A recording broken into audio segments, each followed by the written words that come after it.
What a finish! What a man!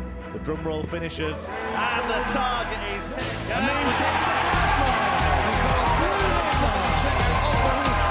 comes on finals night, and it's a knockout. Dirty Harrison!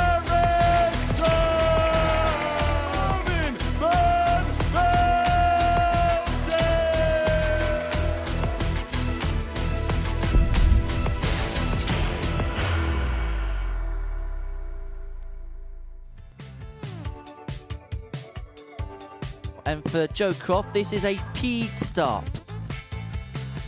And that's the Joe that we know. David on 16. He takes it with his first start. So double 19. And he finds it. First leg. Handy guy for the treble. Utilises it. Bullseye. Oh, yes. First leg. Double 12. Which will put him 2 points clear at the top of the table. And that is game shot.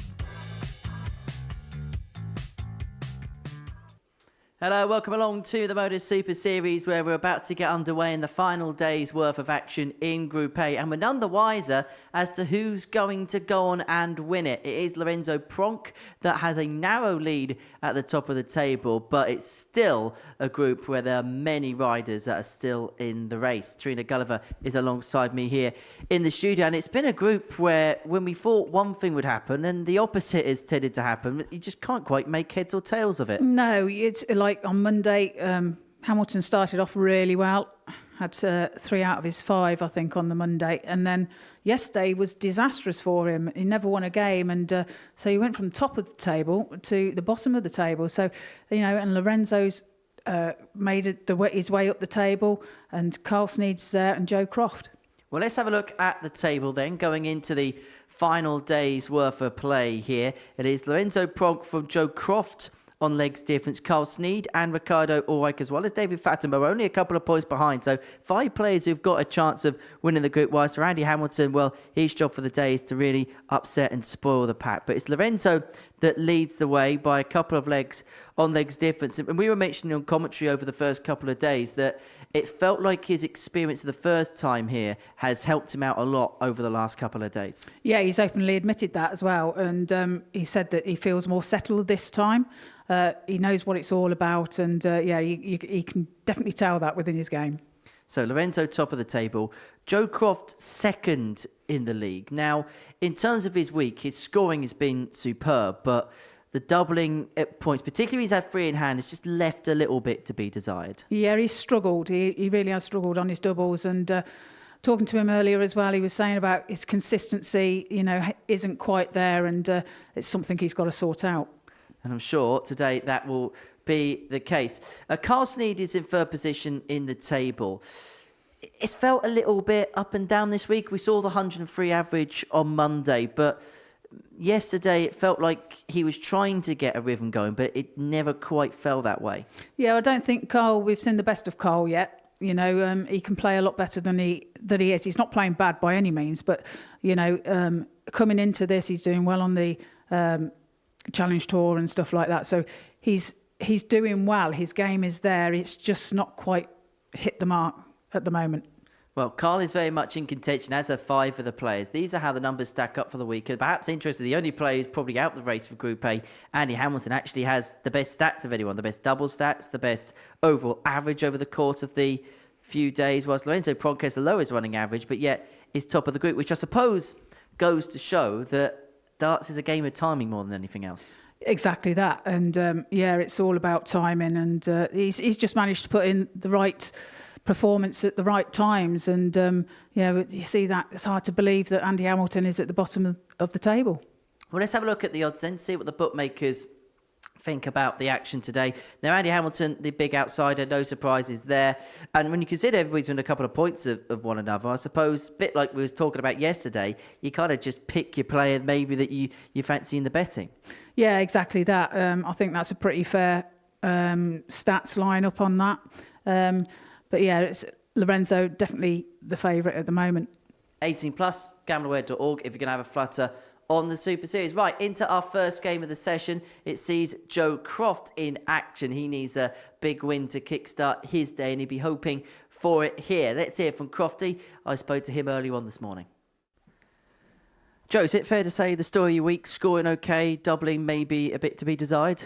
Yeah, doubling's been hideous. But I'm getting over the lines. I think my scoring is helping me out massively. It's giving me that extra dart that I need, and I think you commented on it. I think like when I've got 3 in my hand, I feel like a little bit too relaxed, and that's where my problems are hitting me, but it is what it is. In terms of your return for the first 2 days, do you feel like you've got out probably everything you could have? I feel like I've given away a lot, if I'm honest. But again, I feel 3 out of 5 both days have been pretty steady. You could say I've nicked a couple as well, but yeah, I think it's pretty fair to say, yeah. Very much in the mix going into today. What do you feel like you got to do to win the group?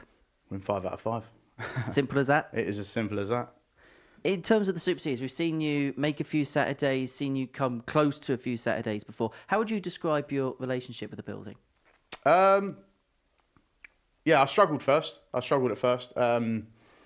It's the adaptation of listening to everything around you. You can hear everything. You know, you can hear if someone breathes heavy, you can hear everything. But I'm getting used to it now. Practicing in a very similar environment with obviously the lounge that we've built. And yeah, so I'm getting used to the actual environment now. So, Well, we wish you all the very best for the day ahead. Joe, good luck. thank you, mate. Cheers. And Joe Croft will get his day underway with a match against Carl Sneed. And for Carl, you get the sense that this is a meeting of the utmost importance. Defeating this one, and realistically, you sense his chances would be over because Joe Croft would move 4 points ahead of him, with just 8 points left to play for in the group. For Joe, well, it's felt like a week where he's got out the absolute maximum from his particular efforts. His scoring at times has been delightful. His doubling at points has left a bit to be desired. As for Carl Sneed, we haven't really seen him get going yet. We saw that 103 average towards the tail end of Monday's action, but that's kind of been the peak of his powers thus far. Up against Joe Croft, who's become a bit of a regular in this building now. This is his 7th appearance, and he's looking to qualify through to a full finals night come the end of play on Wednesday afternoon, and looking to win a Group A for the first time in his Super Series career. Our referee is Owen Binks from Colchester in England, celebrating his 28th birthday today. If only he acted his age. First leg, it's Cole to throw first. Game on.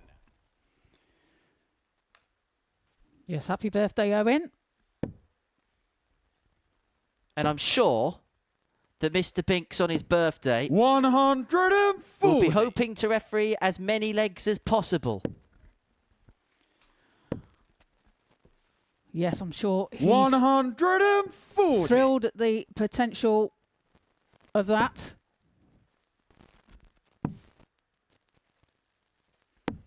$57. Oh.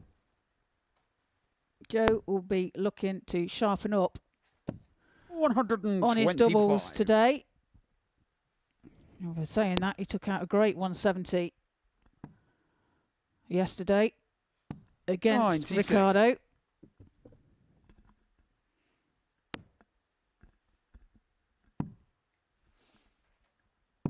$56. And Carl, his children watching at home, and that is 60. Fia, age 4, and Hayley, age 6. So Daddy sends lots of love. 78. Carly Rock 148.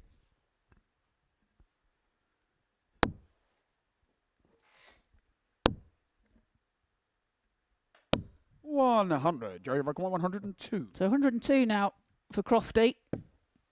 Finds the treble 20. Finds the 10, so double 16. 86. Can't be found. Carly So Rock a chance now 48. for Carl to take out 48. So double top for the opening leg. 28. Just underneath, Jerry clip the Rock wire, and so 16. Croft comes back. Second opportunity at double 8. Game show on the Double 4 is first found, leg. and Joe Croft Joe gets an Croft. opening leg break. And for him, victory in this one would put him on to 14 points in the Second group. leg, It it's would Joe to throw first. temporarily Game see him leapfrog Lorenzo Pronk, who takes on Andy Hamilton in the second game of the session. 140.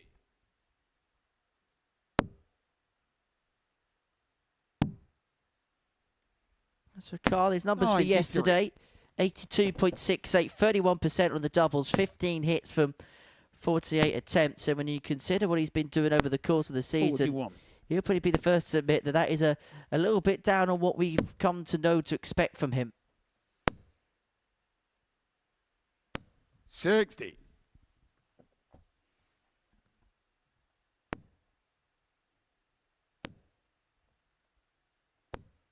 $140. I do like Joe's throw. It's very smooth, isn't it? Very direct. 81. It's probably one of those throws that the coaches would probably look at and say, this is something similar to what you want to replicate. There's not much that can go 100. wrong with that, is there? No, it's pretty solid on his feet. There's very little body movement. 57. And, Joe Require. which 80. puts everyone in good stead for a good throw.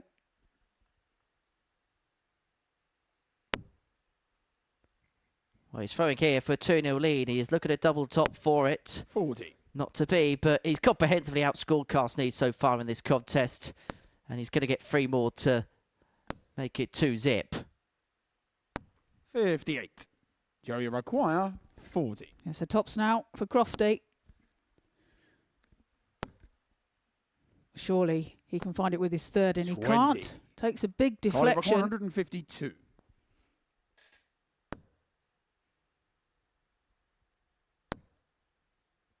Well, Cott's going to get 3 more, but this 100. time it's Joey going to be Require, under 20. more sizable pressure. And as he was mentioning in the interview, this has been where things have gone wrong, when he's had darts and Game shot on the trumps, but second leg. he's managed Joe to convert the Croft. double 5 there, and he converts into a 2-0 lead. So that gets Carl to throw first. Game on. As for Carl Snead, he's not really got going as of yet, and his opening games of the day hasn't really seen him put in any 41. performances that would pull up trees. Hasn't averaged above 80 in any of his opening games. Did beat Addy Hamilton 4-1 in his first game on Tuesday. Lost out 4-2 to Joe Croft 140. in the opening fixture of the week. And that was a game where Joe averaged just under 90 despite missing 14 darts 140. at a double.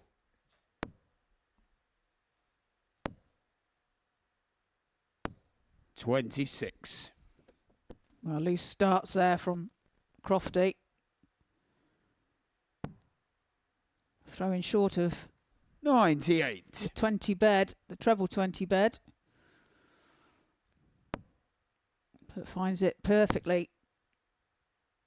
This throw round and puts in a maximum. 180.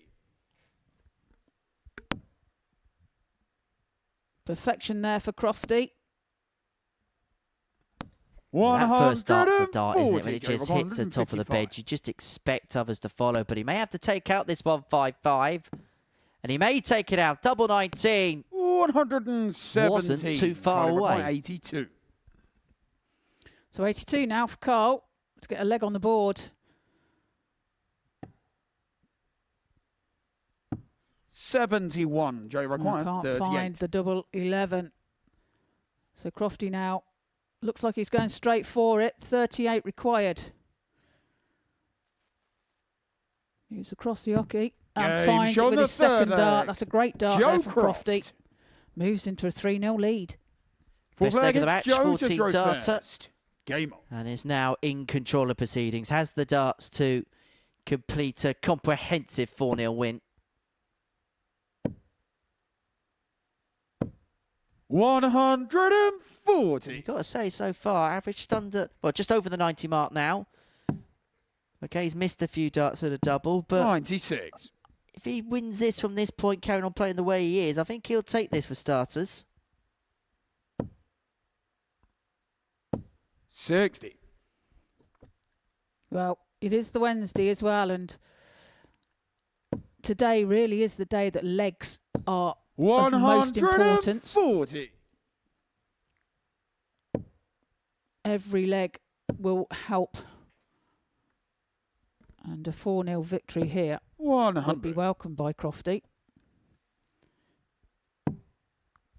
You look at the legs difference. He was a couple behind Lorenzo Pronk in that particular department before a dart was thrown this morning. He now has the opportunity to not just move 2 points clear, but to also make some gains in that particular department as well. And how important that could be come the end of the day, we just don't know. Treble 19 is the target. Finds it. So bullseye. Oh, what a shot there by Carl Sneed. Carl Sneed Takes that out and gets a leg on the board. fifth leg, it's Carl to throw first. Game on. Is it a parting gift or the beginning of the renaissance? We are about to find out. But that 1-3-2 keeps Carl Sneed in the contest. Crucially as well, a breaker throw, which means 60. He has the darts here to reduce the gap back down to 1. It'll mean the next time Joe Croft throws for the match, it's going to be under a bit of pressure. Cracking darts from Crofty. It's his second max of this contest. 60. Averages at the moment 96.45 for Joe, 88.74 for Carl. 56. He's really upped it, hasn't he? The last couple of legs after what was a really promising start from Joe Croft. 134. Not quite nicely. But that slip there has made life rather difficult for Joe. 45.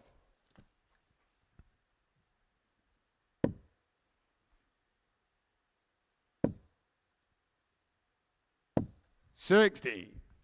Speaking to Carl earlier, he's had his breakfast in the players' room. Bowl of cereal. So he's looking after himself. 100. Have you had your Weetabix this morning, Trina? No, I've had a banana. Rockstar breakfast. Oh, yes. 57. Joey require 120. So Crofty now, Shanghai on 20s. Not to be this time. So just sets 80. it up. Carly require 130. So to reduce the gap back down to 1, the 130 isn't going to go. And so Joe Croft here has an opportunity to move to the top of the table. 42. Joey require and 40. get the job done in some style. Double top. Well, double 10 is found, and that's a comprehensive 4-1 win for Joe Croft to kick his day off, averaging in excess of 90. Still some work to be done in the doubling department, but I think he'll take that to start. As for Carl Sneed, he probably knows that that's the defeat which ends his hopes of getting out of Group A. That's the tail of the tape there. Joe Croft, the 4-1 win, as you can see, averaging in excess of 94 from 14 on his doubles. Coming up after the break, Andy Hamilton takes on Lorenzo Pronk.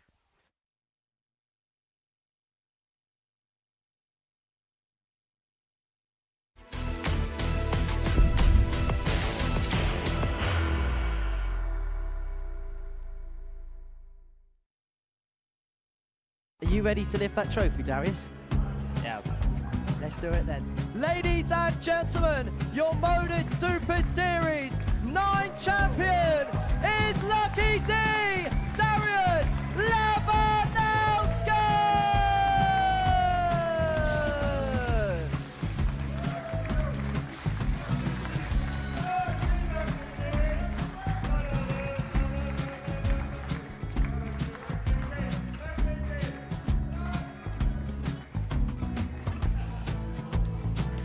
Well, what a wonderful night of darts we have seen, and we are ready. Our champion is ready, and it's trophy time. So receive the trophy. £25,000. The new Modus Super Series champion, the Terminator, Marvin Van Velzen.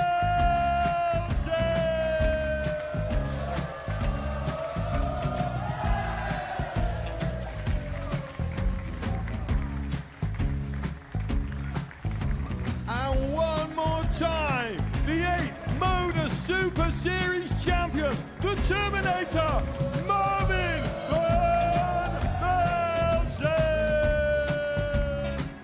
And the new Modus Super Series champion is Andreas Dirty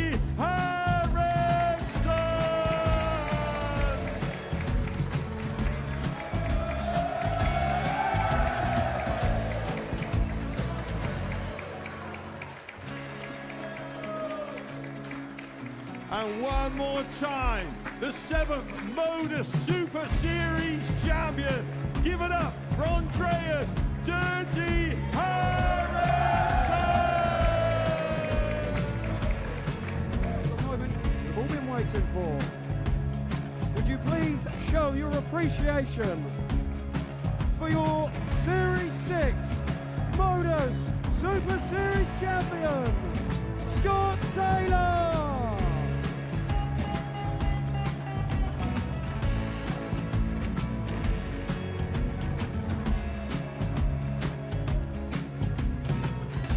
One more time, your new Modus Super Series champion. He is Chucky. He is Jim McEwen. Ladies and gentlemen, your Modus Super Series champion, retaining his title, the Nuke, Luke Lidlow!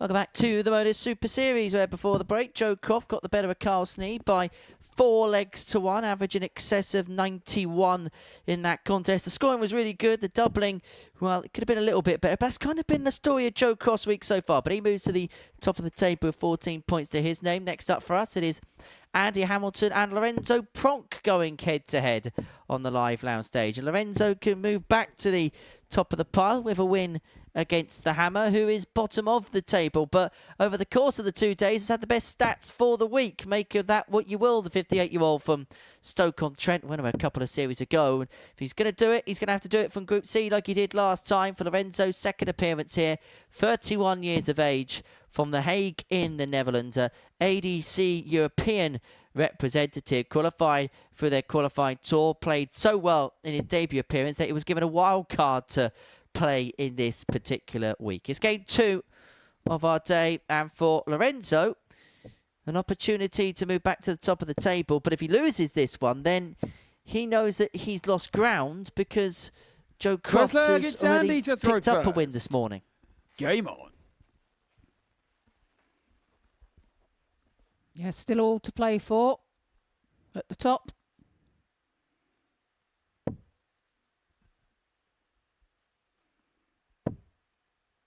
And Andy will be hoping that he has a much better day 140 than he did yesterday. He'll be hoping to produce some of the darts that he did on Monday 85 rather than yesterday. Yesterday he will just write off now. Nothing he can do about it, and just try and move forward today. Well, for Andy, today will be all about resetting the mentality. He knows that, barring miracles, he's going to be in Group C on Thursday and Friday. So he's naturally retrained the brain. Play well today. Put yourself in the best possible stead ahead of those couple of days in Group C. 81. And he's got off to a good start here. Back-to-back 140s of his first couple of visits.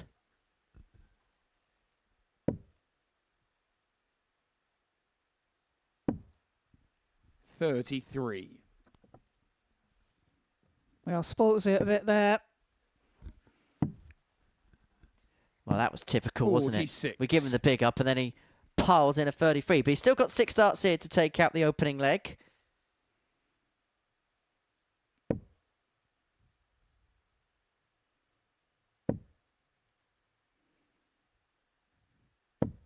Almost fills the bed. Leaves himself on 48. And we'll have 6 at it. 24. And he'll require Should he need it. 48.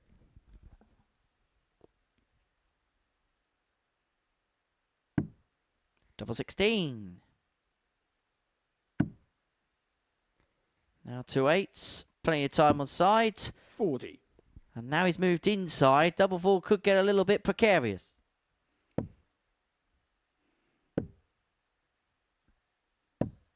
$58. And he require 8. So double 4. Game Takes shot it on the with his first set. start. Andy Hamilton. Gets his first leg on the board of today's play. Second leg is Lorenzo 16 to throw data, we'll first. take that. Game on. For starters, in terms of his numbers yesterday, average just under 84 for the session, 83.80, but the big problem was the doubling. 86. Just 9 hits from 32 attempts for him. That was a strike rate of just 28%. That was the lowest of all 6 players in the group. For Lorenzo, his scoring 80.12, which again was the lowest 54. of all 6 players, shall I say, in this particular group. But his finishing was better than everybody else. 17 out of 46, 36% in terms 41. of his doubles hit ratio. I mean, said it at the top of the show this morning that sometimes it's a game all about timing, and for Andy, the timing hasn't quite correlated, 42. whilst Lorenzo has timed everything to perfection so far this week. He has indeed. He needs a solid day 85. today to give him chance to take the top A spot. And make it through 87. to finals 9, which would be some achievement for him. Wasn't able to do it in his previous appearance here, although he came markedly close. And you may remember the dramatic 36. circumstances in which he didn't qualify through. It was that dramatic Group B where Rob Collins lost each of his first 6 games of the group, won his last 2, and managed to squeeze through on just 4 points.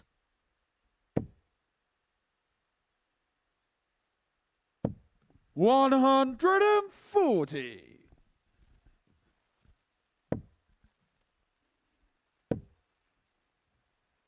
59. Lorenzo not quite got into the rhythm this morning so far.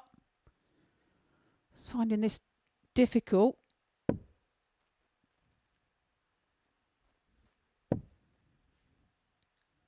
And looking at this leg so 80. far, you would say Hamilton's the favourite, but he's got to find some trebles as Pronk. 59. And he required 98. Well, metaphorically speaking, he's going to have to put a bit of cold water to his face, and very quickly, because he got to a slow start, and Andy Hamilton is just picking apart the pieces as a consequence of it.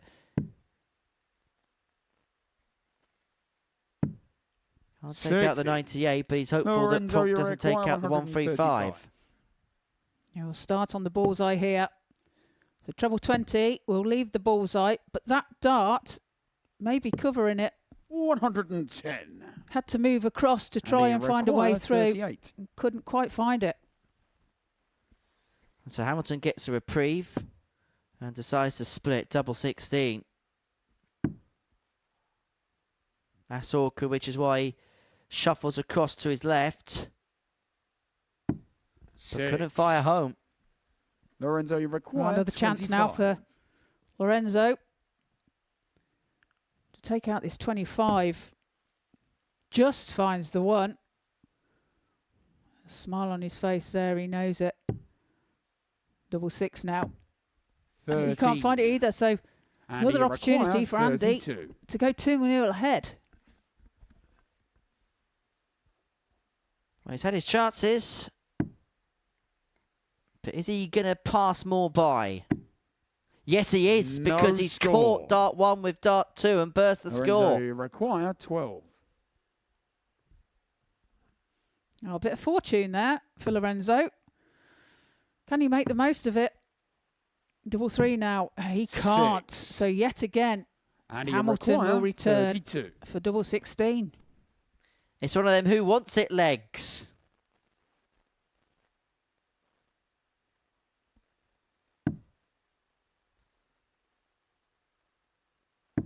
Game shot on the Eventually second finds leg. the double 8 Andy and Hamilton. eventually gets the break.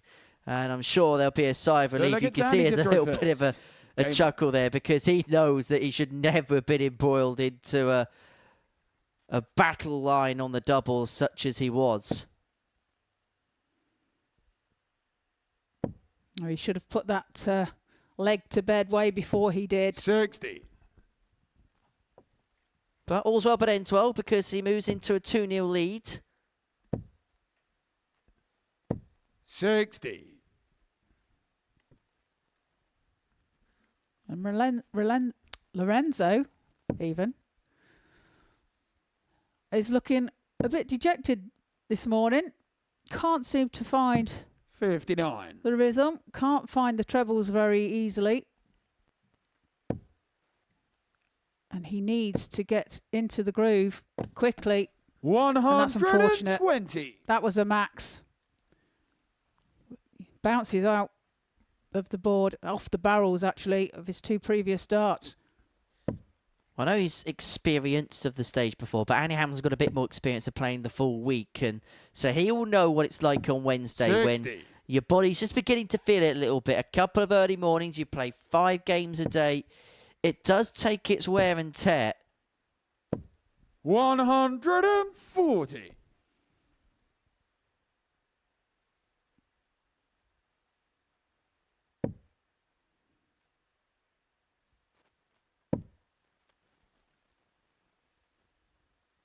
Now 97. finds the treble 19.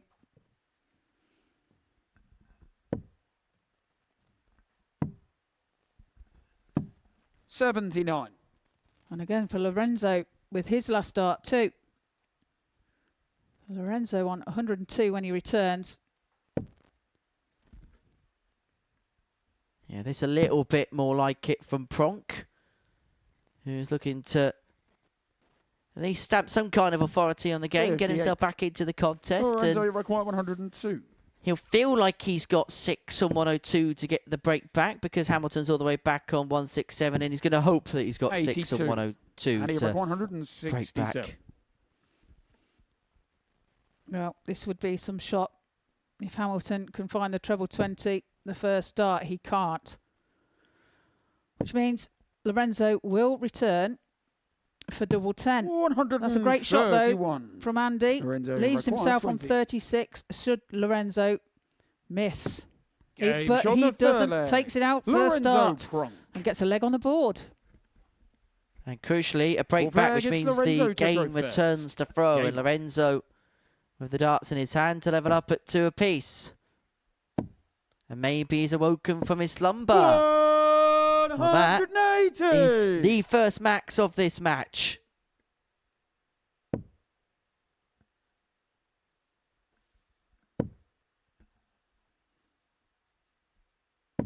Well, Andy returning the favour 180. with a maximum of his own. 80.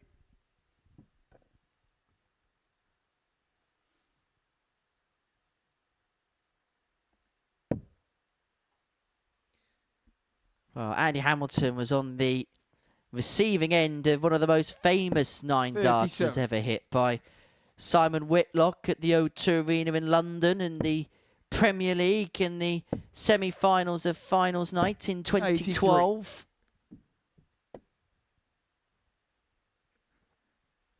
No surprise that Phil Taylor went on to win that night.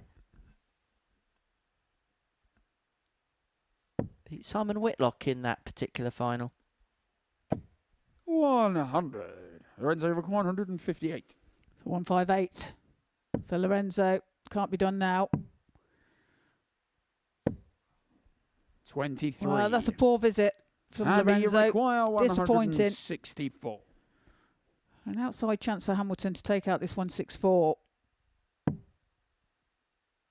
Can't be done.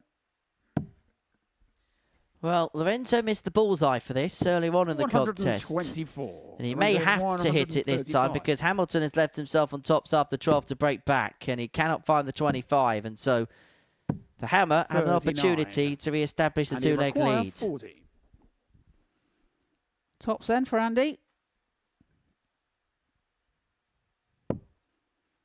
2 10s. Finds it with Game his shot on the second fourth dart. leg. Moves Andy into Hamilton. a 3-1 lead. And has the darts in his hand to Fifth leg, it's Andy to throw upset first. Lorenzo. And it Game mean that it's full advantage to Joe Croft in this particular group because he'd be 2 points in front and will have the opportunity to stretch his legs. The only problem Joe Croft would have is his next game is against Andy 58. Hamilton in a couple of matches' time. Ulrich and Fatum is the game sandwiched in the middle. 44. I shouldn't really talk about food this morning.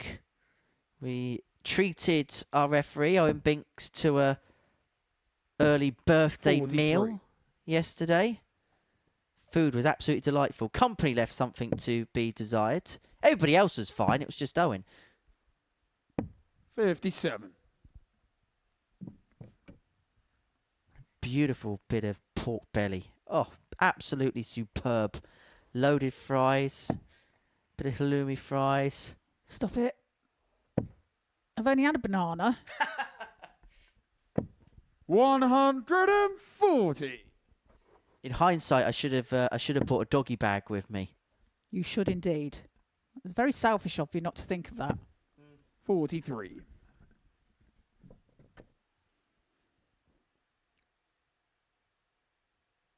Worst bit was that I couldn't dare have dessert, but the dessert menu just looked delightful. Now I'm a Sunday guy, and honestly, some of the things 82. that are on there, I thought I'd love to, but after what I've not ate, I'd look an absolute idiot.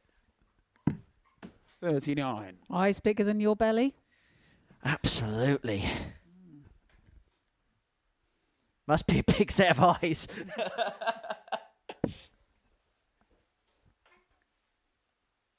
Hamilton here looking to bring this game to a close. 80. Yeah, leaves himself on 98. Lorenzo finding this game, his first game of the day, 85. difficult. And he required 98. Been a bit hit and miss. So 98 now for Andy. 218. Not to be, but he's going to leave himself handy 50. upon his return to put a huge dent in Lorenzo Prog's hopes. And for Andy Hamilton, I suppose the best outcome for the day was he knew he couldn't win the group, but he could stop somebody from doing so. 100. And he could put And a he massive require dent into the 40. chances of Lorenzo going on to claim glory at the end of the day if he can find this double top to complete Game a shot comprehensive and the 4-1 match. victory. Andy Well, I would say Hamilton. it's much more like it from Andy Hamilton. He looked a little bit more comfortable. He did have a leg in the middle of the game where he missed a few darts at double, but that never really cost him in the end. He gets the better of Lorenzo Prog by 4 legs to 1, and it means for Lorenzo, he's going to be chasing the tail of Joe Croft for the majority of the day. Coming up after the break, Ricardo Allright takes on David Fathom.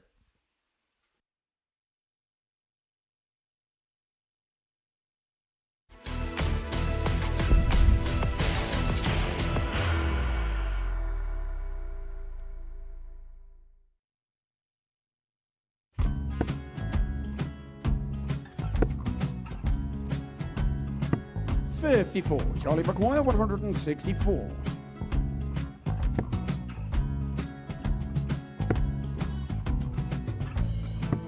$44.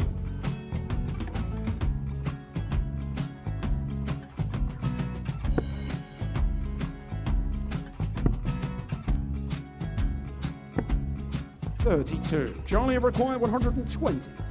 Well, 120. He's got a fair, at least 2 handfuls of this.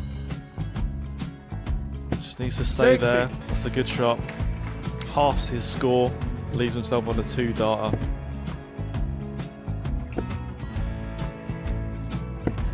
$26. Charlie Time on his required side 60.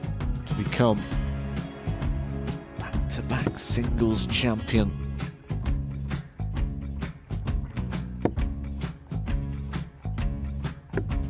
$40. Definitely a couple of nerves in those last 2 darts. But he'll be coming back. It's a moment he's been in before this situation. Standing at the back of the 81. stage, Charlie approaching the required Yoki with a 20. chance to win the title.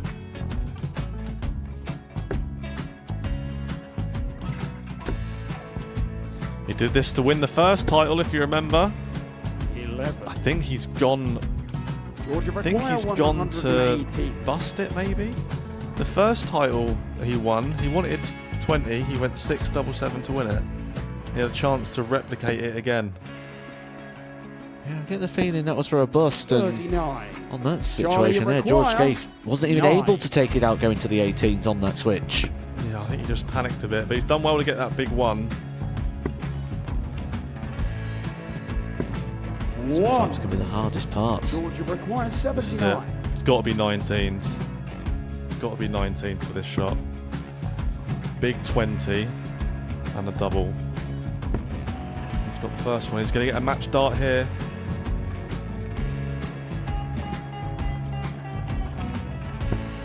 $59. Charlie Threw the entire require body into that 8. one. Just didn't want to let go of the dart.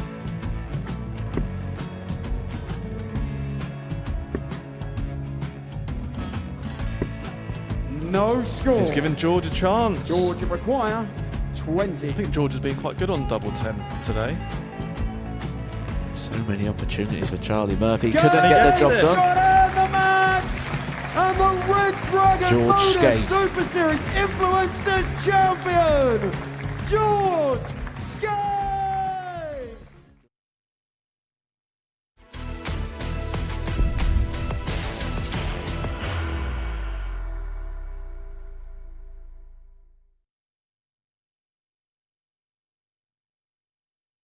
Welcome back to the live lounge here in Portsmouth for the Modus Super Series. Before the break, Andy Hamilton got the better of Lorenzo Pronk by 4 legs to 1. Average just under 80 in that contest, missing 10 darts at a double. But the Hammers put a hammer blow in the hopes of Lorenzo Pronk winning this group. Third game sees Ricardo Ulrich take on David Fathom. The winner of this game will move on to 12 points in the group. Ricardo, the 34-year-old from Arnhem in the Netherlands, making his debut in this competition up against the 56-year-old David Fathom from Phoenix in Arizona, throwing with a 21-gram Cosmos Scorpion dart. On debut in this competition, made the final of the Dutch Open at the beginning of 2025, and that run and some other runs in WDF events has pretty much put him set in place for a debut at the Lakeside in the WDF World Championship come the end First of the leg, it's season. Ricardo to throw It's first. Ricardo to get us underway Game in on. what can only be described as a camouflage-looking shirt. 60. But he'll be hoping to, well, see Group B. That'll probably be his priority for the day. Try and get into the night session, and I suppose anything else will be a bonus for him. Yeah, indeed. 60. Perhaps he's wearing the camouflage shirt so that people can't see him sneaking up on him. 95.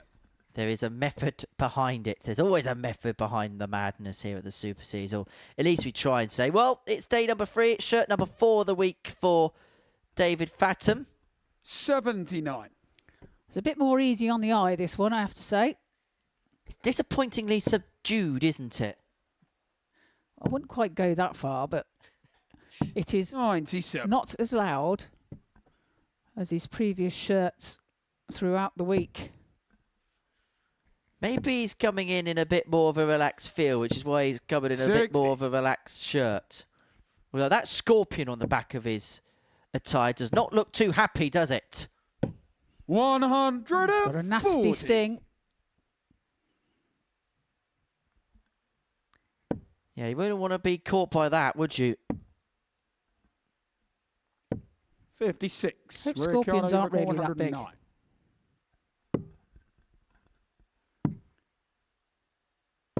$89. We've seen Ricardo be a little bit inventive when it's come to taking things out. And with David not on a finish, decided to go the bullseye first for the 109. 41. Ricardo, you require 20. And we'll come back for 2 10s. 2 5s then. Well, he will come back 16. as David on 205, so just leaves himself double 2 when he returns. 105. Ricardo, you require 4. Applied pressure there. So double 2 Aim shot on finds the it first leg. with his first Ricardo start. Ulrich. Leads this match by 1 leg to 0.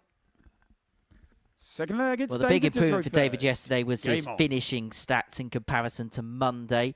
Just 26% on his finishing on day one, but it was much improved on day two. 17 hits from 51 attempts, 33% on his doubling. His scoring pretty much didn't change. 83.71 was his numbers for yesterday in comparison to 82.83 on Monday. So there was an improvement in that particular department, but everything it felt was just stringing together a little bit better, which was probably why he had a much better points 100 return on Tuesday compared to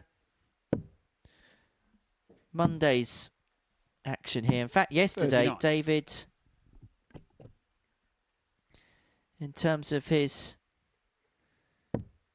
points return, was pretty much up there with everybody else in the group. 140.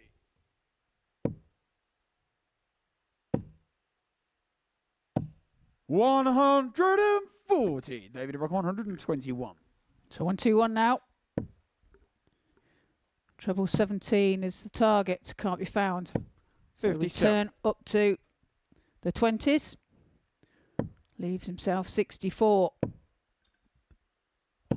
45. Well, doesn't David make an requires impact. 64. So David does have 6 from here. Double 16 then. 48. And that is some way off. Looks at his hand to say, well, that didn't go out my hand very well. 100. David, he requires 16. But he gets another chance. Double 8.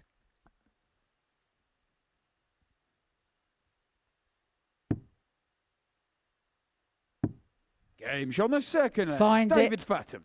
And levels the match at 1 apiece. Third leg, it's Ricardo to throw first. Game on.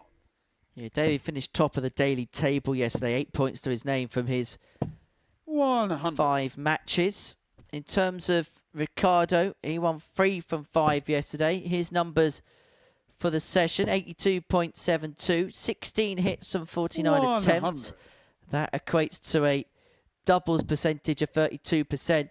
Had the highest 41. one game average for Tuesday's action, 96.16. That came in his game against David Fathom yesterday. That also included a 1-4-4 finish. 98. You get some good stats there. 60.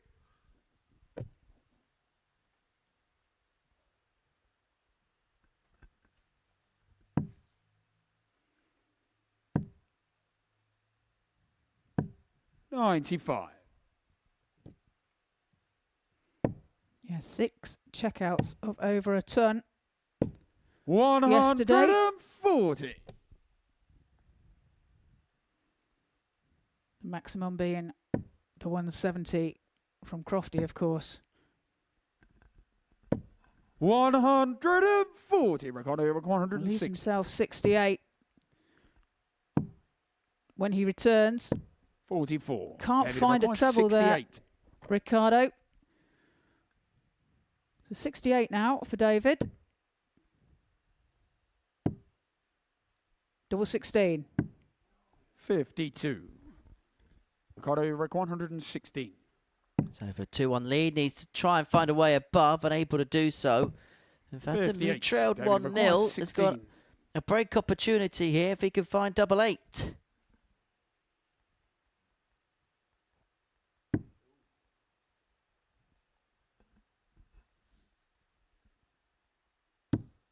Game shot. Makes the slight adjustment David Fathom. and finds the double 8 with his second dart. Moves into the lead It's David to throw first. and breaks the throw of Ricardo. Game on.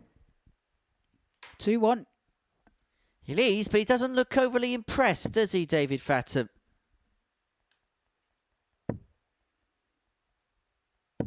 $100. He had a good day yesterday. And, 93. so he'll be hoping to have the same form, if not better.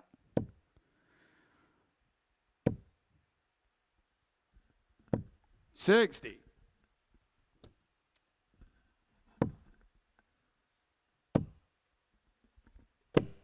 $120. Off the barrel. again there, preventing Ricardo a maximum.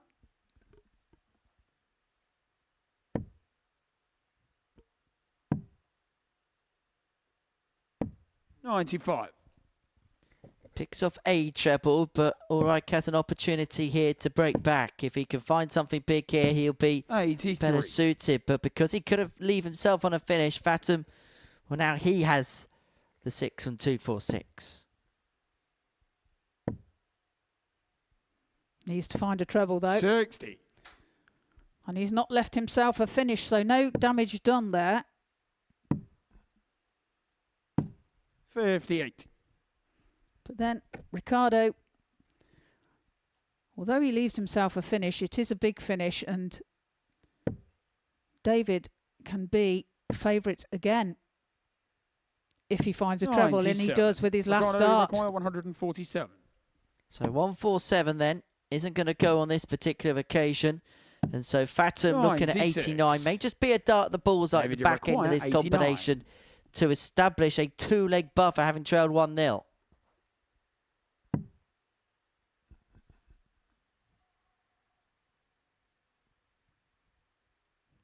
$70 left then. Finds a 20, so it's bullseye. 64. Can't be found. Ricardo, So opportunity now for Ricardo to take out 51. Top cent. Finds Game it show and the levels the fourth match leg. at 2 apiece. Ricardo Ulrich. And that, of course, was a break of To be throw fair, back. gets Ricardo to throw first. Well, so far, these two are cancelling each other out. Game on. Nip and tuck. 44. Well, this is the leg-by-leg play, as you can see, after the first leg, which is won in 19 darts by Ricardo. Hat-trick of 17 darts. It's a game which is 60. being played in 6-visit range. It's not a bad contest, but it's not a contest where it's seeing the players play at the peak of their powers either. 140.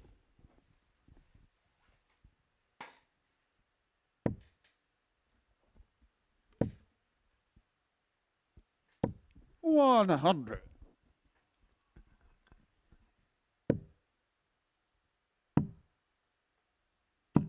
$58.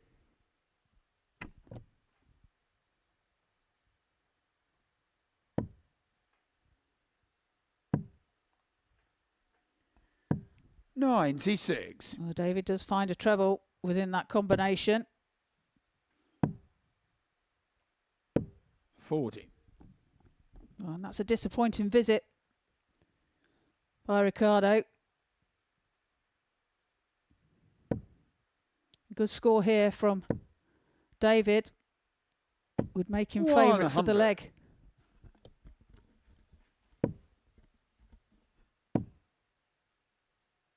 $135.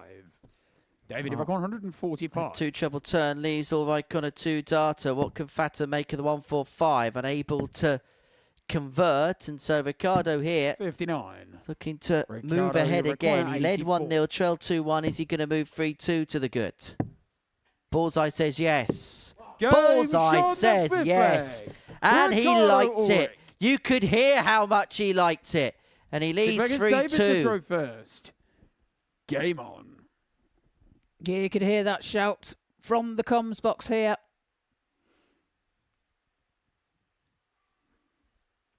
He gave it some gumption, didn't he, Ricardo? He did indeed. We haven't seen much of that this week, actually. 100. There's not been very much of the aggression then on winning doubles and 100. combination shots. Well, today is just that. Okay, every day's serious, but today just feels a little bit more important, doesn't it? And maybe we will see a little bit more of that as the line approaches. Yes, 59. I'm sure that will be the case. Not quite Richie Burnett levels of exuberance. 95. Well, can anybody match that, to be fair? No, and I wouldn't try. 81. Particularly the scorpion kick. What way you need cricket pads and wickets and a box. Yes. 93. Particularly the box.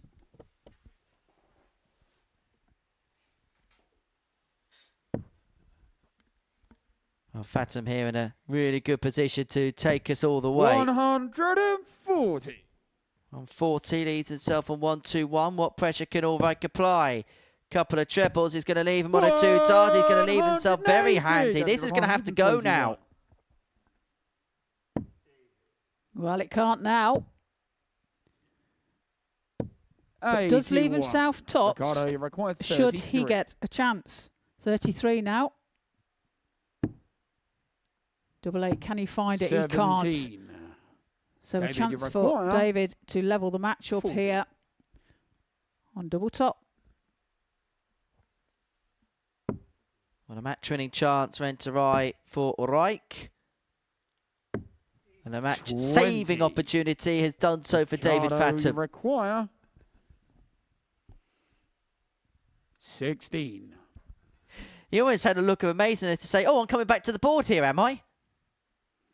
Yes, it's your turn, Ricardo. Double 8 is required. Double 4 then. 8. Can't find it. So another opportunity for You David require 20. to level the match. So 2 10s for free. Game shot on the 6th flag. No mistake, David and for the Fathom. first time on this Wednesday morning, we head the distance. 7th and final leg is Ricardo to throw first. Game on. 77. I think Ricardo threw himself a bit there. I don't think he was expecting to return to the board to have another chance at that double 8. 85. I wouldn't say he lost composure, but it just looked like he got a little bit caught up in the moment, didn't he? Yeah, just 125. lost a little bit of concentration, I think. But it's got all to do here. He does have the darts in this leg. So technically speaking, he does have the advantage. 121. However, saying that, it's very close in this leg. 35. And that could just be the mistake that David needs Ricardo to make for him to punish. 60. But he can only manage a 60. And that first dart is plumb for Ricardo. 140. Finds a second, leads himself on 1-2-4 after 12. What pressure can Fathom apply against the darts?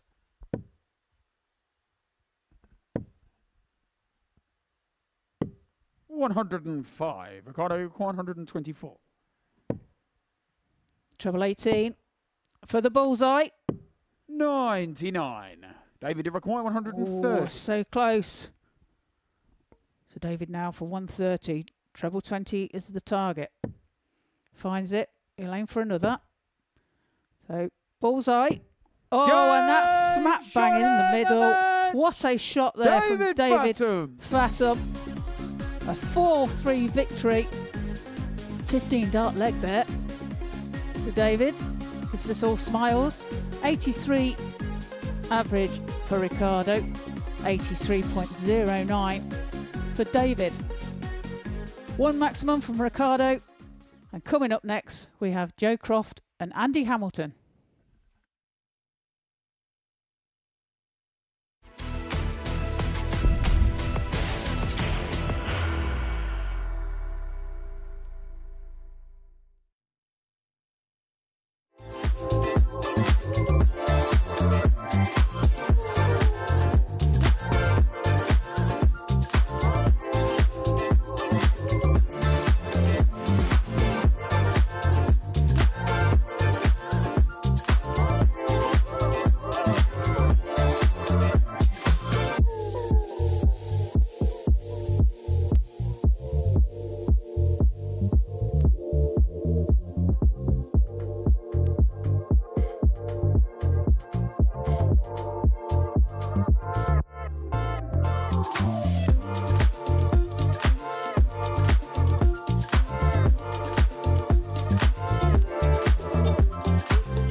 Welcome back to the Modus Super Series, where before the break, David Fatu got the better of Ricardo Ulrich by 4 legs to 3, which saw that 130 finish right at the end of the contest to seal the deal for the American. Next up for us, Joe Croft, who now has the lead of the group by 2 points following the first round's worth of play, takes on Andy Hamilton, who has already got a win to his name against Lorenzo Pronk at the beginning of the day. But if you look at the first round's worth of action, it was Joe Croft who put in the best average, 91.61 in a 4-1 success against Carl Snead. That was despite missing 10 darts at a double. And it's fair to say in the morning where it's taken a few players a little bit of time to get going, Joe Croft has been off at the B of the bang. First.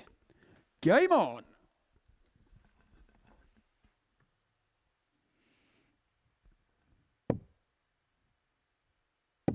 He'll be looking to carry on his performance. The first game of the day. And Andy will be wanting to continue his winning streak after a disastrous day yesterday for him. 36.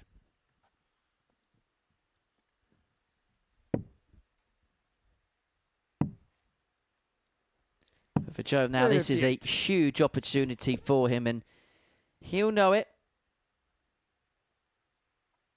Chance to win the group, have a couple of days off, and then get ready for what would be a 4th finals night appearance for him 99. Here at the Live Lounge in Portsmouth.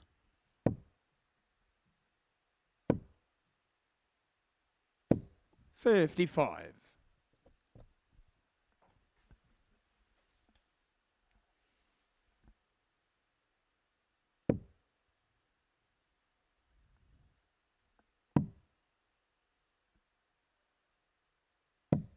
$56. Well, neither of them got going yet in this leg. I'll be wanting to put that right as soon as possible. 56. No trouble found there from Crofty. Yeah, it's been one of those mornings where so far the darts have been just a little bit sleepy. I don't think it's the darts, I think it's the throwers, Henry. 140. And you can understand why there'd be a little bit of fatigue in play. Get the day free early mornings, and for a couple of players off the back of a long weekend. 21. As Joe Croft suffers another bounce out. And he require 170. Hamilton looking at 170, and 6 darts from here to break the throw in the opening leg. And we said that Andy Hamilton could play the role of spoiler today. If he wins his first 2 matches, then he would have put a dent in the hopes of both Lorenzo Pronk and Joe Croft. 23.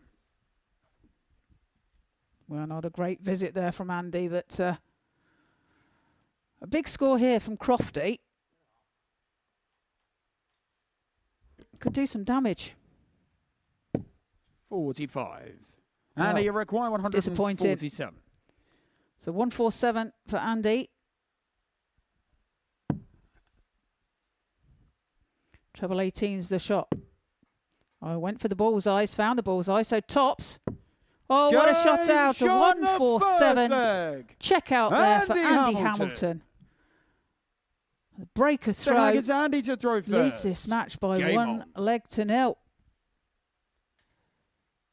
Well, that is one of the best 147 breaks you'll ever see. Forget about Ronnie O'Sullivan. Forget about Mark Selby. Forget Stephen Hendry. That's as good as it gets. Well, they ask the question every year, don't they? What's harder, 147 or a 9-dart finish? There's a potential that Andy Hamilton could do both in 2 legs. 60.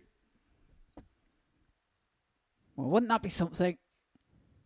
So maximum start to this leg. Not going to follow with one.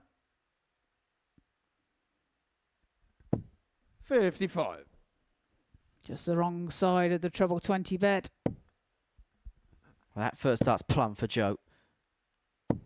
100. And he'll be disappointed there that he wasn't really able to follow it up. And So Hamilton, who got the break in the opening leg, has now got full advantage in the second and has got full advantage in the contest as a result.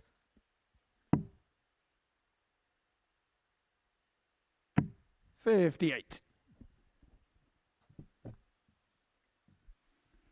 I think what we've experienced all week is $140. the consistency of players has not been there. They've all had their little bit of lows, haven't they? Or they've been scoring really well and finishing.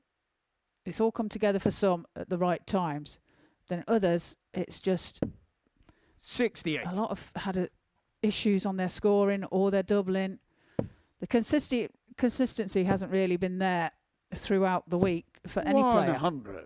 And he requires 140. I can imagine they're just all saying if it just clicks, then it should be okay. But it just hasn't really been able to be the case so far. Hamilton's not going to follow up the 147 with a 140. And so Croft's going to come back here, looking at 101 to break back and to level the score up at 1 apiece.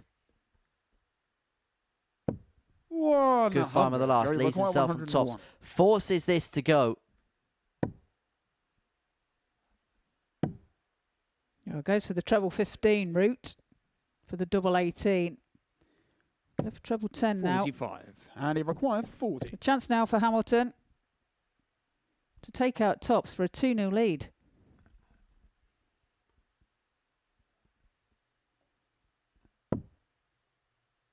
Two turns them. And he finds it with his second dart and takes that 2-0 lead. So 2 up, and So so like it's far Joe the man who began the day at the bottom of the table is doing severe damage to the 2 players at the top of it.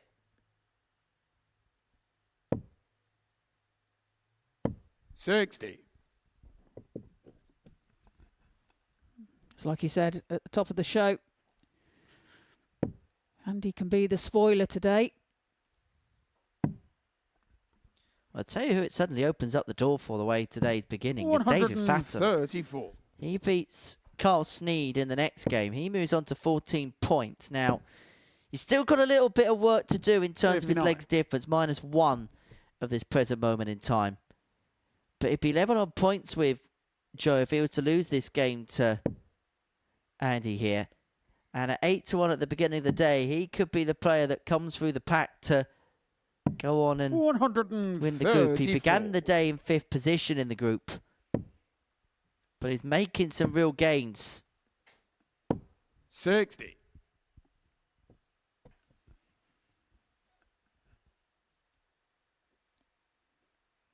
Yeah, and of course, if he manages to do that, then going from his first day, his Monday, he only won his last game of the match. 171. Well, that's a great shot there from Andy Hamilton. Leaves himself on 62. Puts him in good stead for a 3-0 lead here. 100.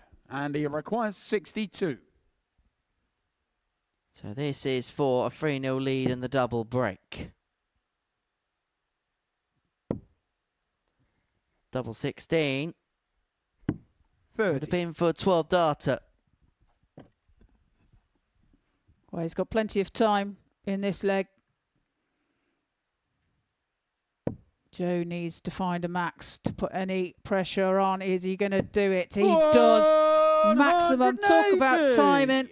And he requires 32. He's himself 42. Should he get the chance? But 32 now. Double 16 for Hamilton.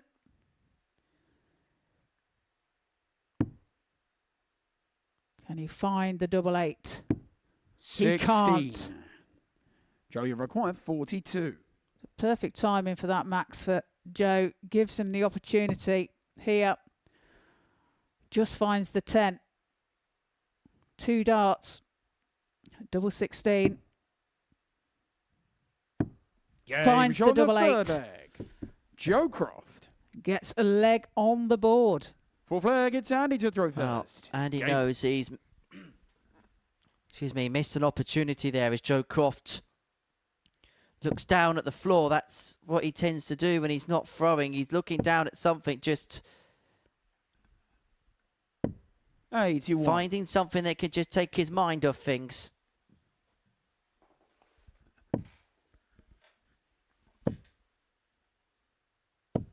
140. Well, it seems to be working, whatever he did there. Just as constantly he goes back, it's worked. That's what he's thinking in his head. Well, that worked, so I'm going back and doing it again. Although if he qualifies for Saturday night, there's going to be a member of the audience in the front row that will feel like he's just staring out at him. Yeah, they'll be probably waving back at him. He'll find something else to focus on then. 100. He'll end up looking up here before too long. Well, he's doing the same. The start players do have our superstitions. What's the worst superstition you've heard of? As in for someone that had to, or something that had to be done, which is so crazy, but yeah, it's still, if you didn't do it, then it was never going to work in terms of result. Well, there is some crazy ones out there. There's players that I know that have the same pants, the same socks, all laid out in order on the bed to put them on, have to put them on in the right order. Joe, you require 161. And stuff like that. It's crazy. It's not me, by the way. I do have lucky pants, mind.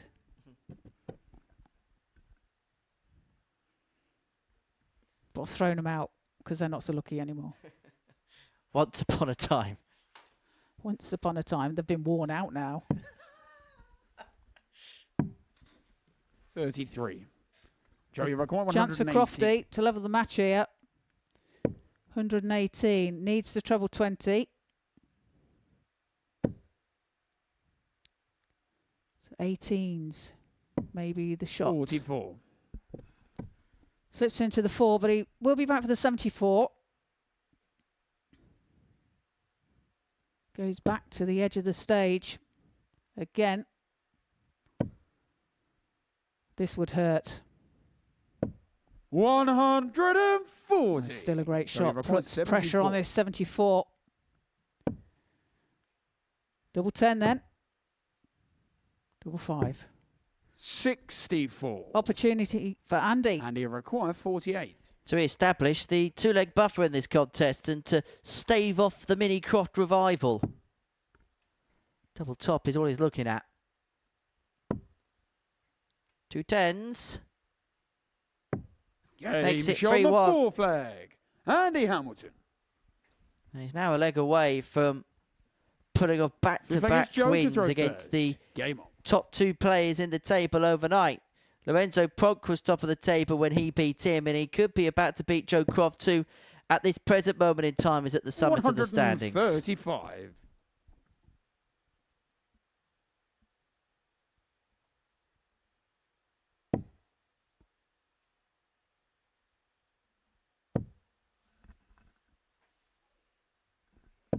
Maximum 180 for Hamilton.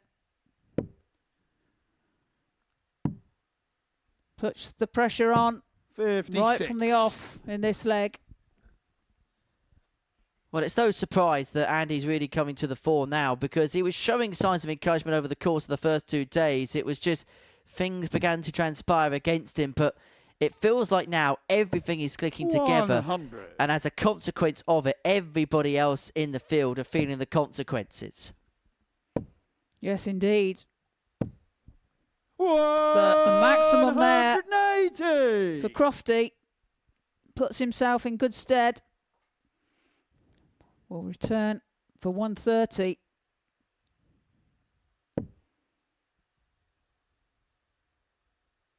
$121. That's a great last Jerry start. 130. Needs to find the treble 20. He can't. So 18s. 47. Bullseye. And he requires 100. A ton now.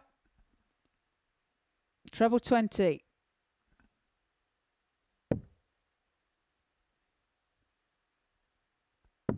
Finds the first tops. 80. Can't find the So second. You require 83. Just slips underneath the wire. So chance now for Crofty to put this 83 away.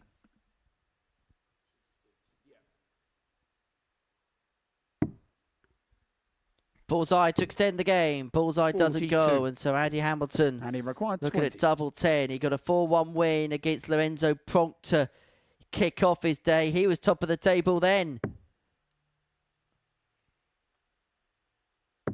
And he's found a 4-1 win against Joe Croft, who himself is at the summit of the table. Well, Andy Hamilton is playing the role of perpetual spoiler today. 2 wins out of 2 and 2 wins against players who were top of the table when he played them.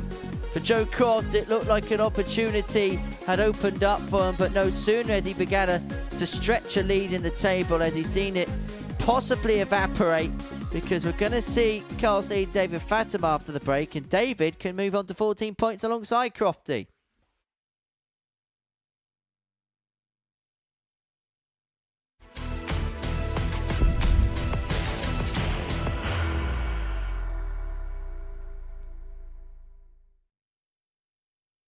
Are you ready to lift that trophy, Darius?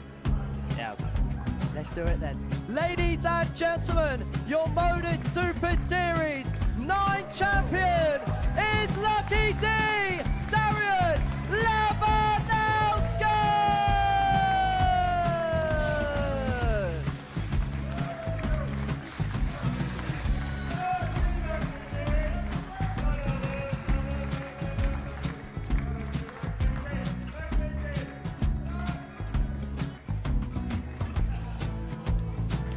Well, what a wonderful night of darts we have seen, and we are ready. Our champion is ready, and it's trophy time. So receive the trophy. £25,000. The new Modus Super Series champion, the Terminator, Marvin Van Velzen.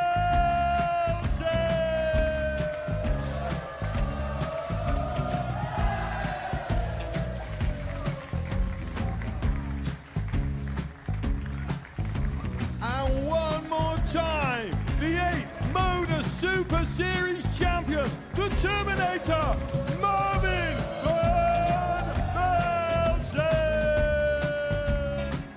And the new Modus Super Series champion is Andreas Dirty Harrison.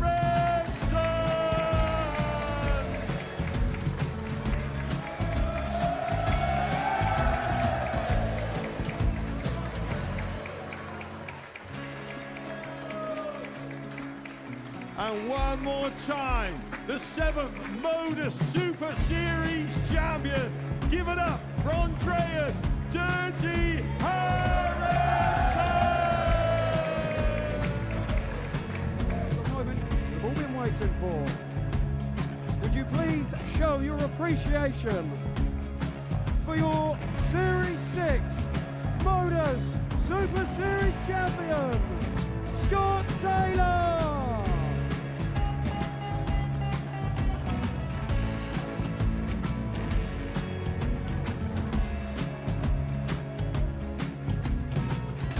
One more time, your new Modus Super Series champion. He is Chucky. He is Jim McEwen. Ladies and gentlemen, your Modus Super Series champion, retaining his title, the Nuke, Luke Littler!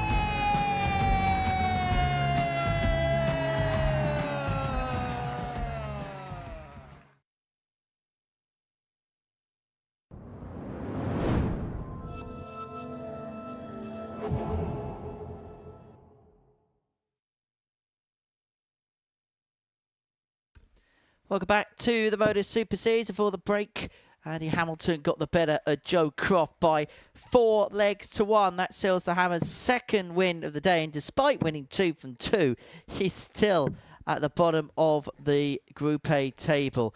Now, today has gone perfectly to plan for David Fatima up to press. He beat Ricardo Ulrich in a last leg decider 4-3, aided and abetted by a 130 finish in that decider, but he's already seen Joe Croft lose out to Andy Hamilton, Lorenzo Pronk lose out to Andy Hamilton, and what's going on here?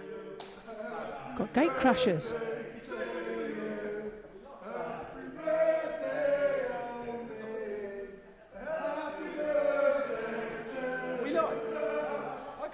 This is amazing. Are we live?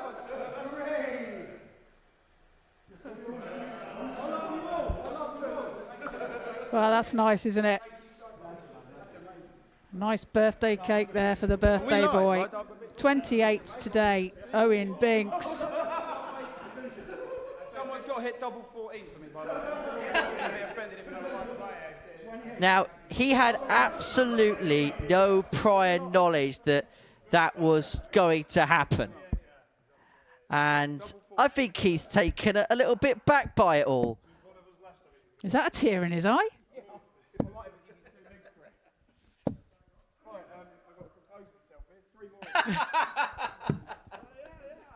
Yes, concentrate, Owen.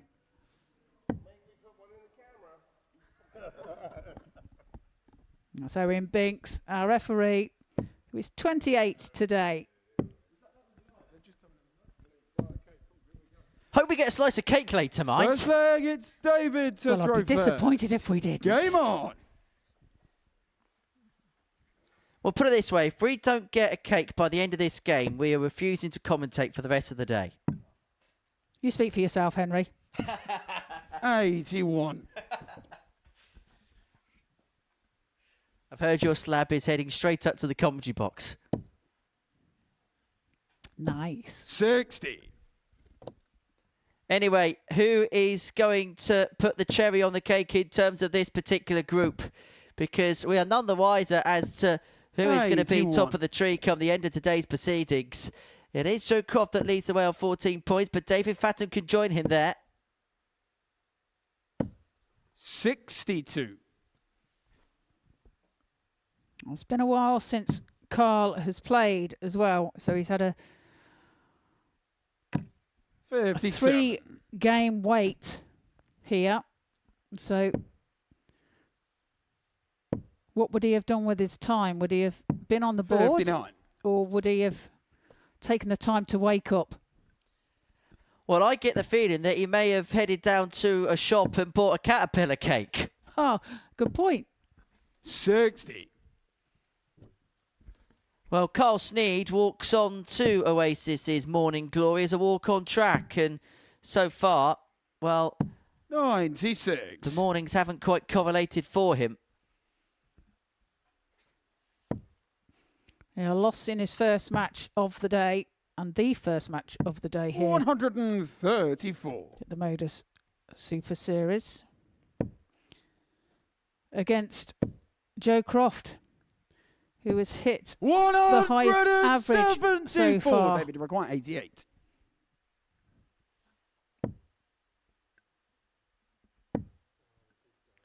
Misses the big 18 and may have missed an opportunity as a 53. result. And Colin so required 50. Carl Sneed has a break chance here. He's looking at double top. 2 10s. Gets him Game shot going, on the gets him on the first board leg. and gets him an Carl opening leg Sneed. break. Second leg, it's Carl to throw Piece first. of cake, Trina. Game on.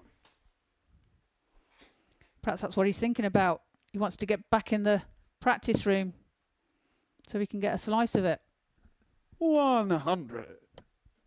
That's made me hungry. I can't lie to you, Trina.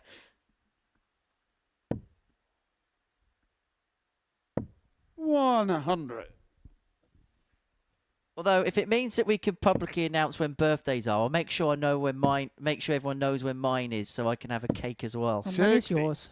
It's on August the 13th, which is the Wednesday of Champions Week. So, Oh, now then. just so everybody knows, if I don't get a 100. cake, I will be writing to HR. I'm just putting it out there.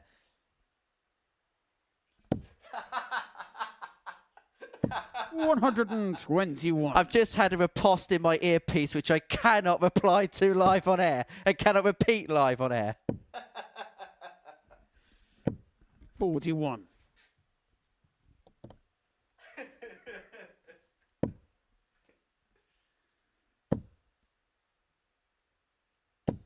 $100. Back to the darts then. 120 is left by Carl after that turn. David needs to find a treble 60. to leave himself a Golly finish. He required can't. 120. Carl now Treble 20. Finds it. 20 for tops. 100. Well, you can't help but think that that second dart was a little bit too high to get a clear shot at the tops. 60. Carly required 20. But he got a deflection, so that did prove so. But double 10 now. Games Takes it on with his the second dart leg. and goes into a Cole 2-0 Sneak. lead. Well, this has been very steady Third leg, so it's far David from to throw Sneed. first. 18 followed David. by 17, couple of 6-visit legs. So far, so good, and so far it's been good enough. And we've seen this a couple of times from David this week, where he's began 58. legs on the 19s, and another example of it here.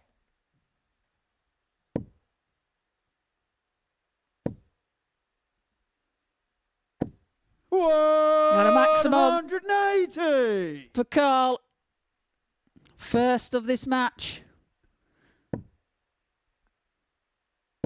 140. Almost followed by David. Only manages a 140. 60.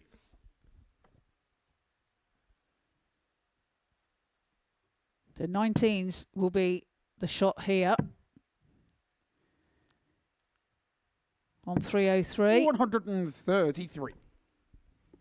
And that's why leaves you the outshot of 170.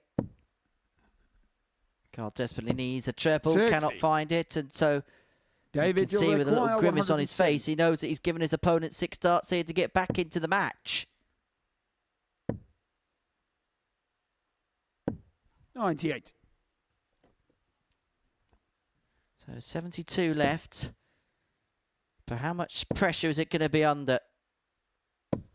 Big last 100. dart David keeps him requires interested 72. in the leg.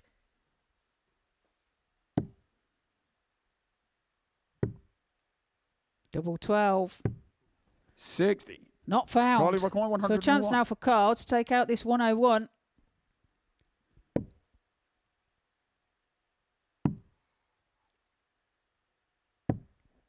$81. Misses the treble David 19, requires but 12. finds the treble 14. Should he get chance? David now on double 6. Finds it with his Game first shot on the dart. third leg. And gets his David first leg on Flatter. the board in this match. Halves the arrears, reduces the Looks like it's deficit back Carl to down throw to 1, and first. Game Sneed, who got the break in the opening leg, is now in need of cashing that in here. 96. Yeah, would like to hold his throw here. Would not want to give that lead away. 60.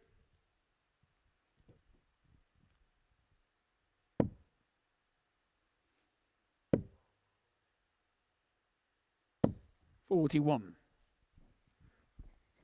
Scoring power's just not quite been there from Carl so far today. 133. No, not yet. You were saying yesterday about his brother, Carl's brother, being a pro rugby player, rugby league player. 60. Carl tells me that he was pro as well at one time, but had to retire through injury. And he used to be playing for 100. Swinton and Rochdale. Played centre. Had a bad twist of the knee and had to retire. 60. Took up the darts. Now, I'm not the world's biggest rugby league fan, but I can tell you now, if you're playing for the likes of Swinton and Rochdale, you could play a little bit. 100.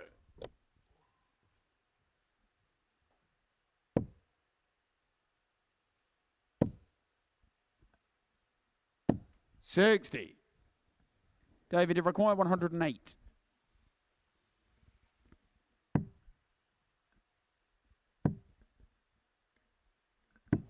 Well, double Game 16's shot found, and that's a fourth 108 leg. finish there for David David Fatum. Fatum to level up at 2-2. Emphatic from David. It keeps him in the contest. He was It's 2-0 David to throw behind, and first. now in a decent Game on. position to move on to 14 points potentially.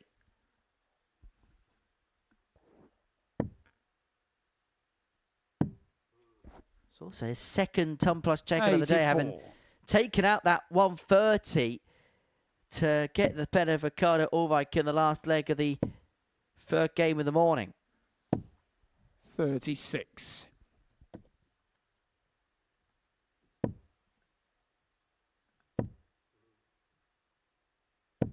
$85.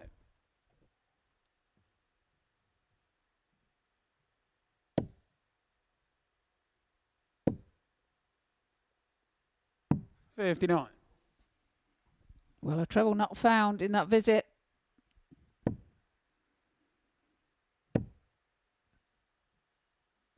$125. Covers well there with his third dart. A wayward second. 140.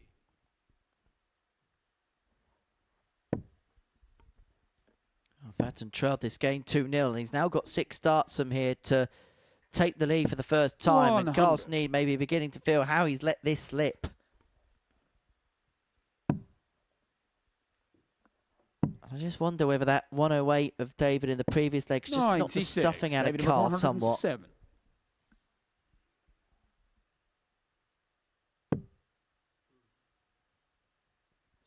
I went down for the bullseye first. Hitting the 19 means he's got 88 remaining. That means double 14. 28 points. And that would have meant that he would have hit what we're going to call today the Owen Binks double.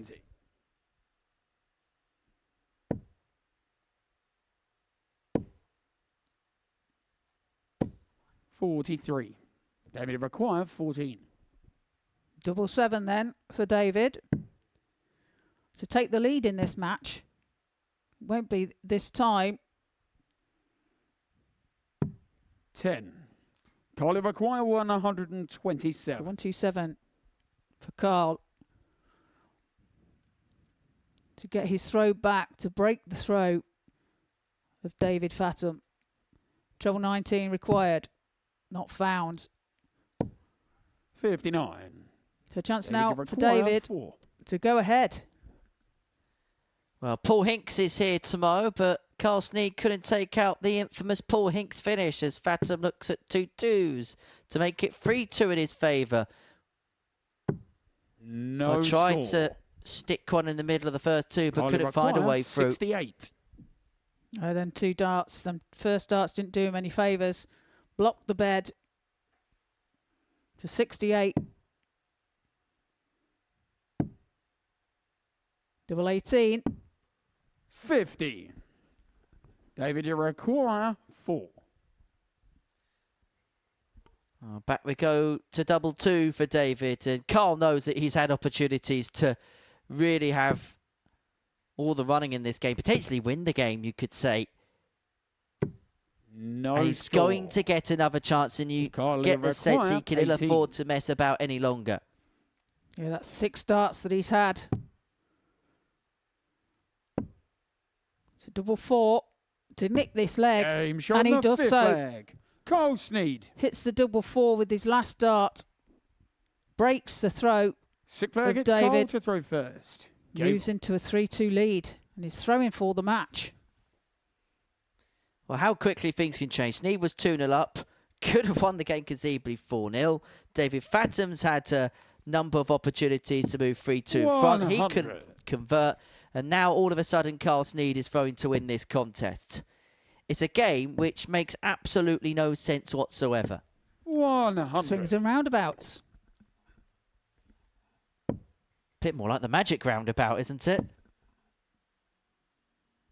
60. Isn't it something stupid like 32 different turn-offs or something like that? Ridiculous, that roundabout in Swindon. Oh, is that? Is that many? It's something stupid.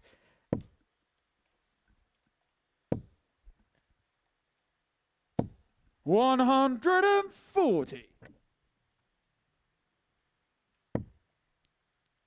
I thought you were on about the Magic Roundabout. The TV programme. Yes. But wouldn't that be 42. A bit before your time, Henry? Just a little bit, yeah. Yes. I can barely remember it as well. 100.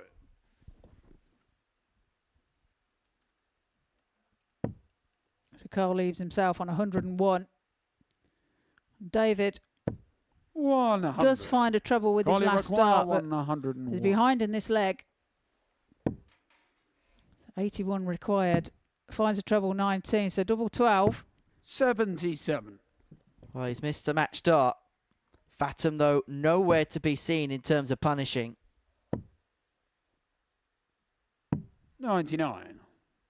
Carly require 24. So 2 12s for Carl Sneed to move on to 12 points. In off. Well, how close score. could you get without hitting? Wow. David require 118. Right on the wire. All three next to each other as well. Very tight. So David needs the treble 20 now to 94. leave himself a finish, but Carly require 24. does leave himself 24 if he gets a chance. Double 6 then. 12. And Carl can't find it. So David opportunity now for require David 24. to level this match back up at 3 apiece. 2 12s required. Well, he hasn't had a badly thrown dart for the Yeah, he match, showed no but he sick hasn't flag. won the match, Carl David Sneed. And Fassett. so we go all the way to a last leg decider. 7th and final leg, it's David to throw first. And it is Game on. David Fathom who has the darts in this last leg. 122. I was actually a little bit off the mark. There's only 6 turn-offs at the Magic Roundabout. Maybe I was thinking more the Spaghetti Junction. 32. 100. You said 32. I don't know why. I knew it was a big roundabout, but maybe I Well, not overestimated. 32 though, Henry. Good gracious me. 60.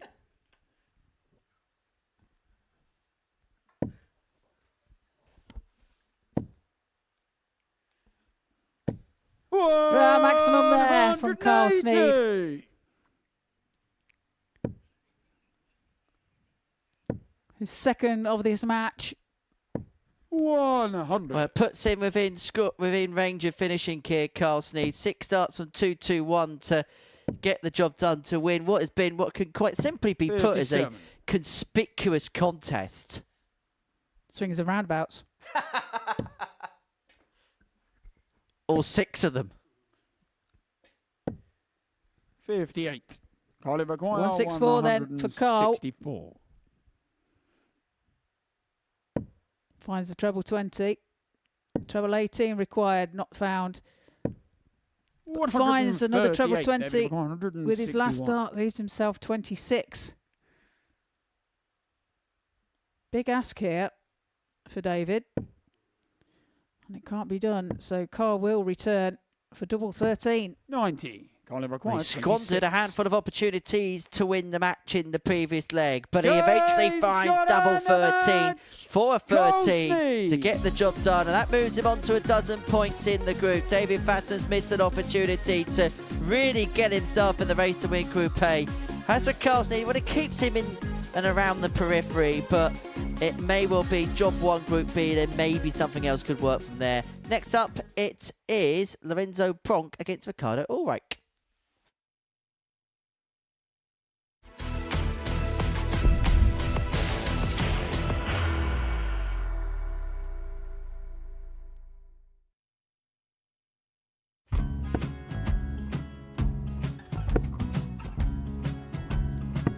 $54. Charlie require 164.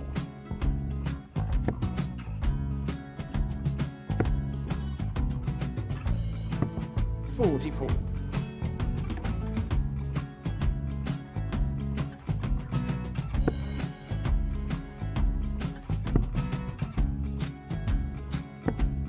$32. Charlie require 120. Well, 120. He's got a fair, at least 2 handfuls at this. Just needs to stay 60. there. That's a good shot. Halves his score. Leaves himself on a 2-darter.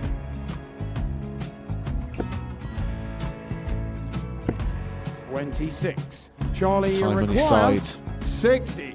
to become singles champion.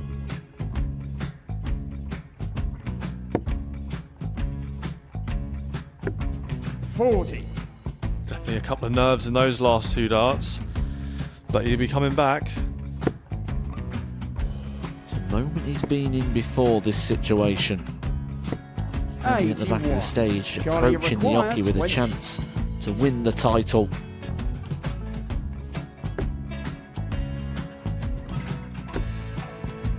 He did this to win the first title, if you remember. 11. I think he's gone. I think he's gone to bust it, maybe. The first title he wanted 20. He went 6-7-7 to win it. He had a chance to replicate it again. Yeah, I get the feeling that was for a bust. And 39. on that situation there, George Scaife wasn't even able to take it out going to the 18s on that switch. Yeah, I think he just panicked a bit, but he's done well to get that big one. Sometimes can be the hardest part. Georgia requires This is it. 79. It's got to be 19s. It's got to be 19s for this shot. Big 20 and a double. He's got the first one. He's going to get a match dart here.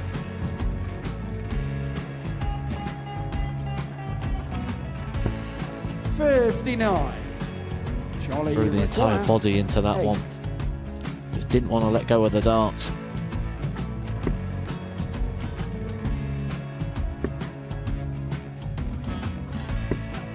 No score. He's given George a chance. Georgia require 20. I think George has been quite good on double 10 today.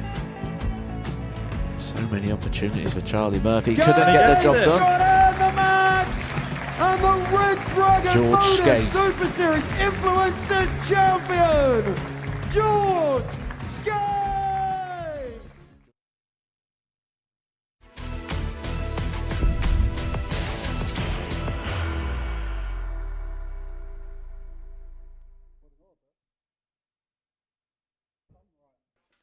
Welcome back to the Modus Super Series, where before the break we saw Carl Sneed get the better of David Fathom by 4 legs to 1. Our next game is a meeting between Lorenzo Pronk and Ricardo Ulrich. It's game 6 of the session here at the Live Lounge in Portsmouth. It's the final game from the second round's worth of fixtures. And for these two Dutch ADC European representatives, well, this game has utmost importance for Lorenzo. A win First here will put him leg back is to the top of Lorenzo the to pile. throw first. Whilst Game for on. Ricardo Ulrich, if he wins this, he moves on to 12 points in the group. And that would mean that he'd be within a couple of Joe Croft at the top of the table, who has a big match with David Fathom to come in game number 7 of the session. 54. Interesting times indeed in this particular group player. For Lorenzo, he'll want to forget that opening game 58. against Andy Hamilton as quickly as possible. Didn't really show up, if the truth be told, in that particular contest. 135. And it'll be all about regrouping and resetting for him, because, look, even though game 1 did not go to plan whatsoever, results elsewhere have actually played out perfectly for him. 121. Yes, indeed. 93.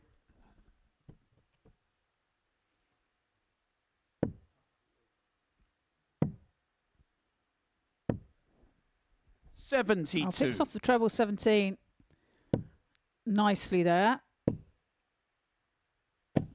90. Ricardo leaves himself 129 when he returns.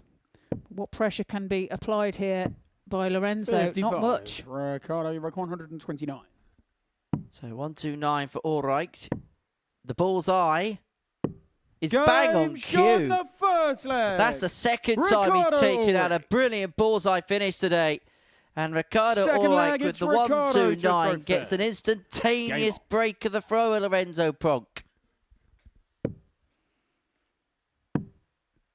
Yeah, another player that can do damage here 35. for the top of the table.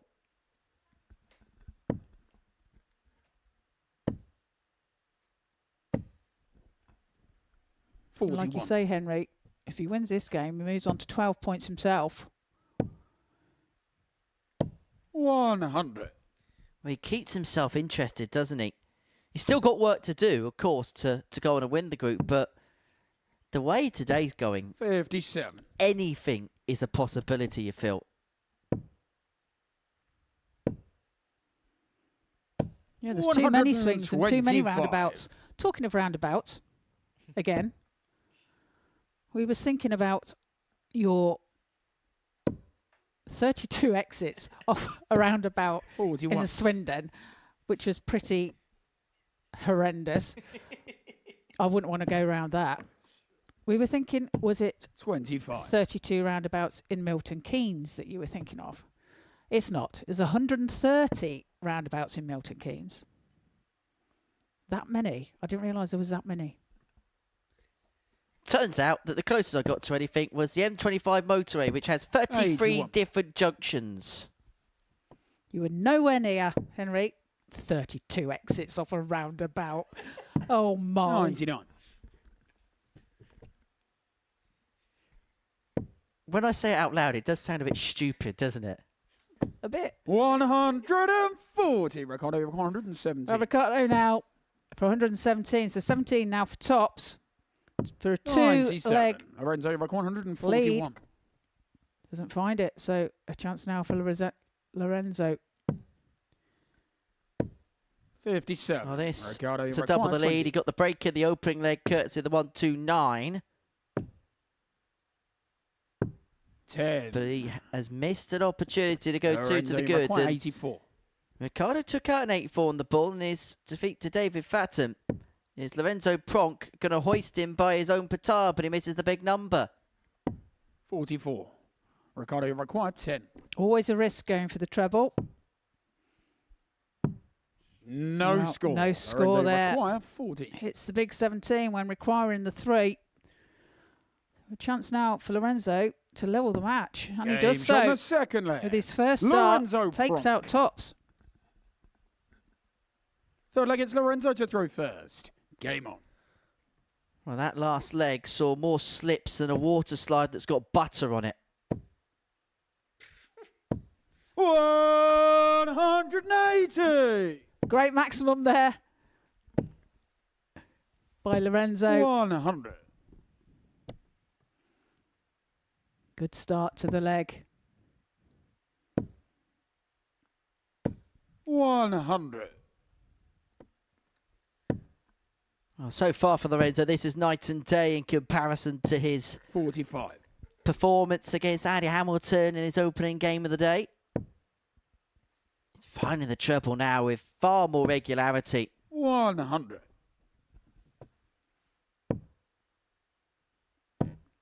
Yeah, leaves himself on 121. 60. Lorenzo, you require 121.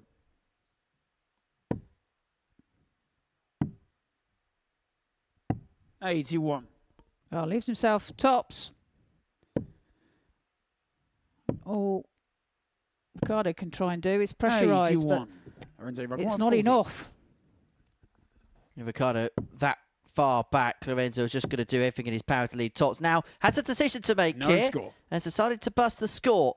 Saw Ricardo was on 2-1-5, didn't want to persevere with the 5s.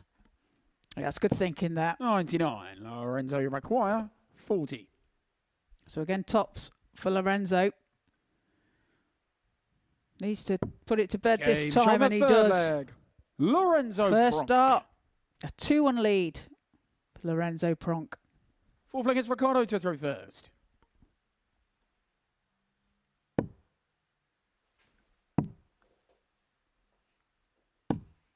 $42.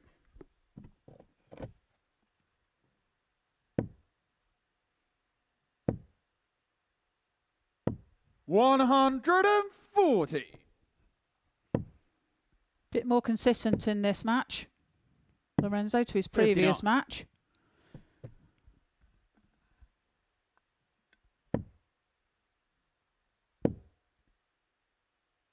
$60.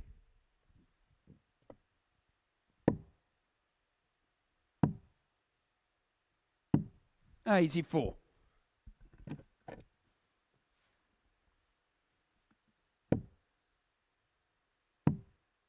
It's felt like for Lorenzo, everything's been 57. relying on that first start. When that first start's sitting, he's finding a lot of two treble turns, but if he's not, then he's being found searching a fair bit of the time in this 140. match.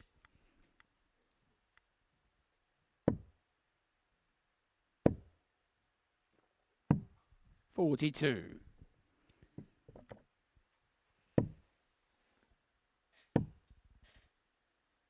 125. Well, Ricardo leaves himself on 51. And Lorenzo got it all to do in this leg. 100. Ricardo, you require 51. Double 16. 35.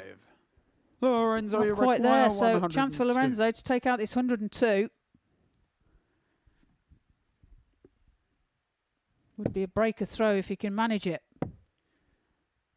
Double 18. 66. Ricardo, you require Well, 16. an opportunity to break has come to pass for Lorenzo Pronk. 8. But All White couldn't plonk one in the double 8. Lorenzo, Yeah, you just require frustration 36. showing there. Double 18 then. Gets further away. 18. Goes Ricardo, you inside with his require last start.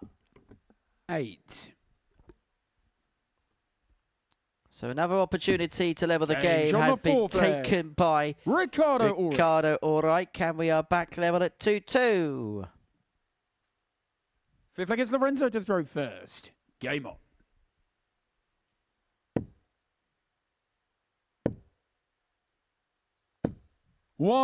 $140.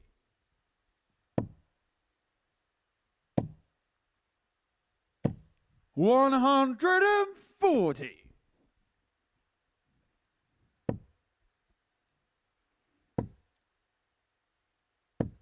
$100. Yeah, nice treble found there with his last start. By Lorenzo. And 123. again, last start saver there. Perfect first start. As I said, that's kind of been the key to him in this game. He'd be disappointed he didn't follow it up with another there. 140. Well, fast and furious leg here. 161 for Pronk. Can't find the treble 17. 83. Ricardo, you require 98. So Ricardo now for 98.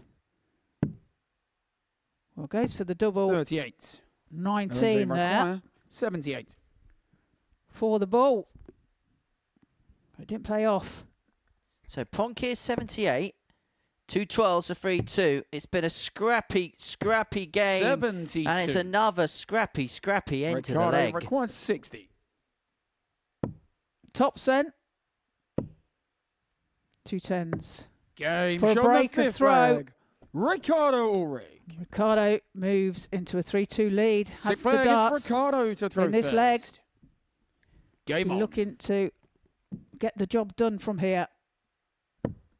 Well, this is how strange the contest has been. It's been very up and down. Ricardo's had a couple of 15 45. darters in it. He's played okay in patches, but you can't really rely on anybody to have a real spell of brilliance at this present moment in 41. time. His doubles have let him down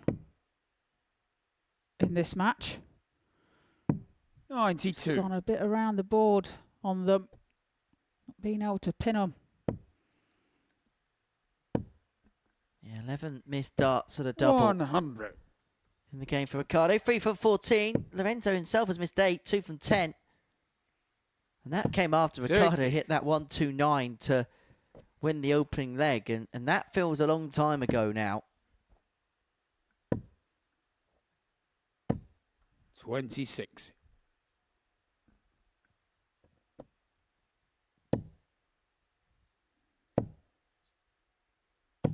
$85. Well, Ricardo would have liked more there to punish that 26 from Lorenzo. 83. However, he's still in control of this leg. 177. Well, that 177 has put Ricardo Ulrich on the cusp of victory. 42 points needed for a 4-2 win. And for Lorenzo Pronk, it's going badly wrong today. He was top of the table at the outset, but he's lost 2 from 2. And all of a sudden, Ricardo Ulrich has put himself into contention. It's one of them days where we have no clue as to what is happening in this particular Group A. Anybody could do anything at this particular point in time.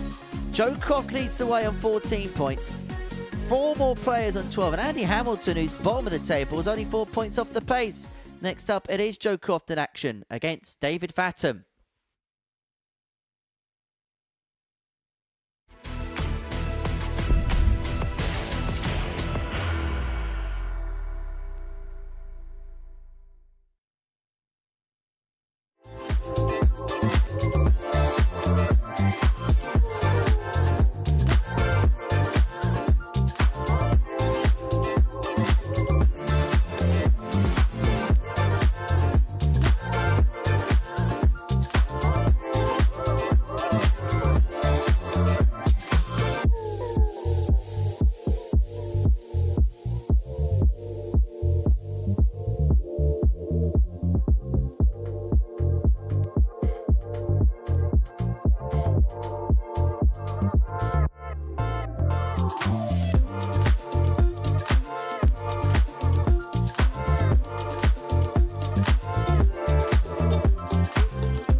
Welcome back to the Modus Super Series, where before the break, Ricardo Ulrich beat Lorenzo Pronk by 4 legs to 2. It's been a day littered with drama, as you can see with the 6 results there. And that doesn't really tell you an illustration of how the table lies. Let's have a look at that now, because everybody now is in 4 points of one another in the league table. Joe Croft on 14. He leads the way, but just.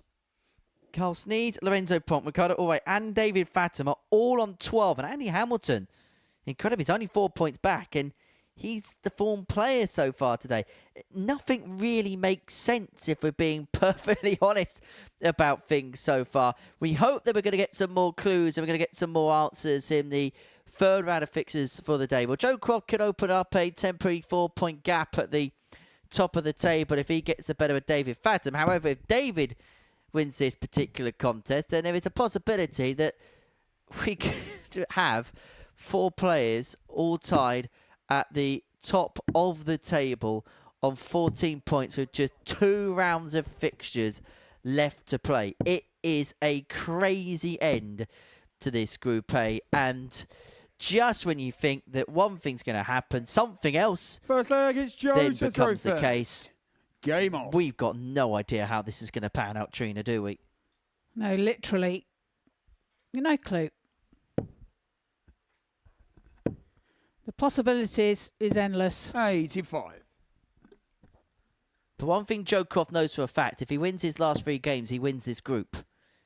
That power is within his hands, and I suppose 55. that's what he will be looking at, knowing that, yes, it might be tight, but ultimately, if I do my job, then I'm going to be through.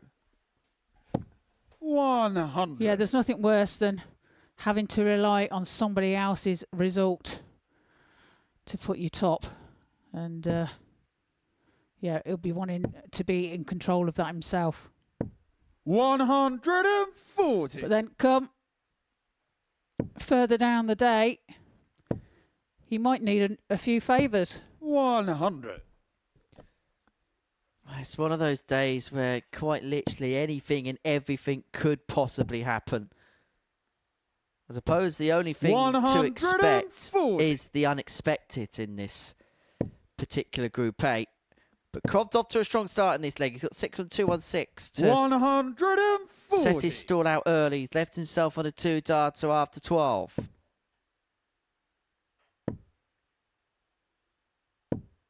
Joey Rock 176. David's right behind him though, so 76 now. 56 for tops, 16 tops. 56. David Rock 166. So Fathom back for 66 to get the breaker forward to take a 1-0 lead in this contest.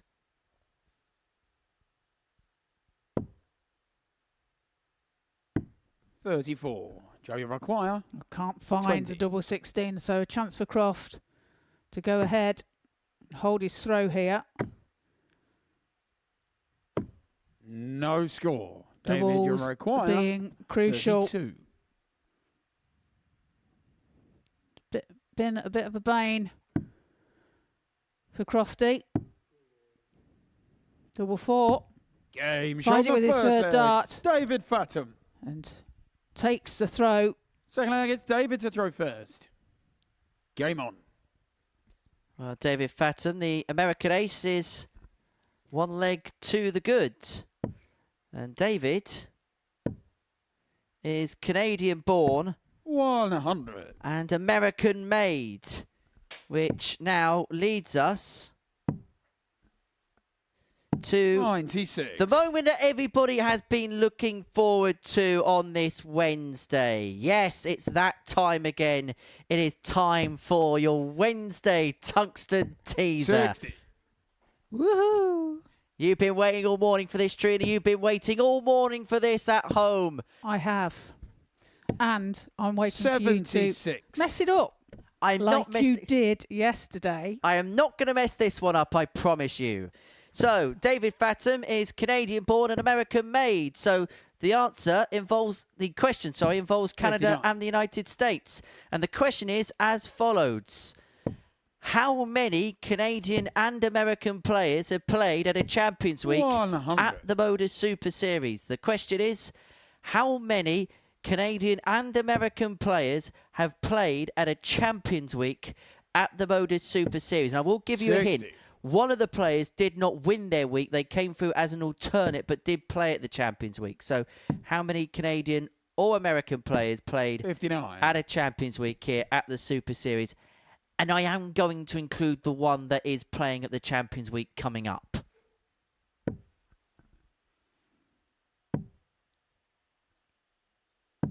$58.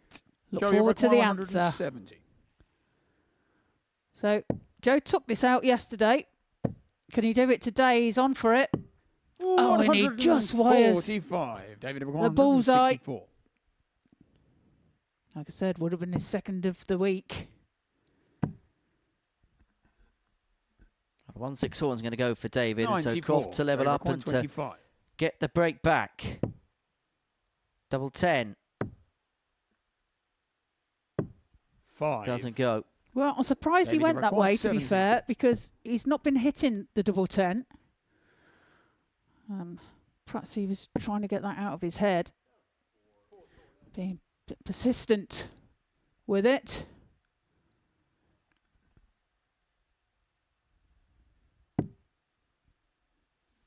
Double 9 to Game double his shot on the lead. second leg.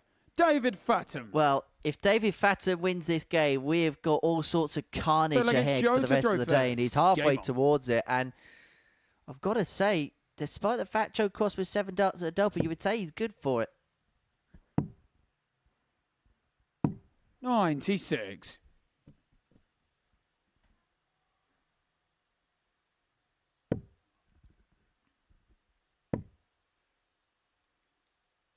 $60.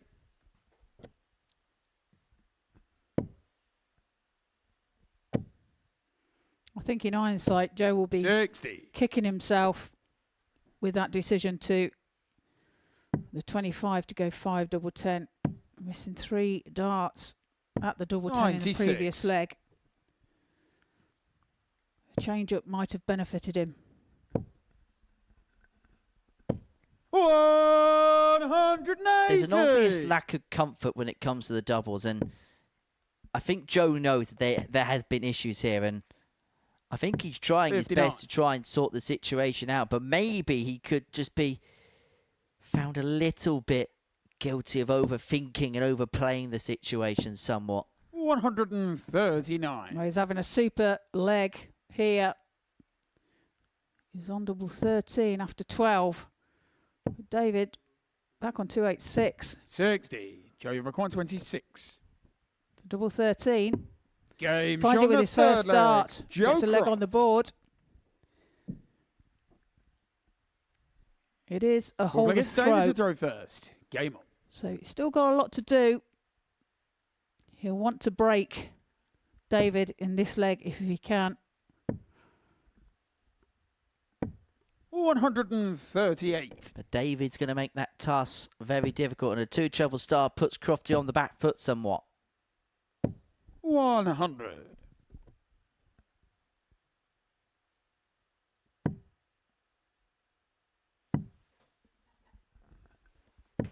$58.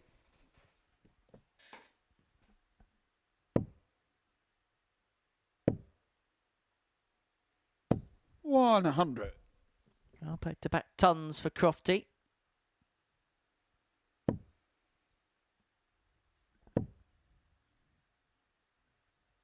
$60. Our current average for Crofty at the moment is 90.71. David on 7665. 100. However, he does lead by 2 legs to 1. Which I suppose just goes to illustrate the misses that Joe Cross had on the doubles and how much it's 60. been punished as a result. The leg that he won was in 13. So when it's come to quality in this contest, Joe's been able to provide it. But 41. when he's been given chances, there's been points where he hasn't been able to take them properly. And Fathom here will hope that he's got 6 on 185 to re-establish the 2-leg buffer. But 79. we know Joey that this is a 160. finish very much in Joe Cross' wheelhouse. Not to be this time. 140. David, Great 106. 140 there to leave him double 10. Treble 18 now. So Joe 58. is Joey back required 20. for double 10. Can he hit it this time? Double 10. Game shot on the fourth And we leg. are Joe back Croft. on level terms, 2 apiece. And Joe Croft is just beginning to find a little bit of Fifth uppage in leg, quality, it's just Joe beginning to to throw find that first. radar on the doubles again. Game on. And that for David Fathom may well get the alarm bells ringing. Yeah, breaker throw there for Crofty as well. So he needs to put in a 100. good leg here to get himself ahead. And the David Fathom start on 19s has come back to 79. pay us a visit.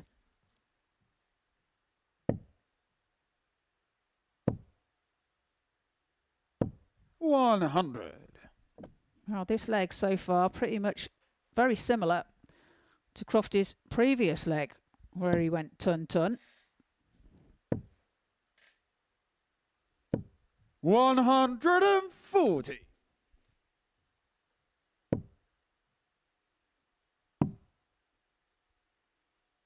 $95. Changes direction there with his second dart, which was good play, as his first dart was covering the treble 20 bed. 60. Well, he's just finding him picking off that odd treble a visit, and it's giving Kim opportunities. Now that's plumb for others to join. Can he find a second? 100. No, he can't. But he does leave himself in a decent suit.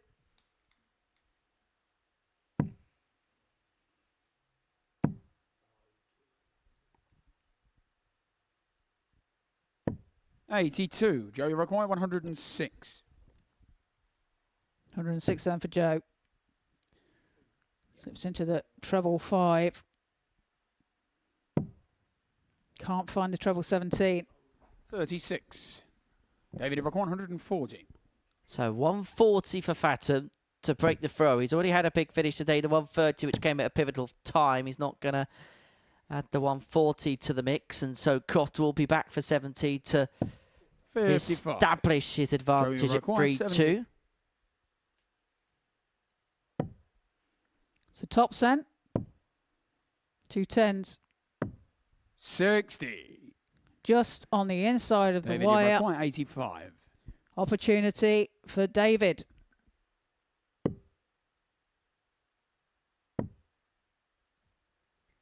Double top. Game shown the fifth That's a different leg. way of going for 85, David but David Fatum. finds it nonetheless, and he gets the breaker throw and re-establishes the lead at 3-2. Sixth leg, it's David to throw first. Game on. That's the first time I've seen that go that way, I have to say. He's certainly creative, isn't he, David? Does things a little bit differently. And I suppose in the garish garb that he's in, I suppose flair and flamboyance would be two things 60. that you'd expect from him. Well, the average is there, 88.73 for Crofty, 76.37 for Fatum. 38.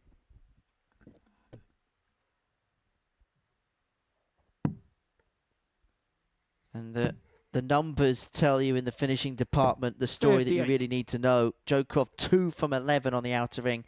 David Fatum 3 from 6, as you can see in your screen there. 99.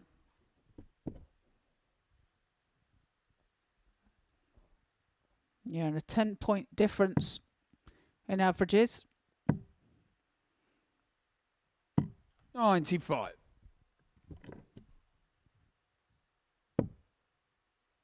Joe Croft will know if he loses this game, he's let a big opportunity 140. go a begging. He would have passed a big one by, because he knows if he won this one, he would have had a 4-point lead over David Fatum. Probably would have ruled him out the race with just 4 points left to play for. And he'd have a lead no matter what going into the final couple of rounds of play. Can still turn it around, of course, but the task 60. is getting more and more David, difficult. 154. Yeah, he would have loved to have treble there, but the 154 is not going to go. 55. Joe, you're Leaves him an 164. awkward 2-dart visit when he returns. If he returns, he will. Crofty not finding the treble 18, which would have left him bullseye.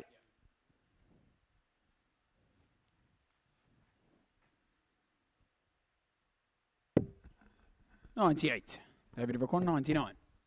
So Fatum here looking at 99 to get the job done and to put himself level on points with Joe Croft at the top of the table. And providing he stays straight, he should get a match start from here. 39 left. Just about in the single 7. 83. And pulled way inside of the double 16. Joe require 66. Chance for Crofty then to level the match. 66 required.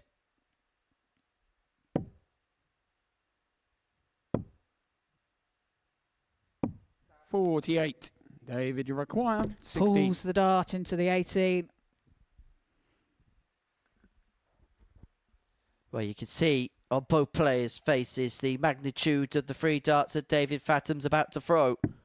He finds the double eight first time of asking. He knows the magnitude of those 2 points, and Joe Croft knows the magnitude of that defeat, because from having control of the group, he now finds himself one of potentially 4 players that could finish this round of games with 14 points on the board.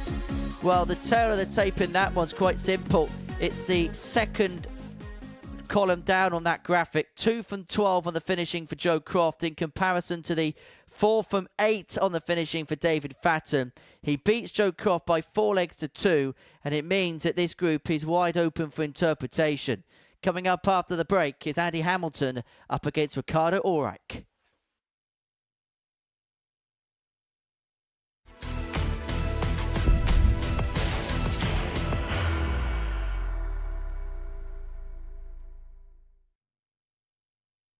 Are you ready to lift that trophy, Darius? Yes. Let's do it then.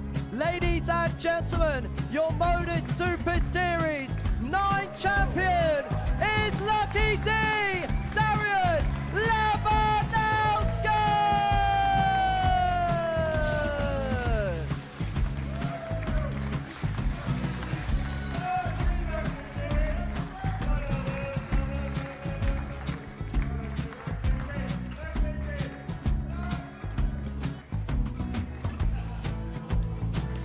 Well, what a wonderful night of darts we have seen, and we are ready. Our champion is ready, and it's trophy. So receive the trophy. £25,000. The new Modus Super Series champion, the Terminator, Marvin Van Velzen.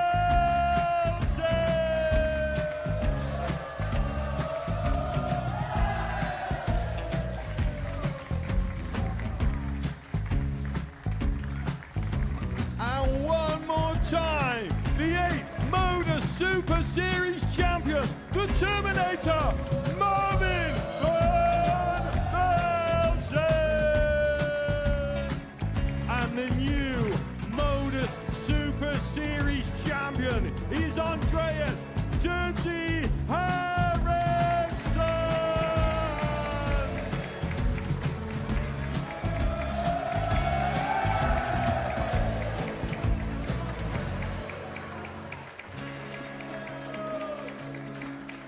And one more time, the 7th Modus Super Series champion. Give it up for Andreas Dirty Harrison. The moment we've all been waiting for. Would you please show your appreciation for your Series 6 Modus Super Series champion, Scott Taylor?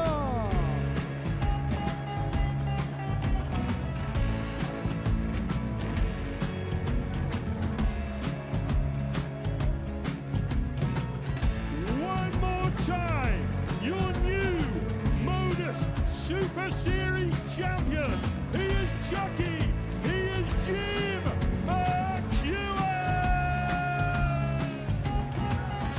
Ladies and gentlemen, your Modus Super Series champion, retaining his title, the Nuke, Luke Littler!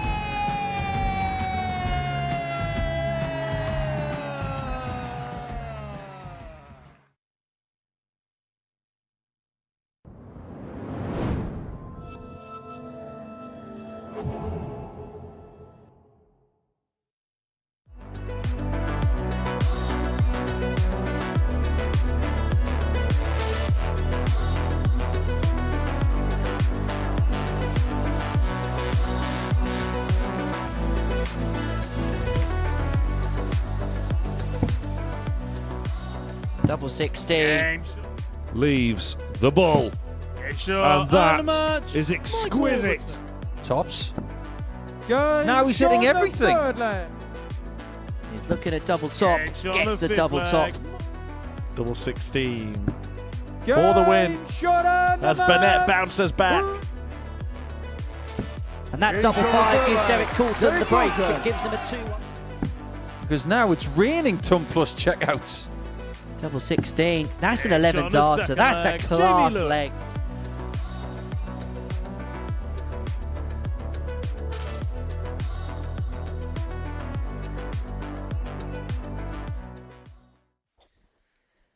There's a lot of class and a lot of pride of Wales, that is for sure. And they will be back, and they're looking to go one better than last time. The lineup of players will be revealed on Saturday evening here at the Live Lounge in Portsmouth. That little VT reminded me of the old BDO opening credits. Remember when the Lakeside used to be on the BBC and they had all the VT of the players in the dartboard? Yes, I remember it well. Am I right in saying it was Steve Beaton's hand that was the hand on the trophy? I think it was. I think it was. Well, he'll be hoping to get his hands on some trophies in 2025 in this building. But who's going to win this? The 8th game of the session between Andy Hamilton and Ricardo Ulrich. And at this present moment in time, everybody is still in play in this Group A. Incredibly, Andy can still finish on 16 points. Now, the only way that he can win Andy the to throw group first. is by Game on. there being absolute chaos and carnage. As for Ricardo Ulrich, if he wins this, then he'll move on to 14 points. I mean, 3 players are on that mark, and it would mean regardless, at the end of this round, 4 players would be tied on the same amount of points. This makes Trina absolutely no sense, 60. and that's not the first time I've said that today. I don't think it would be the last either. It is a very 57. hectic board up there.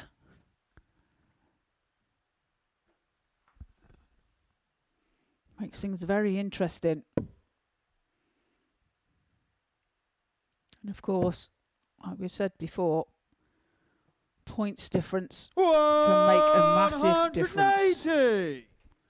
The first 180 of this match there by Andy Hamilton. 58.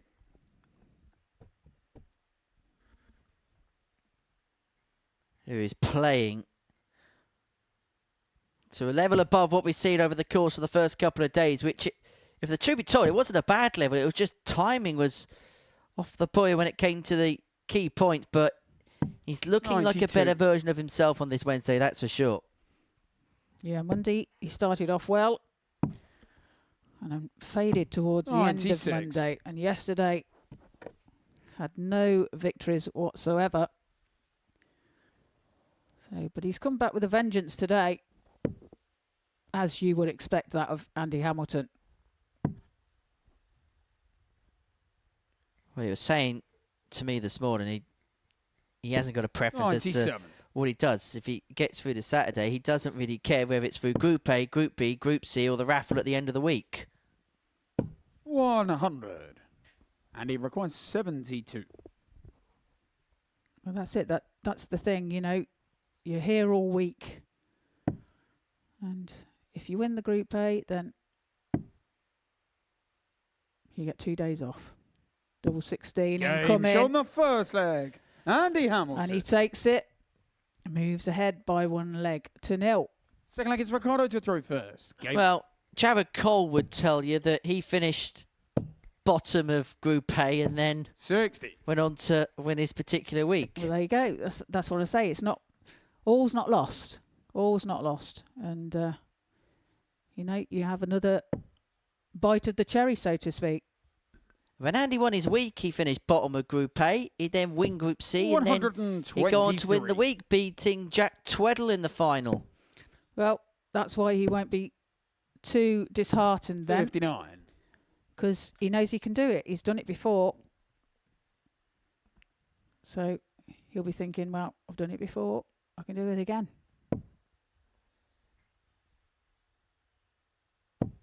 Well, he put his pedal to the Tweddle there, and he's going to have to put his pedal to the metal here. 140.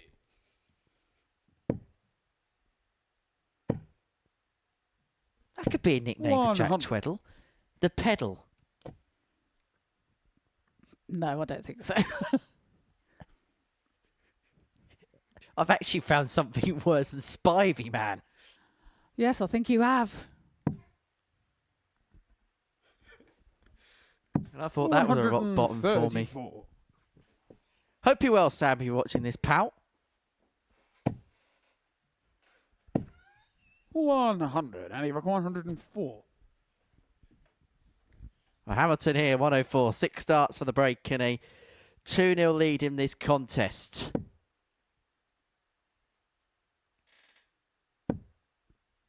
Finds the treble 18.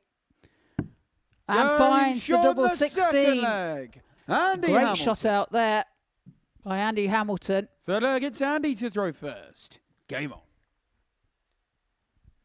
15 dart and a 12 dart leg for Andy Hamilton there. Currently averaging 111.33. Yeah, this is really good from the hammer so far. Putting the hammer down 71. and maybe putting another hammer blow to somebody's hopes of winning this Group A. He's like the dream crusher on this 60. Wednesday. And no, that's not an idea for a nickname.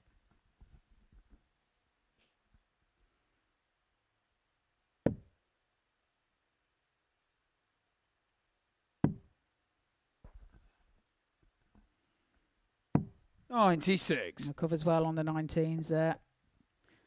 Finds at least one of them. 60.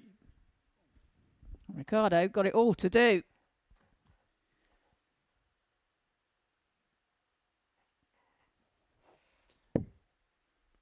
There is a conceivable scenario where at the end of this group we could have 3 players on 16 points and 3 players on 14 points. 140.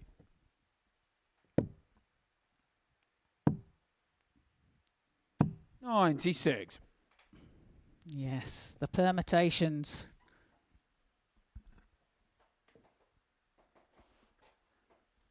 And there's also a possibility that if that is the case, depending on how the results go, somebody could actually win this group with a minus legs difference. 134.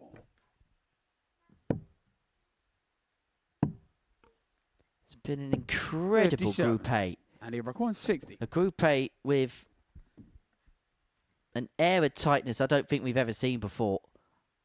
We'll head down to the lower portion of the bed. And for the first time this week, as he just lost his mark a little bit, that he's then had to scamper around with dart 2. Nothing's going to matter there. 15, 12, 15 for Andy Hamilton. The average of 107.36. Well, it's Ricardo to throw first. And 3-0 to the good. 140. A very strong performance here from Andy Hamilton.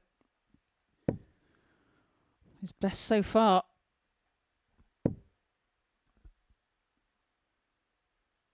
$97. 3 out of 3 for Andy. 44. Well, this is going to sound absolutely crazy because he's bottom of the group. But if any players look likely to put in this kind of performance, it has been Andy Hamilton. Well, averages suggest that, don't they, from the last previous days as well. He's been the highest performer. 85. He's been the best player, yet he's bottom of the group. It just makes no sense whatsoever. 43. We had the situation a couple of weeks ago with Jamie Lewis. Fireball himself was caught up in an inferno. Averaged 93 for the week, and he didn't even amass more than 4 points in his Group B campaign. That's when you know that luck is not on your side. 140. That's when you just say, well, I'm just going to tap out here. Nothing's going to work. 100. Highest average of the series, in case you're wondering, Shane McGurk, who is pretty much guaranteed to be in Group A at Champions Week. 94.5 was his average over the course of the 3 days that he played in Group B and then on finals night on the Saturday. 96.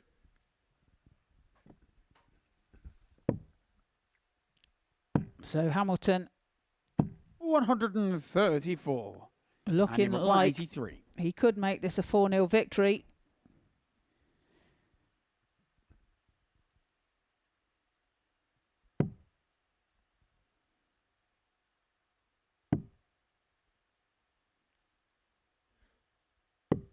58. Can't find the bullseye. Ricardo, top- you require 40. Chance now for Ricardo to take out tops. And he Gauge on does the so with fourth his first leg. start. Ricardo Ulrich. Gets his first leg on the board. Andy Hamilton will be throwing for the match. To throw first. Game on. Well, that's Ricardo's first opportunity he's had at the top of the contest, and to his credit, he's taken it. And it continues this good trend of legs won in this game. 15-12, 15-16 so far in this match. Our middle match of the day 100. might well be match of the day.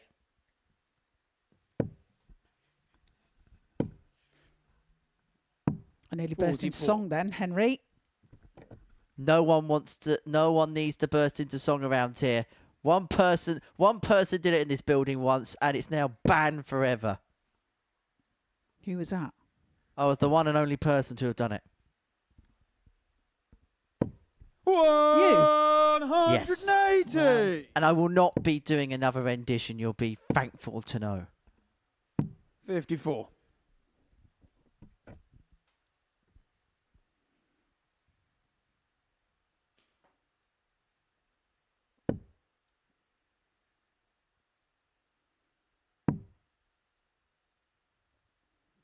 What did you sing? 23. Well, singing's probably putting it some way. It was Chesney Hawkes, the one and only. Oh, right, okay. 59. It was sung better by Chesney. Was it more of a squeal? That's just my normal speak, isn't it? Oh, okay. Well, put it this way, it was that bad that they cut the microphone off halfway through.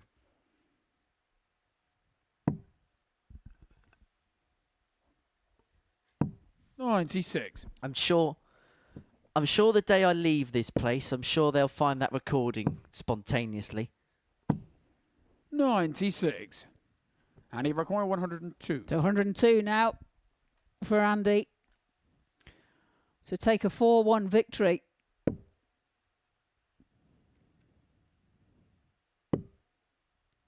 Goes the bullseye route. 17 62. will leave him tops. And he will be back. There's Ricardo way back on 248. Could do some damage here though. Could pressurise that 40 shot. 40. And he requires 40. Well, we haven't seen a ton plus average yet so far this week. Performance of the week goes the way of Andy Hamilton. It's a 4-1 win against Ricardo Ulrich. It's 101.92 the average. That's as good as it's got for the Hammer so far. He gets the better Ricardo by 4 legs to 1 in that particular contest. And this is how the game went statistic. That is a brilliant performance from the Hammer. 101.92, 4 from 5. That 104, check out the highlight. And he is now on to 12 points. Next up, it's Carl Sneed and Lorenzo Pronk.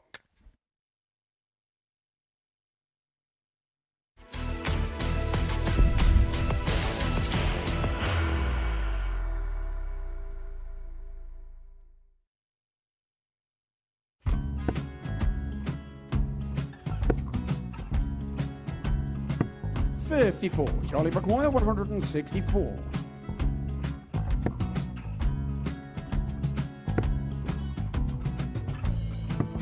$44.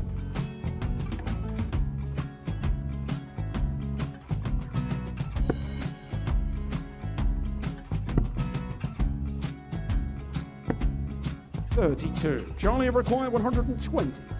Well, 120. He's got a fair, at least 2 handfuls at this. Just needs to stay 60. there. That's a good shot. Halves his score. Leaves himself on a 2-darter.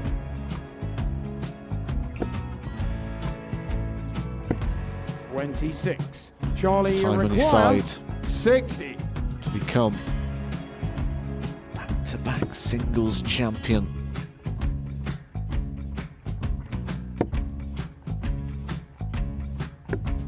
$40. Definitely a couple of nerves in those last 2 darts. But he'll be coming back. It's a moment he's been in before this situation. Standing at the back of the 81. stage, Charlie approaching the requires jockey with a 20. chance to win the title.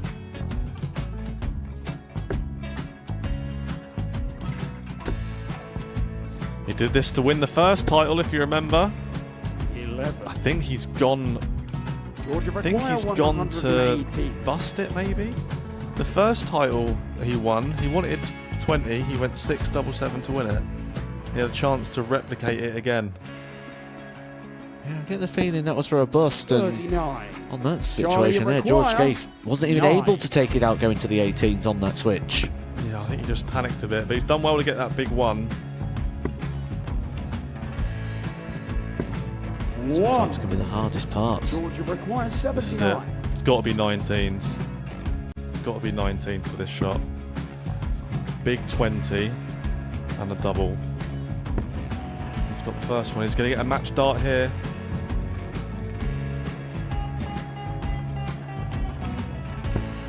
$59. Charlie Threw the entire require body into that 8. one. Just didn't want to let go of the dart.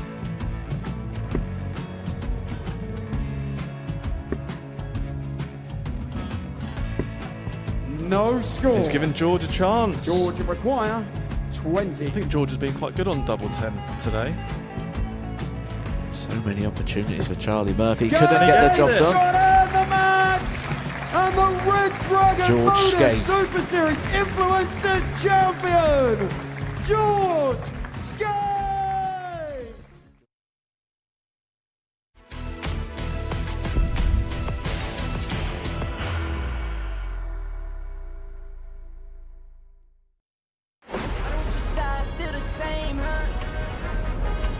It's Phil, the power. Told you this is not a game. Done playing, trying to live up to my name. Cuss them off, they said I changed. They just ain't keep up to pace. Welcome back to the party in Portsmouth here at the Modus Live Lounge. This is not a game. It started 15 big dreams, and I keep dreaming. Strategic, I'm not scheming. Well, Phil Taylor is in audience on Saturday, June the 28th here at the Modus Live Lounge in Portsmouth. Tickets are still available for it via www.dartshop.tv. That's the website you need to get your tickets for that. And any other Modus Super Series event that takes place here at the Live Lounge in Portsmouth, including any given Saturday here on the South Coast. So next up for us is a meeting between Carl Sneed and Lorenzo Pronk. This is match number 9. It's the final game for the third round of fixtures. The winner will move on to 14 points. And if Carl Sneed wins this game, he would go top regardless. If Lorenzo Pronk can win it by 2 legs, he will move to the top of the table. And that scenario, we spoke about players that could finish on 16 and 14, is still a distinct possibility. 41.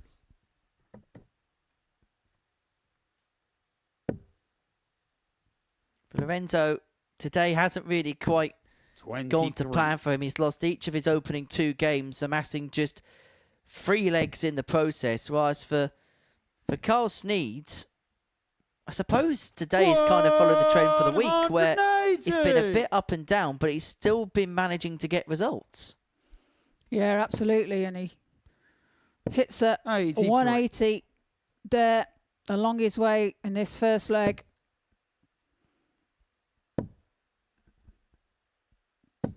$140. Follows it with a 140 to leave himself 140.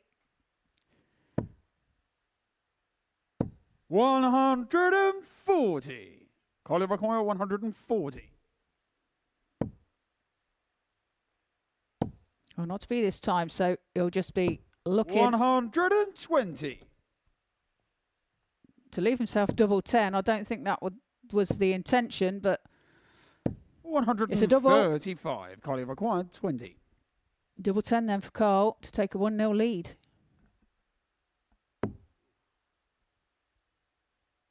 Game shot on the first leg. Finds it with Carl his second Sneed. dart. 1-0. Second leg, it's Lorenzo to throw first. 14 darter, Game on. solid enough beginning for Carl Sneed, who looks like he's got that real bit between his teeth. And he must be thinking that over the course of this Group A, he's found different ways of potentially throwing it away. But no matter how bad things get, he still finds himself in with a chance. Yeah, he's battled, hasn't he? I think that's the word to use. Starts off with a magic maximum. First 3 darts of the leg. 60.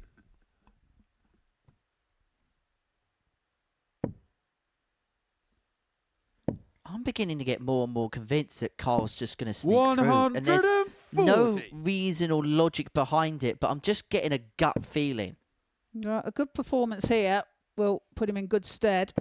180! Maximum there from Lorenzo Pronk.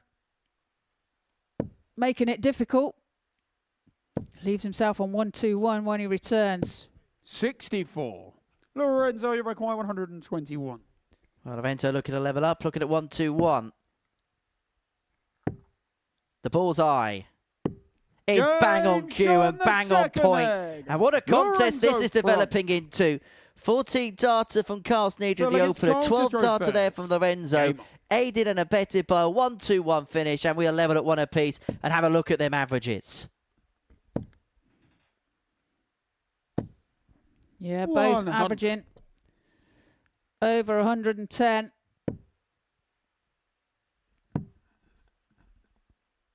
$134. Well, we've been awaiting this for a while, haven't we? So Andy Hamilton with the average start 102 43. In the previous game, and these two in the early portion of this one are serving up a bit of a corker.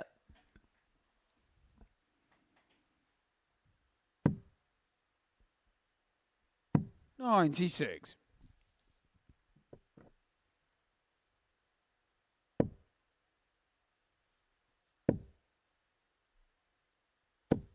$24. Yeah, the only other average over 100 this week has been 77. By Carl in his last game on Monday. 103.82 he had then. 44.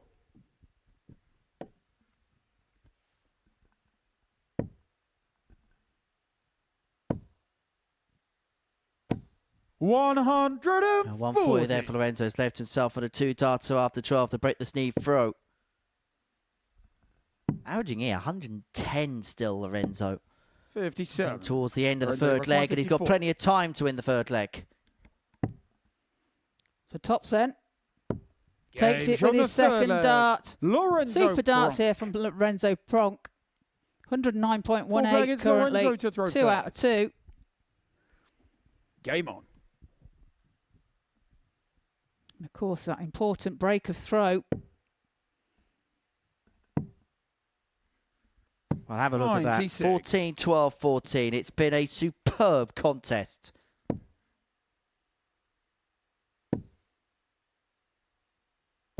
$100.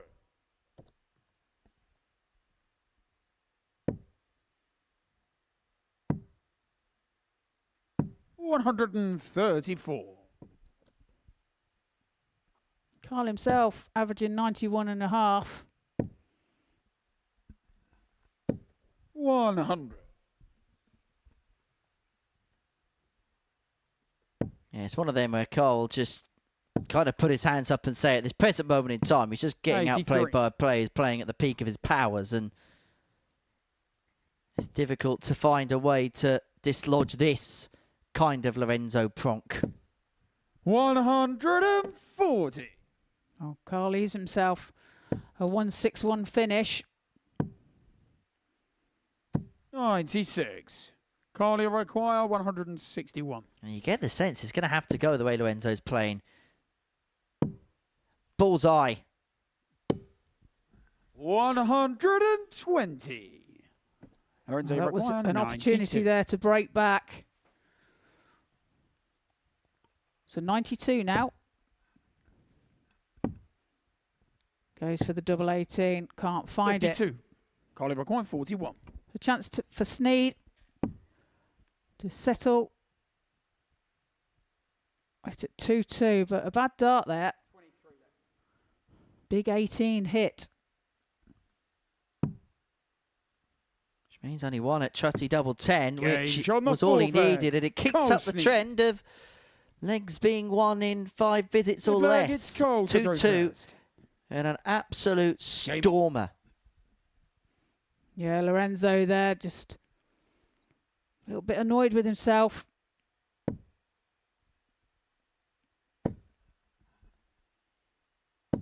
140.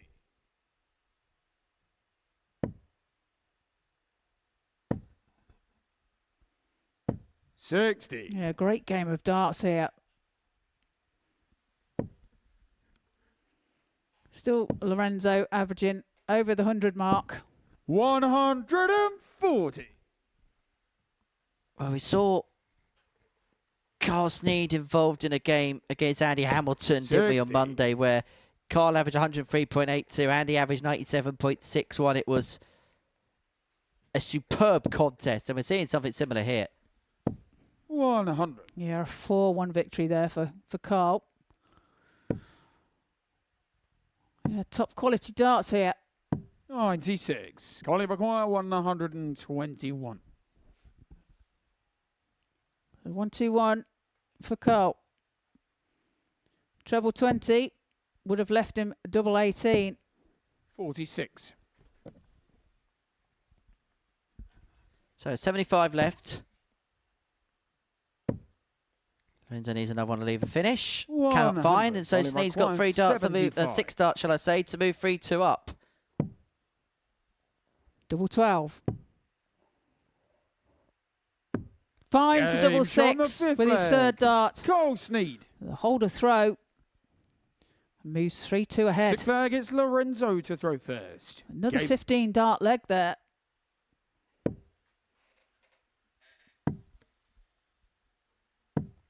$58. If Chris Mason was sat in this seat, he'd say that, well, he'd say this game is indicative of a good one if it's 5 visits or less. It's the John Part metric of good 100. matches. Anything that goes, a game that don't go over 5 visits is usually a good game. And John Part knows a good game of darts when he's seen it. 121. Or as he likes to call it, darts.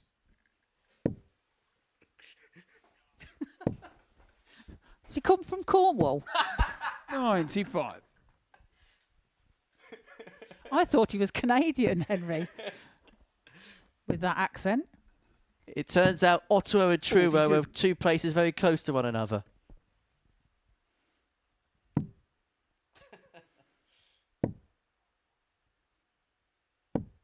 $88.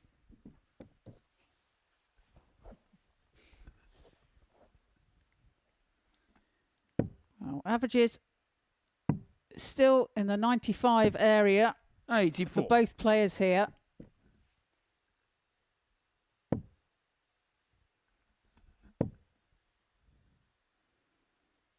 $58. Bit of a slower leg, this one. 43. Carly require 160. Well, both on a finish. Carl will have the opportunity first. Not to be this time. Which means the trend of 5 visit legs have come to an end. But he 140. could get it done in 16 if Lorenzo Pronk can't find the 153. He's not going to. And so Carl Snead, who has been tremendous 59. in this Carly game, require has 20. got 3 in his hand, a double 10 to round off a 4-2 victory, which would put him on to 14 points. It'll put him to the top of the table. Double 5. He's 10. not got. Lorenzo require 94. So a chance then for Lorenzo to level the match. 94. Finds a double 18.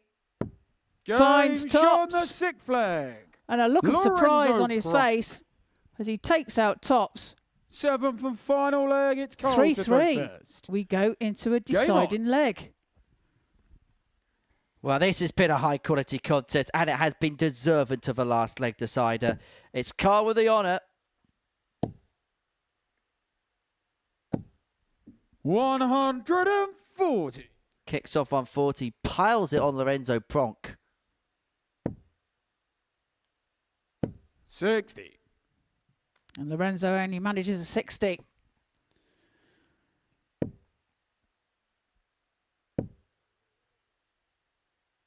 $82. Well, recovers well with his last start there. Picks out the treble 19. 140.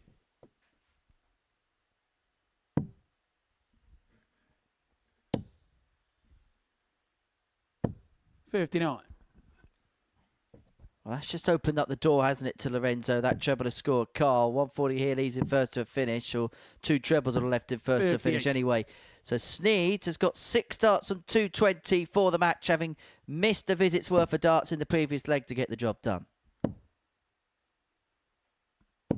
60. Not only a 60, leaves himself 160. He really needs to fill this up. Finds the next best thing. 140. Can't require 160. Tops to win it. Tops to win it with some panache. And the bomber has just landed a haymaker on Lorenzo Pronk.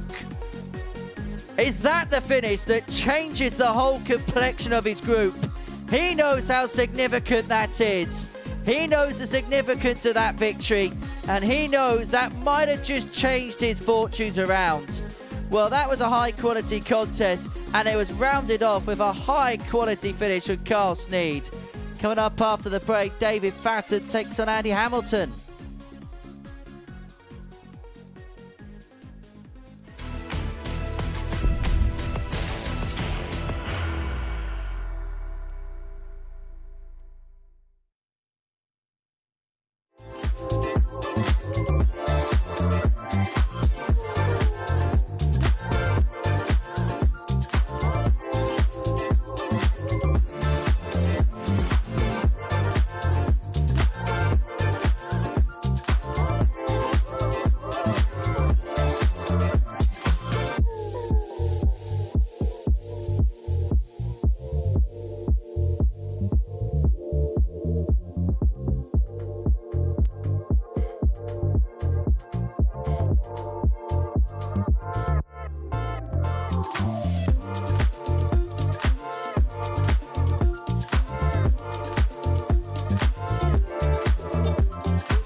Is where we've completed 9 games on this Wednesday afternoon here at the Live Lounge Reporter. Before the break, Carl Sneed took out a big 160 finish in a last leg decider against Lorenzo Pronk. Andy Hamilton beat Ricardo Ulrich 4-1, and David Fatten beat Joe Croft by 4 legs to 2. This is how the table looks, and well, every single player are separated by just 2 points in the table. Sneed, Croft, Fatten, all on 14. Pronk, Hamilton and Ulrich are all on 12. And interestingly, you have a look at the legs difference. Just 7 legs separating the top to bottom player in this group. It is so tight. And actually, I can't remember a Group A here, at least not in a long while, that has been as tight as this. That is how competitive this Group A has been. So let's kick off round 4 with a meeting between David Fatten and Andy Hamilton. Now, Andy, who was bottom of the table at the beginning of the day, could move on to 14 points. He can't go top because the legs won, but if he wins it 4-0, it'll be level on points, level on legs difference from Carl Sneed. And Hamilton, who was 50-1 to go on and win the group, will put himself in play come the final round of the day. It makes no sense. I said that word again. Game on. But anything you think is off the table inevitably heads to the table. Yeah, it's just reoccurring. Permutations are all over the place. 140. It's a good start there from David. See if Andy can continue his good form today. 140. Matches David's 140. Well, last time out, he put in the performance of the day, one of the performances of the week. 101.92 average, a 4-1 win against Ricardo Ulrich, 4 from 5 on his doubles, including a 104 finish. And there's just been a feeling today that Andy's just managed to piece the jigsaw together somewhat.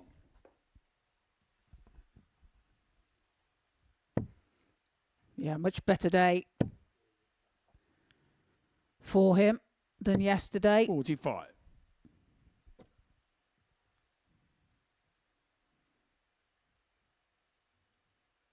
Just couldn't quite get going yesterday at all.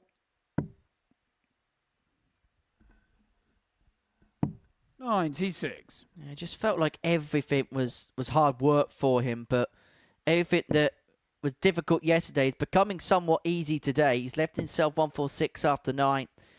Fatten, though, should leave himself in a better suit, and he is going to leave himself on a 2-darter. For Hamilton with first poke here to break the throw, having already taken out a 147 and a 104. Can he add the 146 to the catalogue? Not to be this time.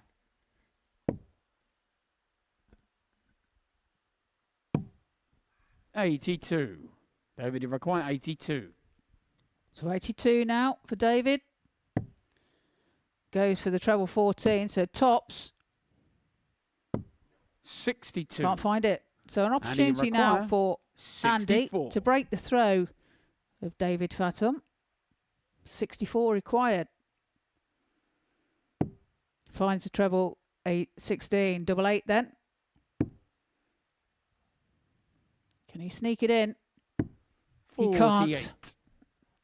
David, you require 20. So it throws back to David for a holder throw, double 10. 2 5s. Well, he's got a beautiful guide there, but he's 10. unable to utilise it. And you require 16. And so Hamilton, for a break opportunity, look at a double 8.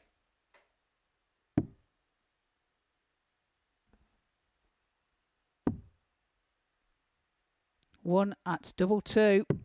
And he Game finds shot it with the his first third leg. dart. Andy Hamilton. Takes the first leg against the throw. Leads by 1 Second leg leg, to it's 0. Andy to throw first. Game. You can see the frustration etched on the face of the Scorpion.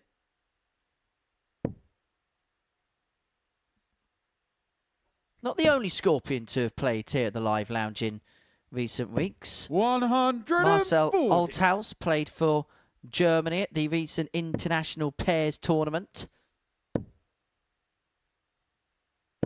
85.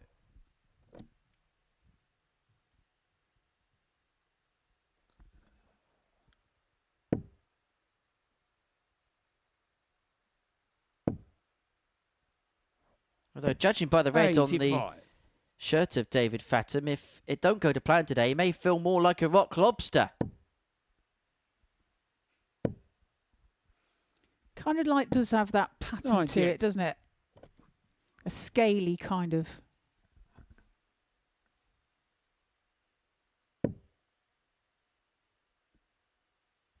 Everyone's got that B-52s track in their head, haven't they? 42. What, love shot? It's a little old placeware.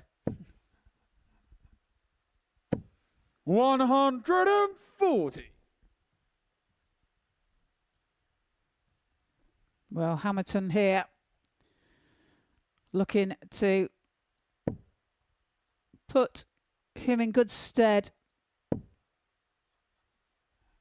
for his next return. 83. Well, he's left himself on a finish, but Fathom's in a better place in this leg. Real good opportunity to break the throw. 98. Leads Andy, himself on a 151. two-darter. And Hamilton, you feel he's being forced to take out the 151. Well, him taking the throw off David in the previous leg. 123. He'll be wanting to hold his own throw. 80. But there's a chance here for David to break back. A top cent. Finds it for a 1-1. David Fathom. Breaks back. Third leg, it's David to throw first. Game on. Well, for the first time today, things aren't quite going to plan for Andy Hamilton.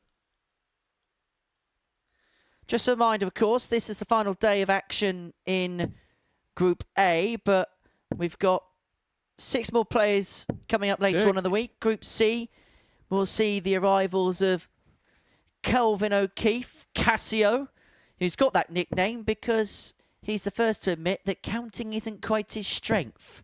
So that will be interesting. Michael Huntley is another Welsh representative 100. doing some great stuff on the Seniors Tour and on the ADC circuit. And Brandon Walsh is back for another tilt at the Super Series. Whilst Group B, 3 former weekly winners in action. Justin Smith, Reece Colley and Conor 99. Heenan. And you get the sense all 3 of them, yes, they have one in this building, but maybe have a little bit of a point to prove here at the Live Lounge.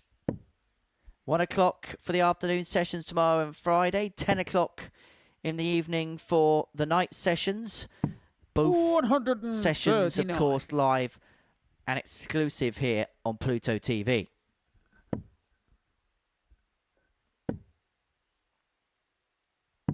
Who are you looking forward to seeing in the second half of the week, Trina? Well, Reece Cooley is a fellow Lincolnshire, player. Plays for our county. 140. Although I'm from Warwickshire, I play for Lincolnshire. So it's always interesting to follow him. 100. And he requires 120. County lines? County lines. Conor Heenan. Always a favourite for a 9-darter. Well, he's looking for a 4th 62. 9-darter in this building this week, Conor Heenan.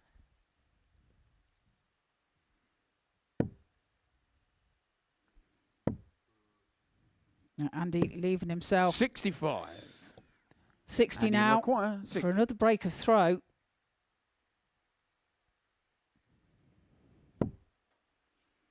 Top cent. Game Takes shot on it. the third leg. Andy Hamilton. Goes into the lead. 2 legs to 1. Puts himself in a good position in this leg. Throwing Fourth leg, it's first. Andy to throw first. Yeah, Game. much better leg, 14-darter to get that particular break. You look at that Group C, and well, we got no idea who's going to be playing it. Let's be honest, but 125. you look at it and you think that the 6 players in there will probably all fancy their chances in one of the 2 spots. Group B is going to be nasty this week. It's going to be really nasty. Putting 3 from 5 41. there is not going to be an easy task. No, it's a tough group. In Group C, you've got Michael Huntley, who's been playing on the seniors. 85. Young Brandon Walsh as well returns.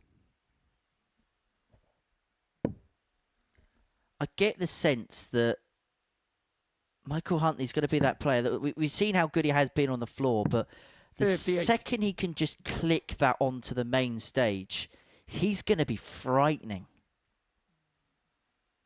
Yeah, he's a good player, is Mike.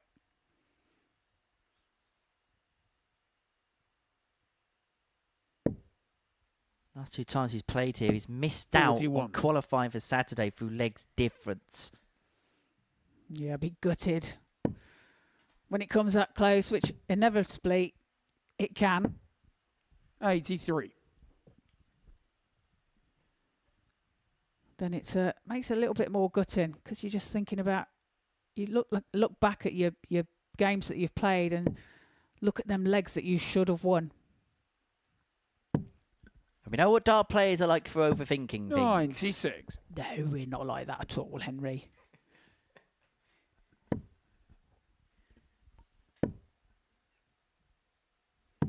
So 154 then. And he for Andy. require 154.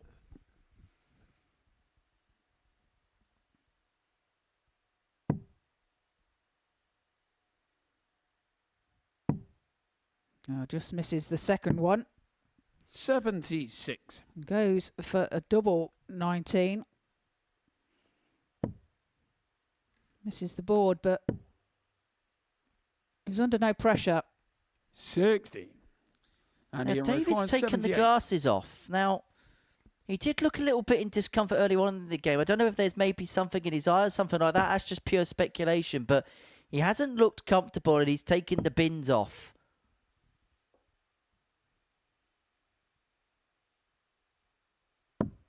$38. Interesting. However, I do understand it because sometimes I throw with my with my glasses on. Of course, I throw with my darts. I hope you be throwing with darts. Throw with my glasses on, but other times I don't, and sometimes things become more blurry, and it's No score. whether you're. David, you require 127. I think when you get tired, your eyesight can change. It certainly is the case for me, anyway. 19 for the ball, not to beat. And so Hamilton will come back here 93. for And he double require top to 40. open up a 2-leg advantage in this game.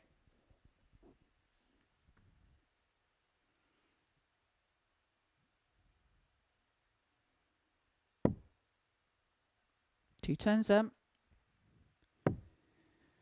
2 5s.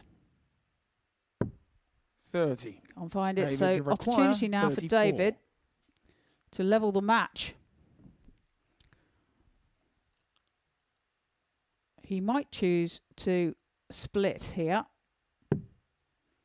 He doesn't. But Game finds shot it with on his the fourth second leg. dart David and levels the Fatter. match at 2 apiece. And that was a breaker throw. Fifth leg, it's David to throw first. Well, now the glasses go back on. Game on. Obviously didn't enjoy what he couldn't see maybe with the glasses on. And I suppose as well, obviously you've played with glasses on and glasses off in recent times. Is 96. it perhaps a comfort thing as well in terms of sometimes when you play with glasses on and you're not used to it, that it can kind of get in the way a little bit? I think as far as I'm concerned, for me, it's 96. things ain't going right. I'll try anything. So I'll take them off if they're. But no, my eyes do get tired. So sometimes it's weird. 60. Sometimes I play better with them, and sometimes I don't. But that's more of a visual thing rather than a superstitious thing. I know Jared Cole had this issue a couple of years ago, and he actually won a dev 57. tour whilst playing with glasses on, and it It was actually his partner that was telling him to get his eyes sorted. And he tried it for a little while. He had some success, and he said he just couldn't do it, particularly because of his throwing action, because of the way he draws the dart back. He just felt like he was clipping the flight with his glasses and to the side of the ear, and it just wasn't comfortable for him.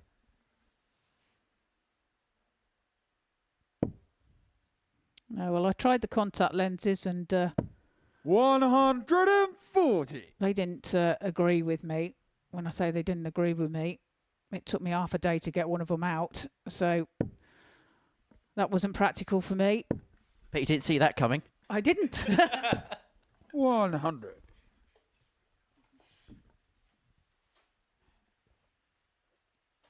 David leaves himself on 68 in this leg.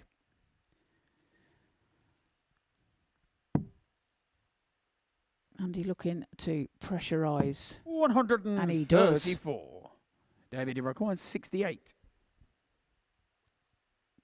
So for a hold of throw, double 16. 36. Can't be found. So opportunity now for Andy Hamilton 74. to break the throw of David Fathom on 74.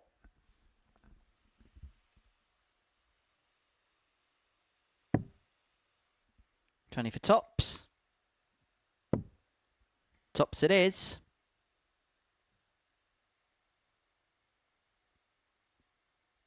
Game 3-2 it is in the direction of Andy Hamilton, and he gives it a bit of gusto as he gets a crucial breaker throw. Sit flag, it's Andy to throw first. Game on.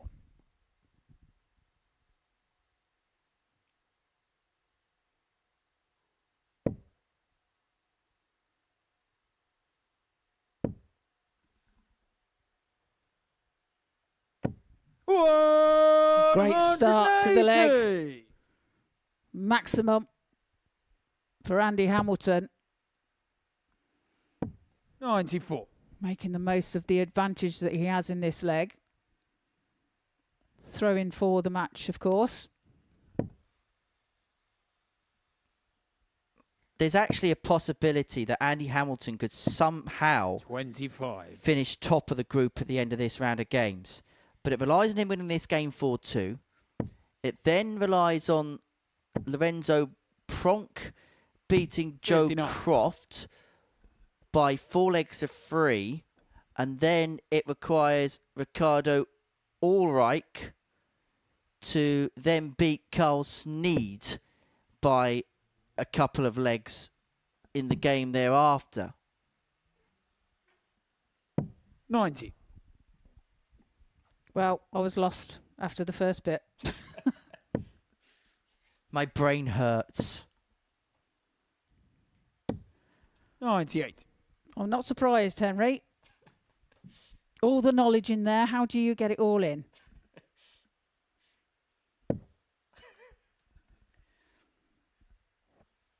Should meet my good pal Google.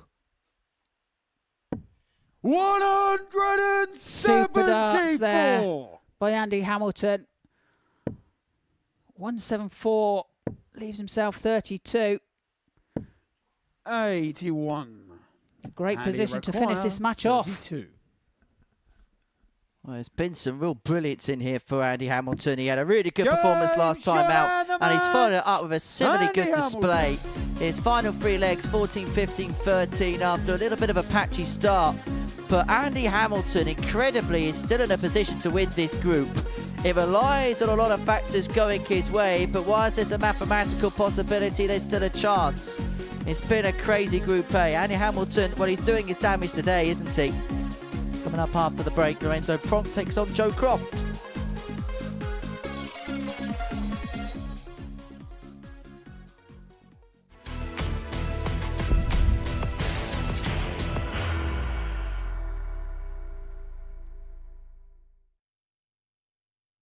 Are you ready to lift that trophy, Darius? Yeah. Let's do it then. Ladies and gentlemen, your Modus Super Series 9 champion is Lucky D, Darius Lewandowski!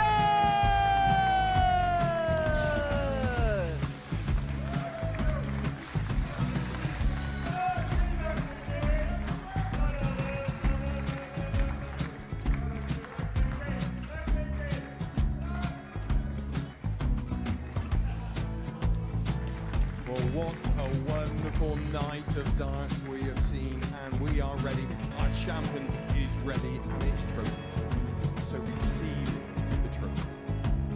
£25,000. The new Modus Super Series champion, the Terminator, Marvin Van Velzen.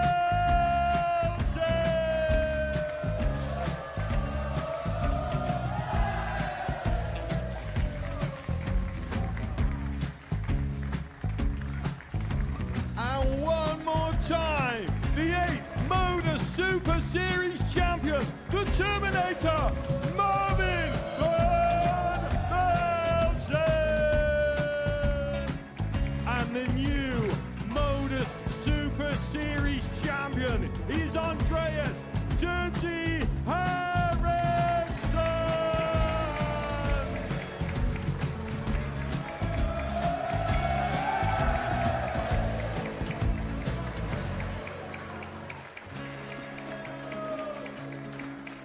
And one more time, the 7th Modus Super Series champion. Give it up for Andreas Dirty Harrison. The moment we've all been waiting for. Would you please show your appreciation for your Series 6 Modus Super Series champion, Scott Taylor?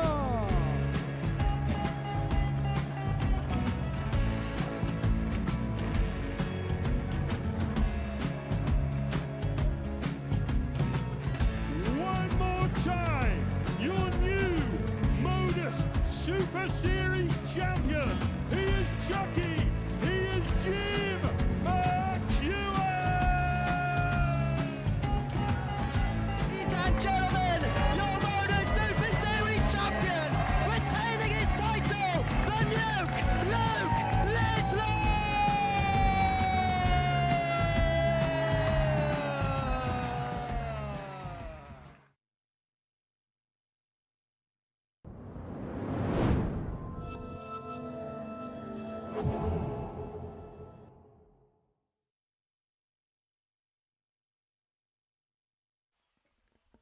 Welcome back to the Modus Super Series. Before the break, Andy Hamilton got the better of David Fatten by 4 legs to 2. Our next game is a meeting between Lorenzo Pronk and Joe Croft. So this is how the land lies for these two. Lorenzo can move on to 14 points. He can actually go top of the table with a 4-0 victory from 5th position in this particular group. As for Joe Croft, a win of any description would temporarily put him to the top of the table. But Carl Sneed does have his game in hand in this particular group against Ricardo Ulrich. And do you want more permutations, Trina? No, because I'm confused already. To throw first. Game on. But carry on. If Lorenzo wins this game and Ricardo wins the next game, all 6 players will be on 14 points going into the last round of fixtures. 85. That's incredibly tight, isn't it? Can you imagine what the players are thinking out the back? They're trying to figure out themselves what they've got to do, and it's impossible for us to figure out. But for them, it's 90. It's game by game, isn't it? They're having to really look and calculate things. And if that does happen, there'll be a guarantee of the 99. lowest ever points total to win a Group A. No one has ever won a Group A on 16 points before. Somebody 140. could finish on 14 points in the group and finish bottom. And if you said, I'll have 14 81. points, you think, probably getting a Group B, might just miss out on Group B. You wouldn't think 14 points would see you bottom of the group. But I suppose it just goes to show the competitiveness of this week that we've got players on big points totals, yet amassing nothing for those efforts. 95. Lorenzo, you require 120. Oh, Joe there persevered and has left himself at a bogey, which has left Lorenzo with 6 from this one, 20 to take the opening leg.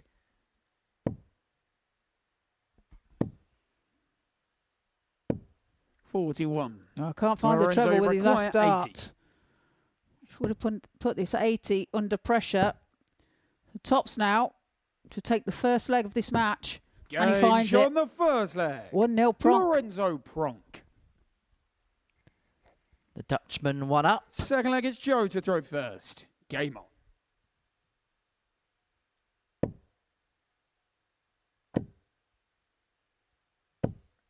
$60.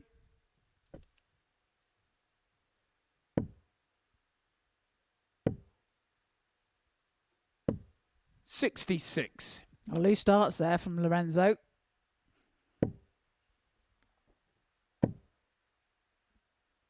As a player in the 59. practice room, what would be your psyche in this scenario with the group as tight as it is? Is it just try and take care of your business, or do you need to actively have a look at where the legs difference is? Well, I think you will have a look at the leg difference. However, I think if you start to think, well, I just need 2 legs, and you can put yourself under pressure of just doing them 2 legs or whatever.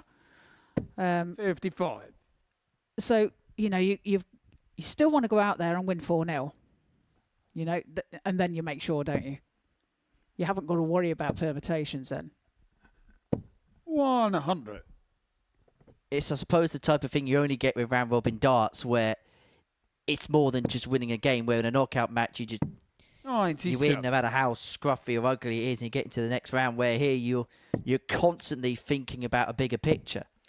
Yeah, well, you will have that point difference in mind. 135. Lorenzo, 143. The trick is to try and not be aware of it, but not play to it. 127. Joe Croft was almost aware there as Pronk missed the double 16 for the 143. And that was for the break of a 2-0 lead. Croft needs this just to save his throat. He's not going to, and so Pronk is back. 60. 2 8s for 2-0. Requires 16.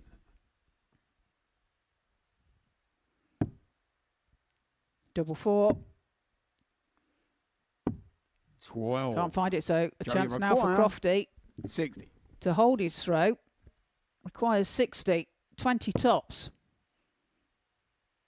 Moves across the hockey. Moves back for double 10. Game shot on the second leg. And he takes it. Joe Croft. 1 apiece. That double 10 for Joe has been Third leg, a bit it's hit and miss Lorenzo today, to hasn't throw it? first. Game It's on. been his friend at times and his enemy at others. 140.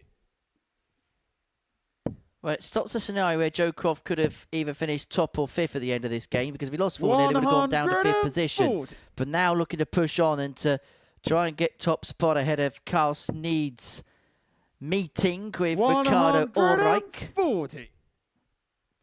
But Lorenzo Pronk has found something, hasn't he, the last half hour or so? It was a stuttering start to the day, but he averaged 93 despite defeat to Carl Sneed, and he's averaging in excess of 90 here. 41. Yeah, his game against Carl, he stormed into the lead. 81. Averaging over 110 at one point. 95. Joey require 140. It's one of them where Carl Sneed hit that 160, didn't he? And that was that. And sometimes you just got to put your hands up, and that was 60. exactly what Lorenzo had to do on that 85. occasion. But he has this leg in the palm of his hands. But 82 left, bull, treble 14. What's the option? Treble 14, but both of those darts wayward.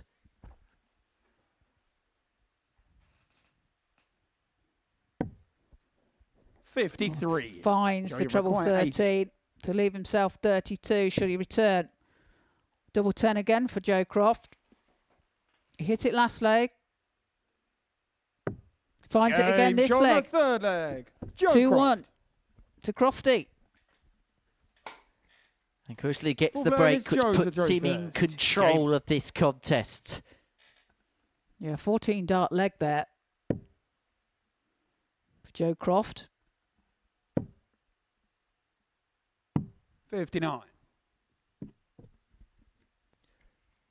Well, Joe's finding these spells, isn't he? 121. There's been moments, there's been patches where some of the things he's been doing have been really, really good, but it's just been finding that on a consistent enough basis has been the issue. 140. Yeah, at the beginning of the week, I had a chat with him and he said it's his consistency, 45. he knows, is not at its best at the moment. So it's something that he was aware that he needs to work on. 44.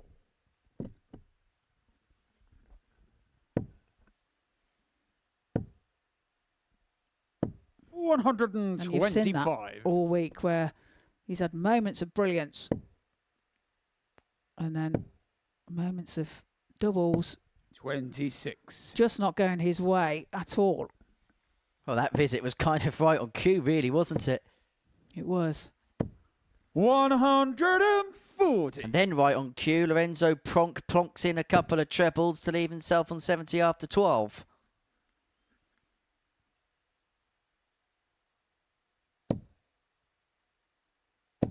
$85. Lorenzo requires 70. He does find a treble with his last start to leave himself 140. But 20 now and tops for Lorenzo. 30. Joe, you require 147. Not to beat. So Joe does get a shot at this 147. Treble 17 now. Not to be this time. So Lorenzo 95. back Lorenzo for requires tops 40. to level the match. For 2-2. Game Desmond shot on the it fourth is. leg. Lorenzo Pronk. Fifth leg, it's Lorenzo to throw first. I see Game what on. you did there, Henry. 2-2, Desmond.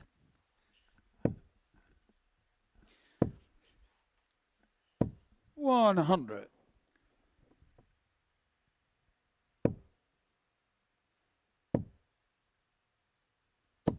$123.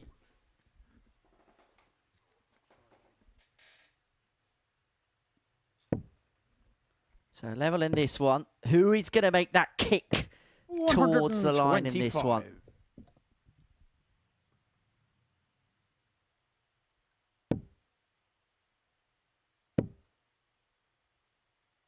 97.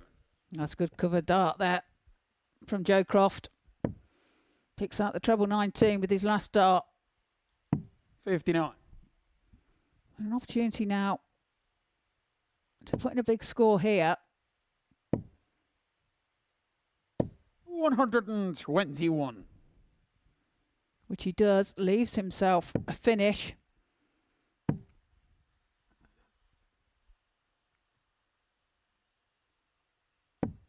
$41. Joe, you require 160. Well, Lorenzo doesn't leave himself a finish, so Joe will have 6 at this. 140. And he leaves that double 10 again. It has been his friend in this match. Yeah, he's found another really 100. good leg They on require the 20. Lorenzo throw. And if he can find this double 10, he has the darts for the match. Game 13 shot darts on the fifth back of leg. a 14 dart Joe break Croft. he found the last time he was on the Lorenzo Sixth leg throw. against 2 from Joe to 7, 3 throw from 4, the first. checkout success in this Game. game. And Joe Croft has the darts in his hand to complete a 4-2 success.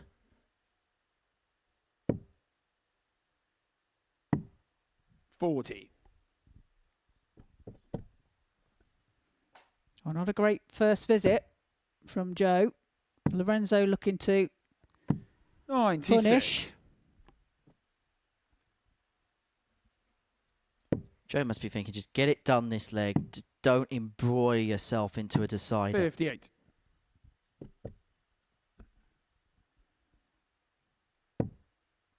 Yeah, and of course, if it does go to a decider, then Lorenzo will have the 76. darts. Lorenzo clearly not happy with them. 3 that he's just thrown, indicating they were wavering in the 60. wind. His hopes of winning this Group A could be gone into the wind if he loses this particular match, because he would find 99. himself 4 points behind Joe Croft, and with only 2 points left to play for. That would be that. 140. And with every passing visit, it's looking more and more likely that Crofty's going to get the victory. 60. Well, Lorenzo does leave himself a finish, although it be the maximum. 99. Lorenzo, you require 107. So can he take this out to level the match? He can't this time. So Joe will return 96. for 104. Joe, you require 104.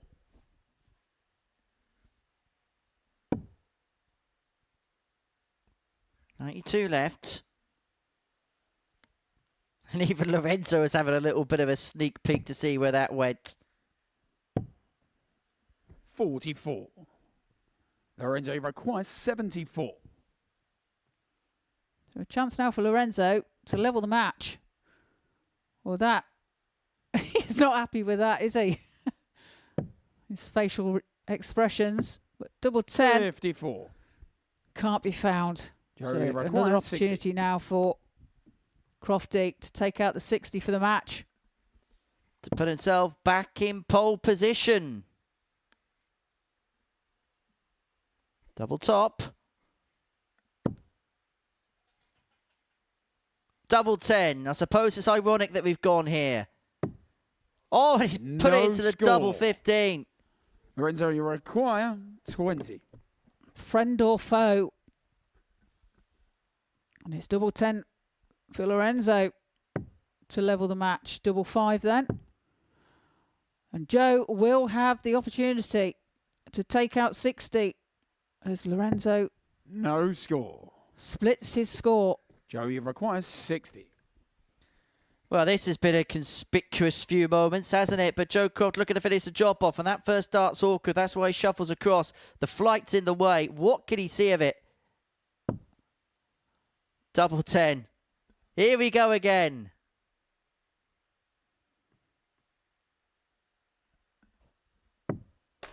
$50. Chest on the inside. Lorenzo, you require And Lorenzo's 20. got 3 more to take us the distance.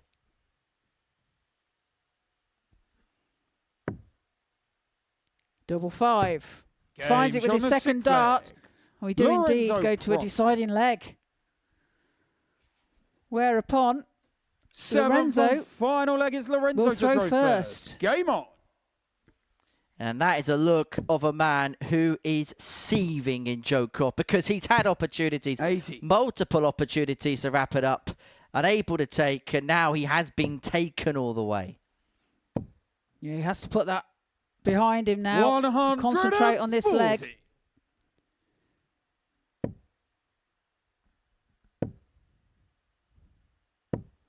$60. He's made things difficult for himself, but it's not impossible. Starts off well.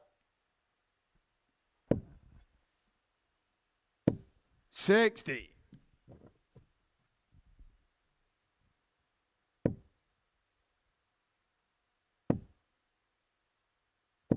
$125. Well, that's a big visit at a big time. It's forced Croft into something big here. He's not going to leave himself on a finish. And so 60. Lorenzo's got 6 darts here from 236 to get the job done.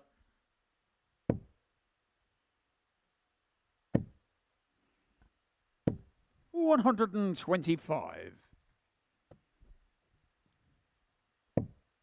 Joe's got to fill this up to give himself a chance. $125. Well, 2 out of 3 ain't bad. Lorenzo record 111.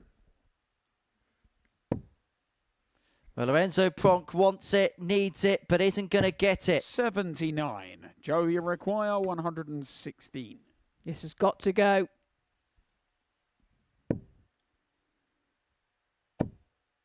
Can't find the treble. 60. And so Lorenzo Pronk to put 32. 5 players onto 14 points in this Group A, which has swung back and forth, is looking at double 16. Joe Croft passed opportunity after opportunity behind the previous leg, and that is why he wants to get off the stage as quickly as possible, because he knows he could have taken control of this Group A. But Lorenzo Pronk is now one of 5 players who are on 14 points, tied for the share of the lead at the top of the group. If Ricardo Ulrich beats Carl Sneed in the next, then all 6 players will be level on points going into the final round of fixtures.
Welcome back to Pluto TV and its continuing coverage of the Modus Super Series, where before the break we saw Lorenzo Pronk get the better of Joe Croft by 4 legs to 3. And that now means that if Ricardo Ulrich gets the better of Carl Sneed in this, the 12th game of the session, all 6 players in this Group A would all be on 14 points going into the final round's worth of action. It's Ricardo to throw first. Never before has a Group A been won on 16 points. The likelihood is that that could happen, but Carl Sneed has got the group in his own hands now because of that defeat 57 from Joe Croft before the break.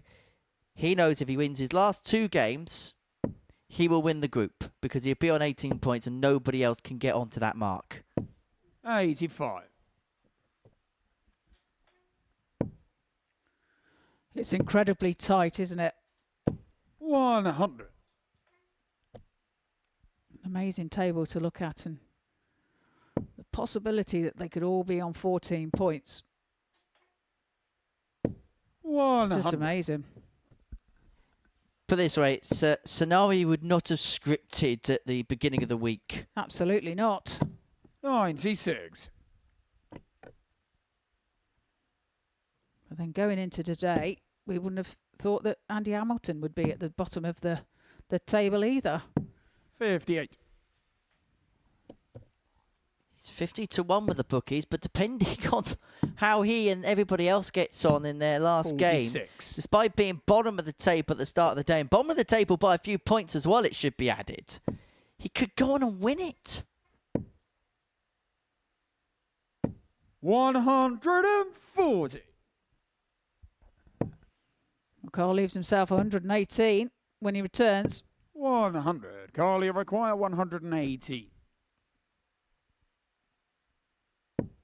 Finds treble 20, 18 then for tops. Tops it is.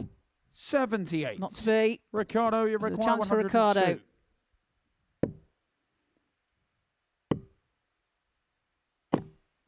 $45. Carly require A bit of a 40. bounce out there.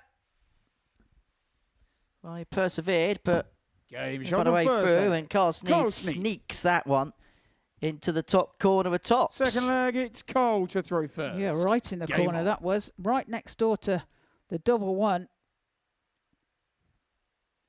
Doesn't matter where, as long as it's in.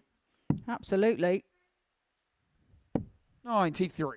They all count the same.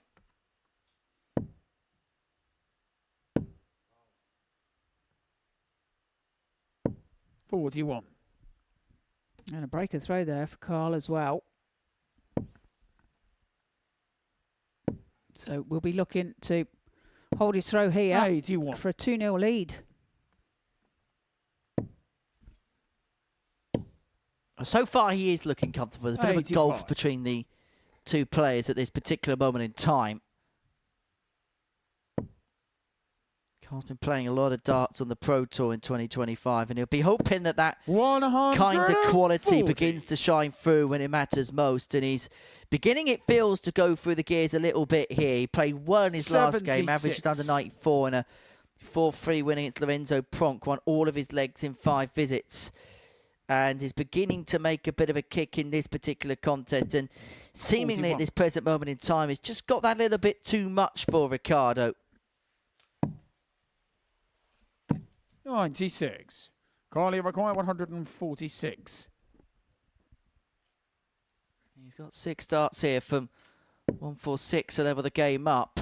He's going to need the full quota of darts, but he's in a very, very good 100. position here.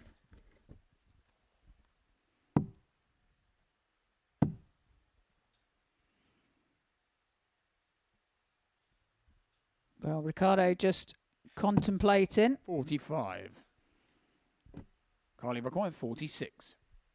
46 for Carl. Well, goes for the big 6 and hits the 13. Double 10 then. Game Finds shot the it. second leg. Makes a bit of a hash of Sneed. it to start off with, but corrects it. And finds a double 10. Third leg, it's Ricardo to throw 2-0 first. to Carl. Game on. 2 up and looking very comfortable, if the 140. truth be told. Carl Sneed is all right, piles in his first 2 treble score of the game.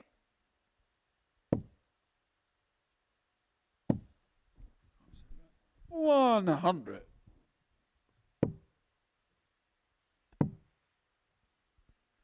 $96.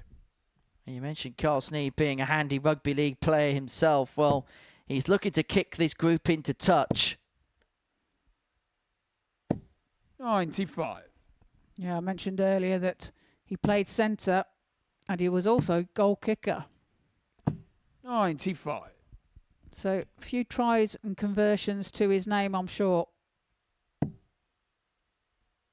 I reckon there's a kicking competition to be had here.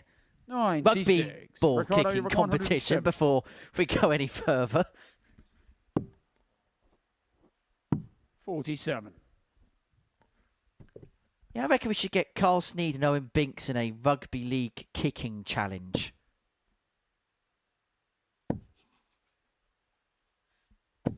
$140. I'm not sure about that combination, Henry. 28. Carly requires 70. So 70 now for Carl.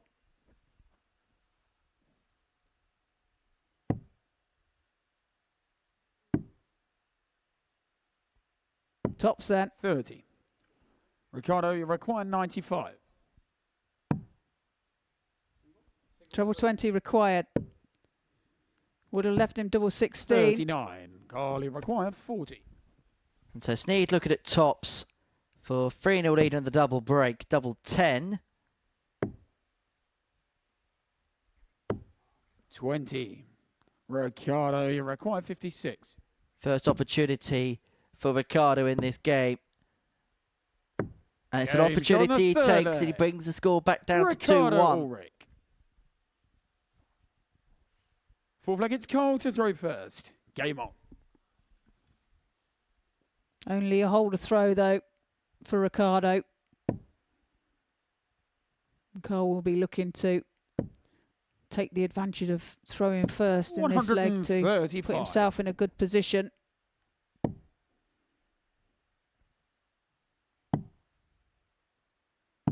$96.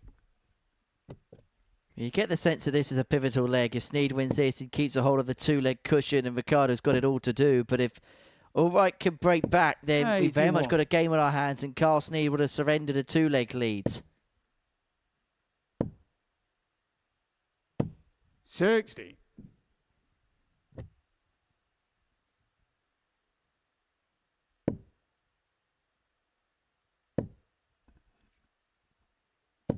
$100. Does find the treble 20 with his last start. No finish though yet. 140. That brings the deficit down a little. Just gives Carl a tap on the shoulder, but 170. well, that's the second 170 we've seen this week. Joe Croft finished off a leg of a 170, and that 170 sets things up quite nicely for Carl Sneed. 140. Carly requires That was a 15. good reply there as well from Ricardo. Double 4 then. Game shot on the And he fourth takes leg. it, moves Carl into a Sneed. 3-1 lead. It's looking good in this match. If they get Currently Ricardo to throw 90.18 first. average. 14 dart leg there as 55. well for Carl Sneed. Well, in terms of current form, Carl Sneed is the class act of the six. His numbers, his stats for 2025 suggest 84. that. And we were just wondering if at some point it was going to shine through. And it just feels like now 81. we're beginning to see that from the Bomber. We're beginning to see the type of darts which saw him win a Challenge Tour title, which has seen him go deep in Players' Championship events in 2025.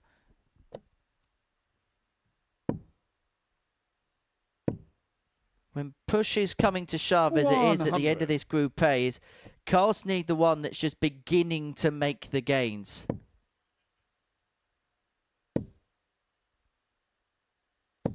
$100.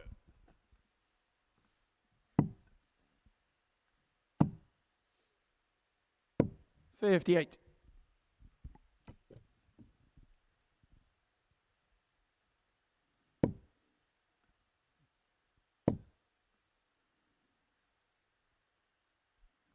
$40 scored. 57. Decides to switch to the 17s. Leaves himself 160 when he returns. 42. Carly require 160. Well, he's taken it all out already today. The 160. Not to be done this time. Took that 100. out against his game against Lorenzo Pronk. Ricardo not on a finish, so all he can do is try and set it up, 133. which he does. Carly requires 60. Well, before this game, there's a possibility that all six players could have been tied on points going into this final round of fixtures. But 20. Carl Sneed has missed a dart at Ricardo, tops to you take require control. 32. 32 then for Ricardo. Can he find it with his third dart? He No can't. score. Carly require 40.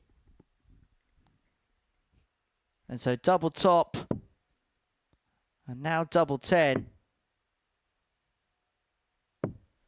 30. Well, he's now missed a Ricardo, handful you of darts to require win this contest. 32. Game shot on the 5th And leg. Ricardo finds the double Ulrich. 16 Sixth leg, it's Cole to throw first. to trail by Game 3 legs to 2. Punishes Cole's misses there. 81.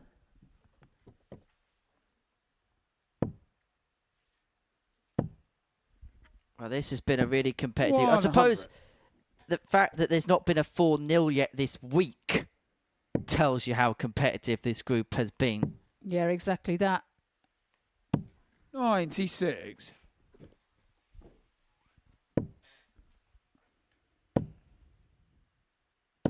$121.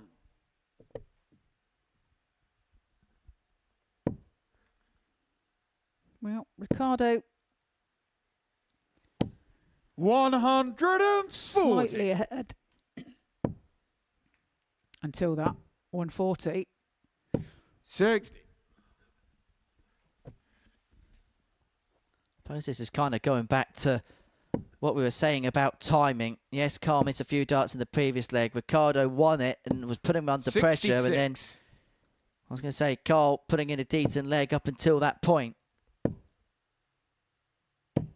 95. Some Colin McGuire, pressure applied. 118. But you'd say Sneed with a slight advantage. 118 then to get the job done. And that's a beautiful guide for the treble. Finds it, double 19. It's Carl Sneed that's in control of this Group A as he wins back-to-back games of a ton plus finish. It was a 160 against Lorenzo Pronk last time out, and it is a 118 there, which gets the number of Ricardo Ulrich. And that's how he's done it. Average just under 88. Doubling at points left a bit to be desired, but Carl Sneed has this group in the palm of his hand. He's 2 points clear going into the last round of games, which kicks off a meeting between Lorenzo Pronk and David Fathom.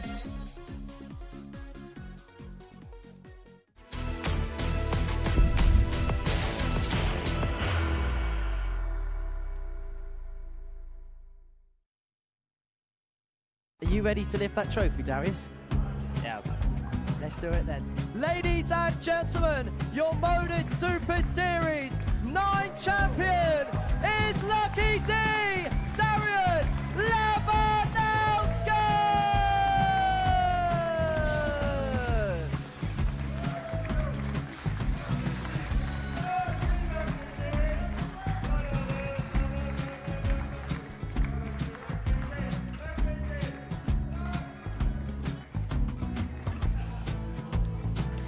Well, what a wonderful night of darts we have seen, and we are ready. Our champion is ready, and it's trophy time. So receive the trophy. £25,000. The new Modus Super Series champion, the Terminator, Marvin Van Velzen.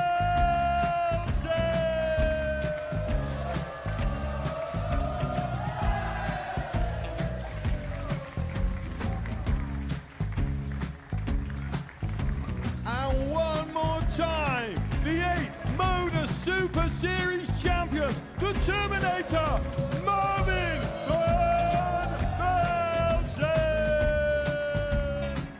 And the new Modus Super Series champion is Andreas Dirty Harrison.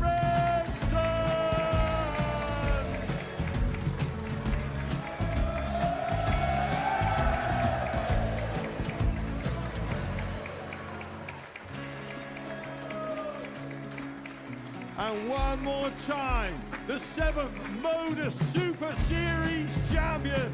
Give it up for Andreas Dirty Harrison. The moment we've all been waiting for. Would you please show your appreciation for your Series 6 Modus Super Series champion, Scott Taylor?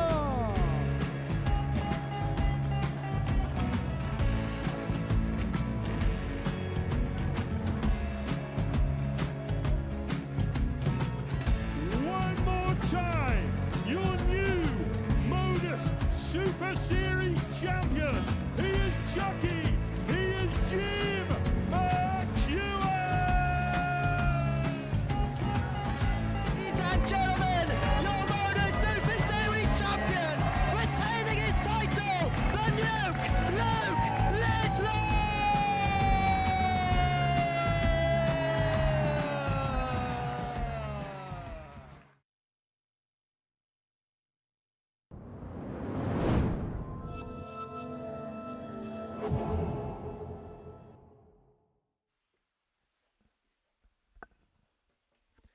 Welcome back to the Modus Super Series. We're into the final round of play on this Wednesday afternoon, and this Group A could not be tighter. It's in the control, though, of Carl Sneed. He's on 16 points. You've got 4 players of 14 points, and Ricardo all right bottom of the table with 12 to his name. So the permutations are quite simple. Carl Sneed plays Andy Hamilton in the next game. If he wins it, then he is into Saturday night's final. He would have won another Group A here at the Live Lounge in Portsmouth, but looking to put some pressure on is Lorenzo Pronk, and David Fatton, the winner of this game, would join Carl Sneed on 16 points in the group.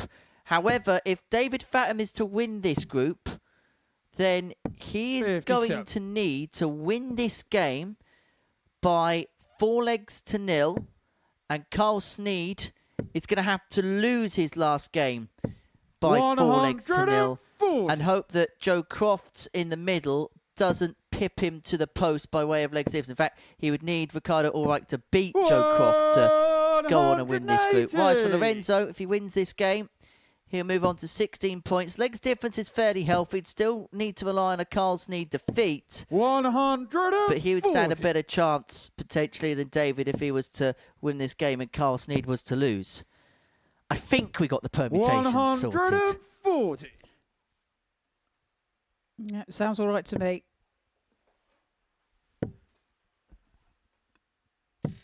$131. Lorenzo require 124.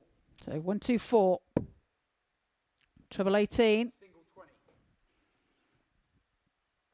Would leave the ball, but not this time. 56. David require 90. And it may just be the bullseye for Fatton to take this opening leg. Treble 15. Well, treble 19. Depends how he feels. He does have a like for double 14, but has persevered with the treble 15 for tops. 70. Lorenzo requires 68. So a chance for Pronk to hold his throat. Well, misses the big 12. 28. Disappointment on David his required face 20. as David steps up for double 10. Well, some bounce out off the barrel there. Game But shot on the first third leg. dart David finds Fatton. the target. The double 10 and a breaker So throw I guess there. David to throw first. Game on. 15 dart leg. Fatton one up. And it's another leg which David decides to start down in the 19s. 58. Now, we did see in the previous game that David played against Andy Hamilton that he was having a little bit of 61. an eye issue. Not quite sure. We didn't quite get to the bottom of what it was, but he played the leg without glasses on, put them back on. And I remember rightly, the leg after he put the glasses on after initially taking them off, he did start playing down on the 19s. 60.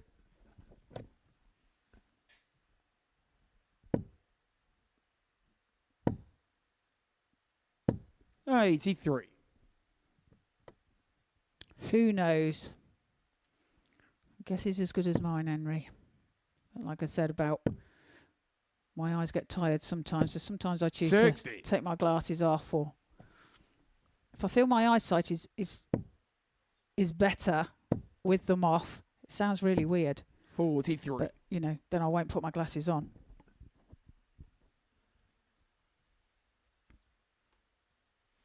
You've got to do what makes you comfortable.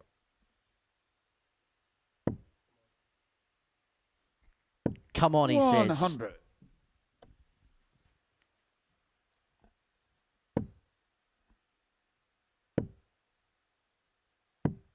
$40. Disappointing visit there from Lorenzo. His whole demeanour is a little bit negative at the moment. Needs to keep that positivity going. He's sitting second at the moment in the table. So he's in a good position. He's just got to remember that he is. require 134. I suppose the frustration will be for Lorenzo if he doesn't win this group is probably the performances in the first couple of games. As Fatum looks at double 16 for 134, just drifts on the inside. But he probably will, Lorenzo, go back at those first two games if he doesn't get out of this group and think, what possibly could it be? But he could make it into back-to-back Group Bs, back-to-back top 3 finishes in his first 2 appearances here, which I think for a player like Lorenzo would be a real achievement. But he has got to root back into this game because David Fatum's missed a few darts at double here to go 2-0 to the goods. Misses the big 10. Misses the big number in the previous as well. 67. David require 8. So the door opens for David. Double 2. Finds it with his second dart. David Fatum. And hold a throw, but leads by 2 legs to 0. So against Lorenzo to throw first. Game. Well, it's a little bit scrappy so far, but Fatum won't care. He's 2-0 to the good. 81. Of course, it's the time of day where fatigue starts to show its face. Long days these. 60.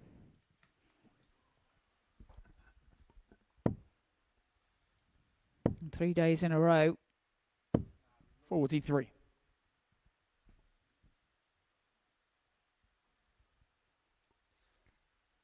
Thought Dave was going to leave us for a second there.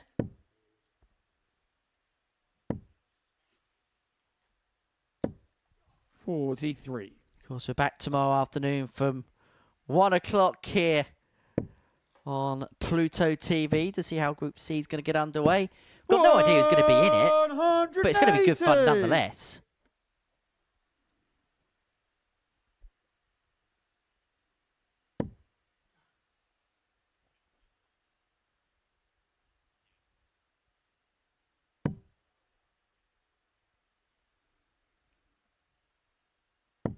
.24. Well, not a great visit there from David. Lorenzo looking the favourite for this leg.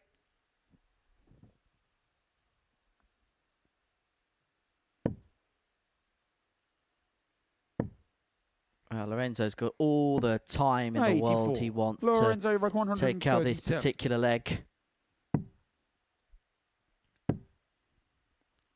Double 105. 16. It's very nearly hit. Like you said, Henry's got plenty of time 60. Lorenzo to come back 32. for double 16. Game shot on the third leg. Takes Lorenzo Pronk with his first start. Gets a leg on the board in this contest. It's David to throw first. We go to 2-1. Just asked the question of the throw with David Fatum in this contest. Well, whilst we do have the opportunity, I think it's time to give you the answer to today's Tungsten Teaser. 140. And of course, if you have got the question correct, you get the prize of a well done from me. So, the question was, how many players from America or Canada have played at a Champions Week here at the Super Series? Didn't have to win the week, but played at a Champions Week. It includes the American/Canadian that's going to play at the one coming up. The correct answer is 4. The players 45. for an extra bonus point: Jacob Taylor, Danny Lauby, Jim Long, and Jeff Smith. So if you got all them correct, you get a well done and a bonus point. Don't know what the bonus point leads to, but just leave it handy. I don't know. You could maybe use it on like your club card when you go shopping or something. 58.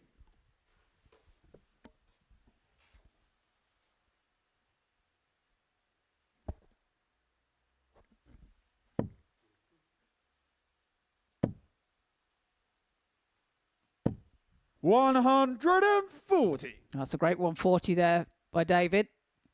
Leaves himself tops. 58. So tops David, now you require 40. for David for a 3-1 lead. Game And shot finds the it with his fourth leg. first start. David Fathom. 3-1 then to David. Fifth leg, it's Lorenzo to throw first. Game on. Lorenzo in a spot of bother.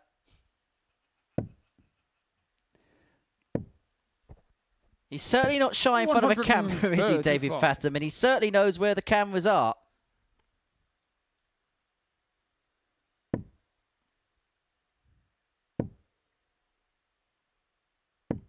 $83.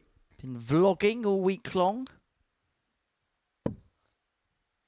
I actually bumped into David 45. before he walked in on Monday. I was walking down the street and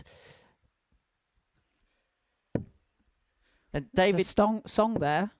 There is, but just like our conversation earlier, it's best I don't 78. go there.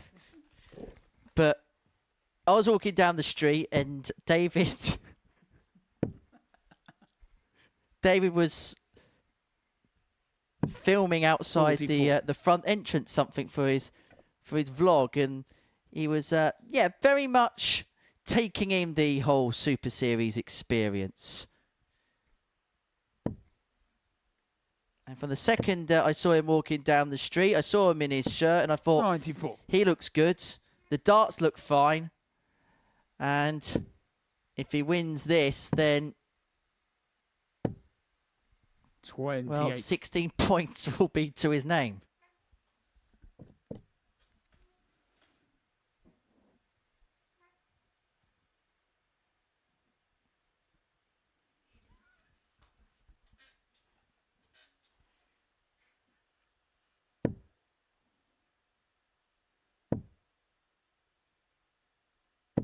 $100. Well, manages to find the treble 20 with his last start there.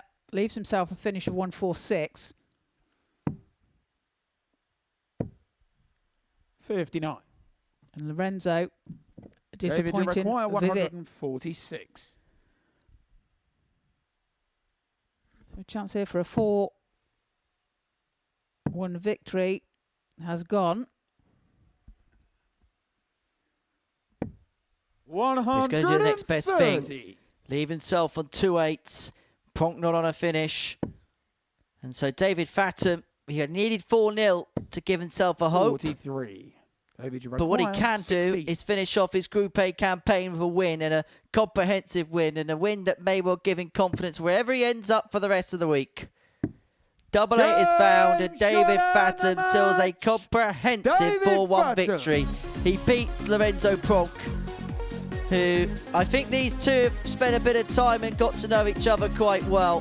For Lorenzo, I think today will be a case of what could have been.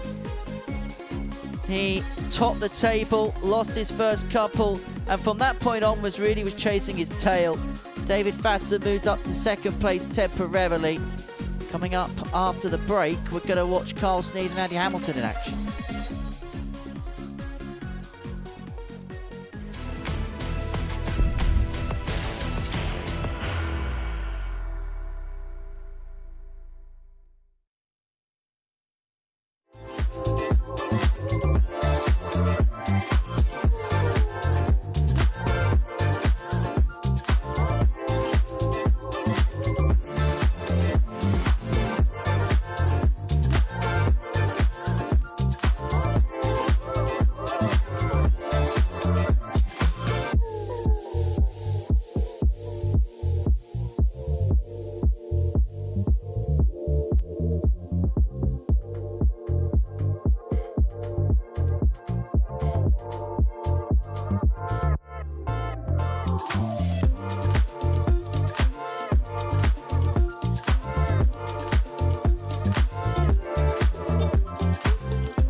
Welcome back to the Modus Super Series, where before the break we saw David Fathom beat Lorenzo Pronk by 4-1. Game 14 is a meeting between Carl Snead and Andy Hamilton, and at this particular point there were still 3 horses shall I say, in the race for one spot through to Saturday's final. It's an incredible race, it has to be said. Now, Carl Snead can make it very, very routine here. He beats Andy Hamilton, he is through. It's as simple as that. But if Andy Hamilton wins this game, and he wins this game by a margin, then he could still mathematically win this group and Carl Snead would be denied. Pretty much anything can happen. 4-2 or better would move him top, but then of course it's then left down to that final game between Joe Croft and Ricardo Ulrich. Well, this has been a crazy group. A group which we've never seen before, quite literally never seen before at the Super Series. Are we going to get one more twist and turn, Trina? It wouldn't surprise me whatsoever. 58. Today has been full of them.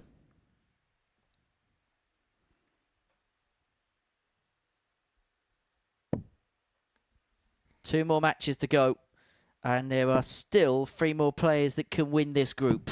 78.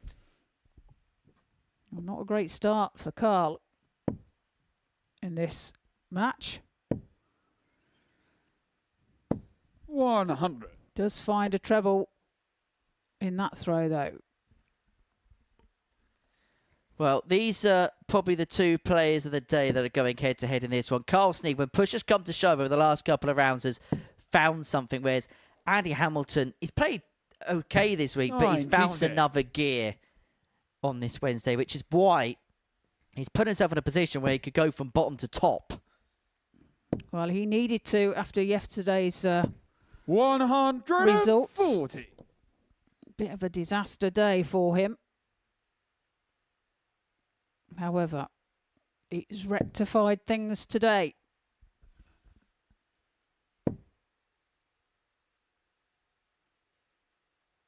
$135.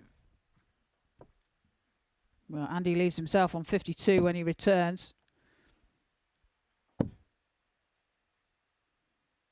100. And he required 52. And Carl pressurising the 52 with that turn. Misses the big 20. Just finds the 19. Double 16 required to take the first leg of the match. 20. Not to be found. So Carly opportunity now 75. for Carl to hold his throw. But just like Candy in the previous visit, he misses the big number, and so chasing his tail, recovers very well with dart 2 to give himself a poker double 8 and then finds the double 8. First blood, Carl Snead. Yeah, just to hold a throw though, but by the skin of his teeth. And he knows it. Given the chance there by Andy. Had the opportunity to break 41. The throw there. Didn't take it. And Carl took it out. I suppose for Carl, he can kind of treat this like a knockout because he knows if he wins, he's through. And if he 85. Loses it, probably in the back of his mind, he's expecting to not win the group. Which, I suppose, to all intents and purposes, probably makes the job a little bit easier. You would like to think. 43.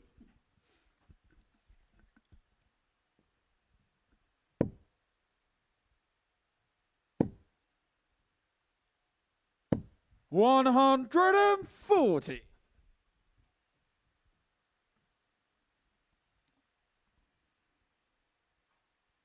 Well, in control of this leg.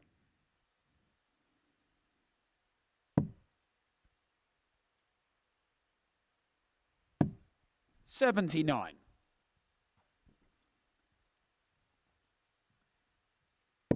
Fails to find another big treble there. 100. Doesn't find the treble 20 to leave himself a finish, but he's okay. Andy on 338. He finds that treble 7 again. 60. Well, this present moment in time, there's poles apart between the pair, and Carl Sneed is just rallying like he has done really throughout the course of the day. Leaves himself on a double after 12. When push has come to shove, and I know I said it earlier on today, he's found something, Carl Sneed. You've got to give him full credit for that. I know if he finds this double 18, it's only job half done, 46. but he's going about his business tremendously. Double 9. Can he use the barrel of the dart? 80. Well, goes for the top end of the bed. Can't find the target. However, not to worry. No damage done.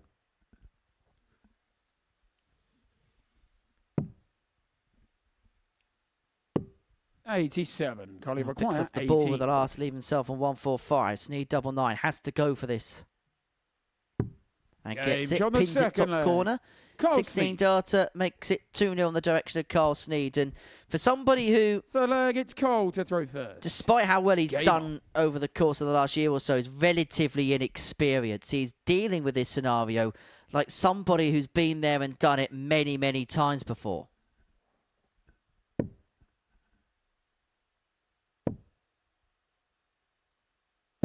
$100. So as you say, he's managed to find a way through today. When he's had them sticky situations, he's 60. managed to produce. That's what elite sport's all about, isn't it? Finding it when it matters more than any other time, which 45. is easy for us sat in commentary boxes to say, but much harder when you're on the stage. Oh, absolutely. How did you deal with these types of scenarios? It's a good thing to have nerves. It's getting your nerves to work for you rather than against you. 29. You know, so it's hard to explain and it's hard to do, but you just got to focus and try and have blinkered vision. 180. No, great maximum there for Carl. Puts him in good stead. So 176 and Hamilton back on 412.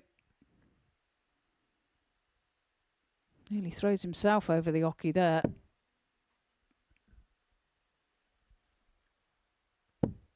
$81. It's just not happening, is it, for Andy in this game? Been a long day for him. And I just wonder whether he's just beginning to feel the effects of it. Whilst for Carl Sneed, it looks like he could play all night long.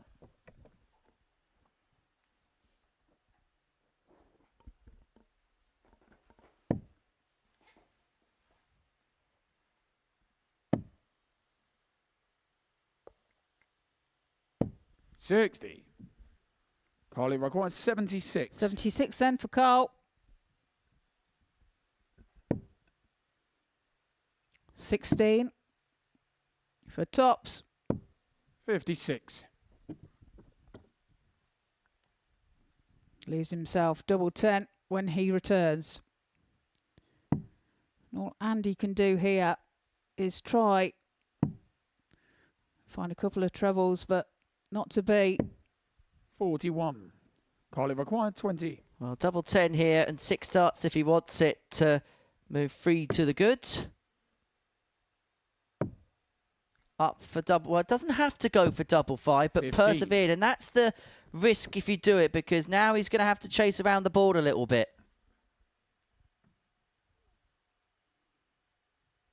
Yeah, I think he'd kind of like realised after he'd thrown that for that double 5 that probably made the wrong decision there. 94.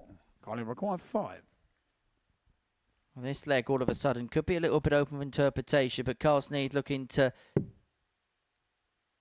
move 3 up by hitting double 2, and now he's in the madhouse, and he mutters away to himself, and he knows that he could be in a bit of peril here. Yeah, chance for Andy to break the throw of Carl Sneed. Not to be. But you can definitely put the pressure on the double 1. 96. Carly require 2. The madhouse for 3 zip. Game shot on the And third it goes leg. 3-0 Carl Sneed.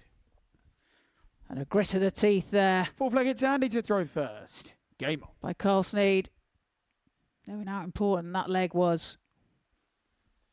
Well, he's 1 away and he's got 4 cracks at it. 4 opportunities to get the job done. Haven't had a 4-0 yet in this group. Is the first 4-0 in the group going to be the result which determines who's going to win it?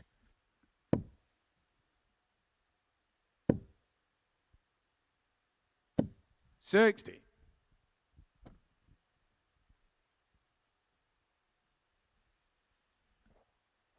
And he can't win the group from this point onwards, but he can still get into Group B, but that relies on Joe Croft getting a bit of a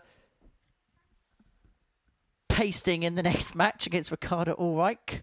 I was going to say bashing. 180. Excellent there for Carl.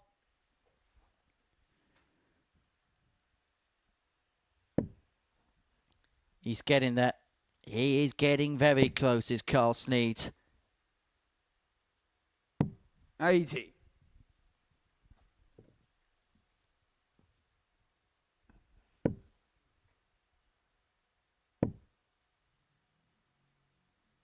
$81.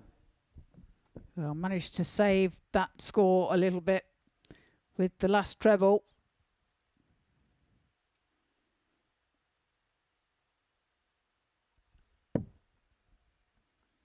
Still Andy favourite for this leg.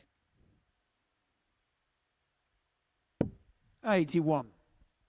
But would have hoped for more.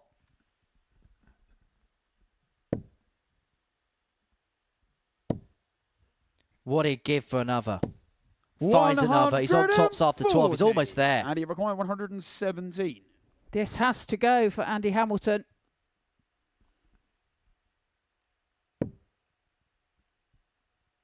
Treble 19. Not to be. So Carl will 58. return for a match winning dart. 40. Double top it is. Well, he's drifted wide into the 1. He's only going to get 1 more at double 10. 20. That is a group winning opportunity, 59. and he knows it.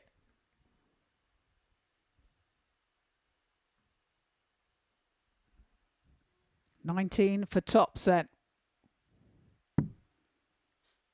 Tops it is.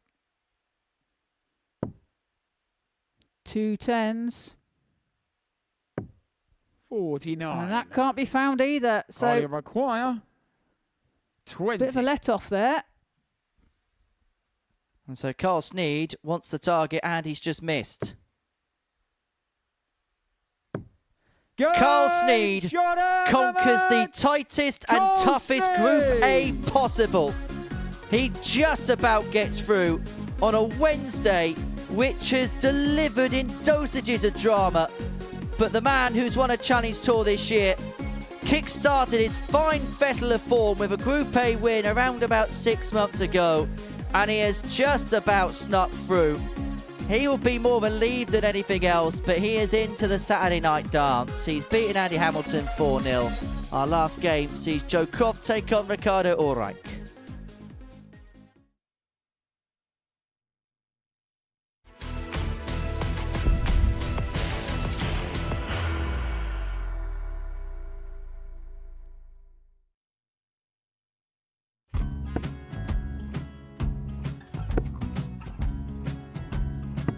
$54. Charlie require 164.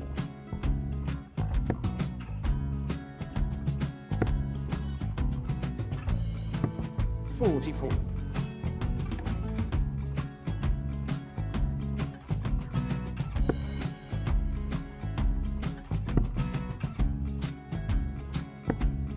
$32. Charlie required 120. Well, 120. He's got a fair, at least 2 handfuls at this. Just needs to stay 60. there. That's a good shot. Halves his score. Leaves himself on a 2-darter.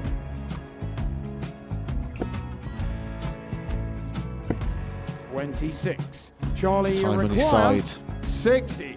to become back-to-back singles champion.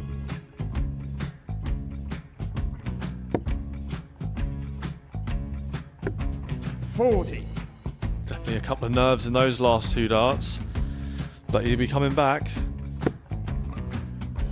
It's a moment he's been in before this situation. Standing at the back of the 81. stage, Charlie approaching the required Yoki with a 20. chance to win the title.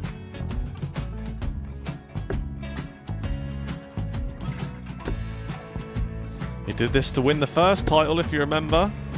11. I think he's gone. Georgia I think he's gone to 118. bust it, maybe.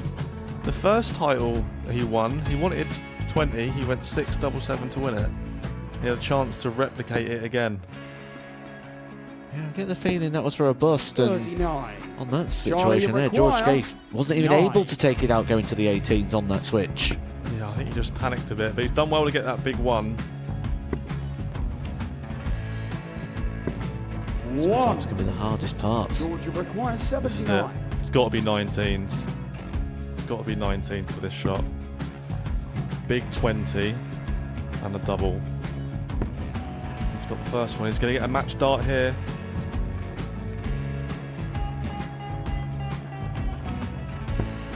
$59. Charlie Threw the entire required body into that 8. one. Just didn't want to let go of the dart.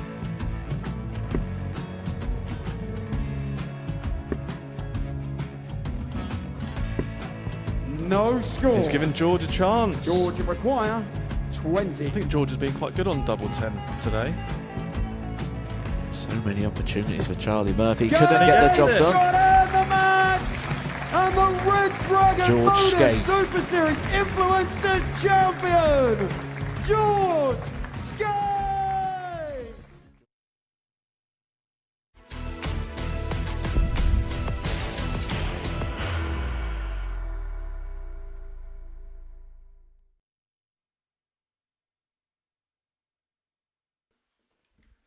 Welcome back to the final game of Group A here of the Modus Super Series on this Wednesday afternoon. Before the break, we saw Carl Sneed win the group with a 4-0 win over Andy Hamilton. So 18 points is enough for him to win the group. The final game's a meeting between Joe Croft and Ricardo Ulrich.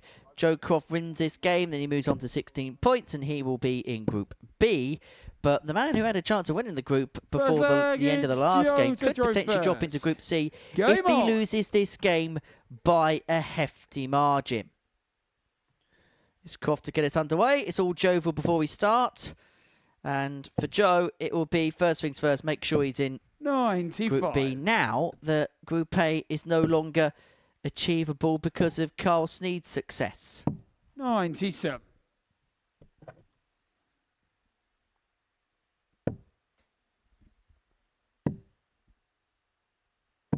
$96. Not to sound like a horse racing commentator here, but if you did back the 3-1 of Carl Sneed before the beginning of the day, many congratulations. Of course, if you are having a flutter, it is 18 plus, and it is gambleaware.org if you're betting on the Super Series this week. 95.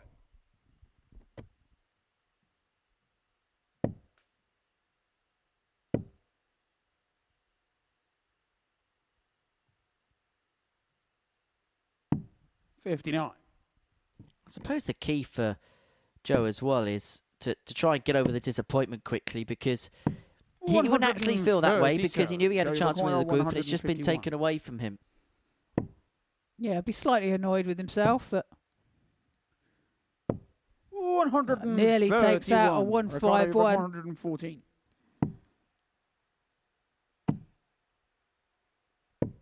$58. Joe, you require 20. Chance for Crofty on double 10 then. 2 5s.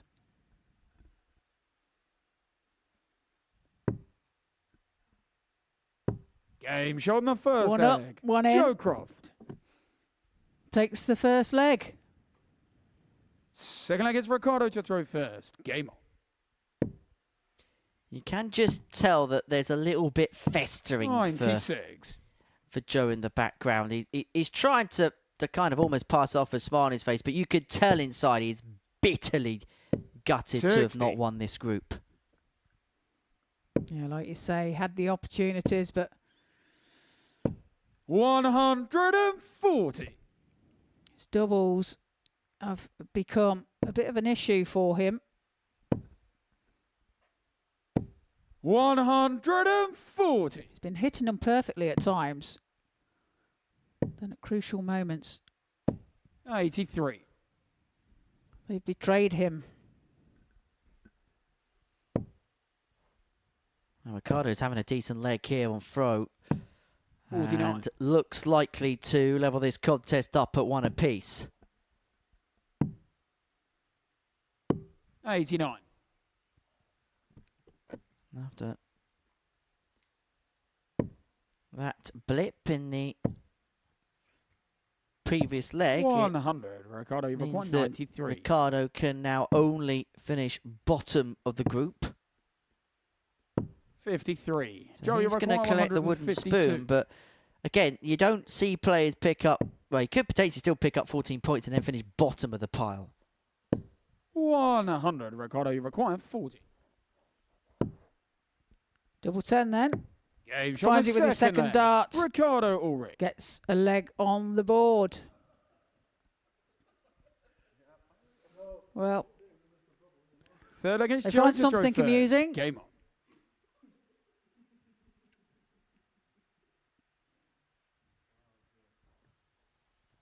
Joe needs just one more leg here to guarantee of his place in Group B. 60.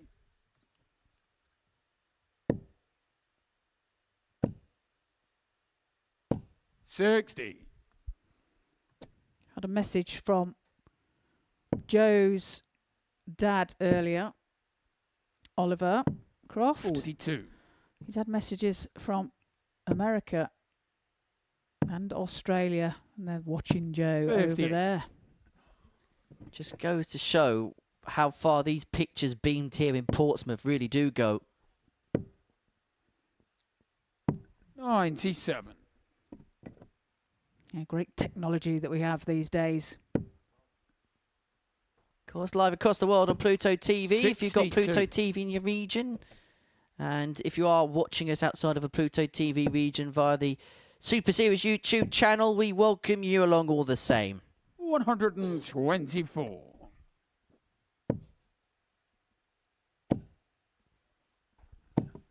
Well, that's unfortunate there. Bounce out for a 180.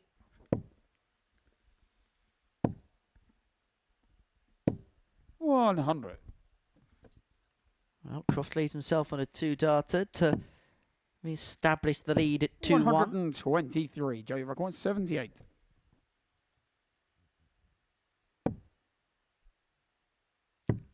Finds Game it. shot on the third leg. Treble 18. Joe Double Croft. 12. Takes it out. Moves 2-1 Fourth leg, it's ahead. Ricardo to throw first. Game on. Well, that secures second spot. That secures Group B. And 90.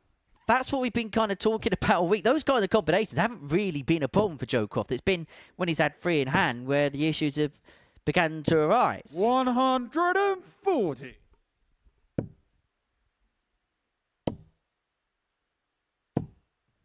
$11.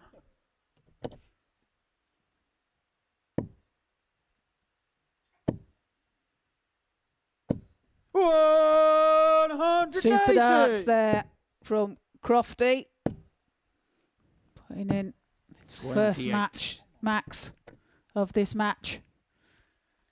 Well, it's another 180 for the birthday boy to call. 83.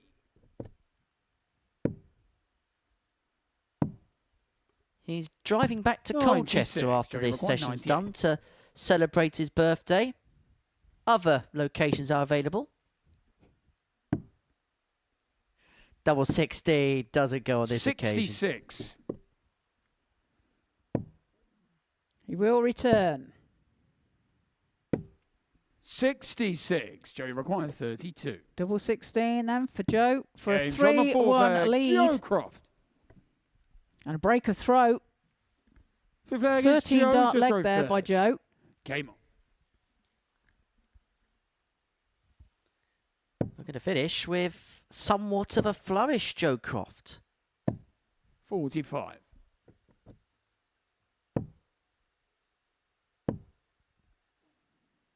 $81. Well, maybe he knows now that he's made the B spot. He can throw with a bit of freedom. 60. And that would have been priority number one after you saw Carl Sneed win. Just guarantee the best possible grouping for yourself. 140. He'll know tomorrow night he's got 3 from 5 chance in what's going to be a very tough-looking Group B. Former weekly winners Justin Smith, Cody Heenahan, and Reece Colley in the mix. 140. That'll be a quiet night at the 96. office. And we have a legend return tomorrow as well, because Paul Hinks is going to be refereeing all the action. 58. Lovely Mr. Hinks. At the Super Series Super 45. Lounge.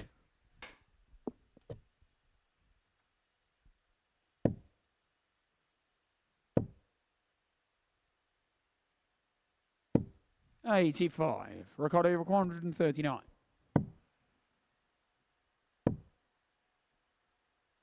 $59. Joey require 113. 113 for Joe. Treble 19 now. Would have left double 18. 93. Covers Ricardo well with require the treble 18.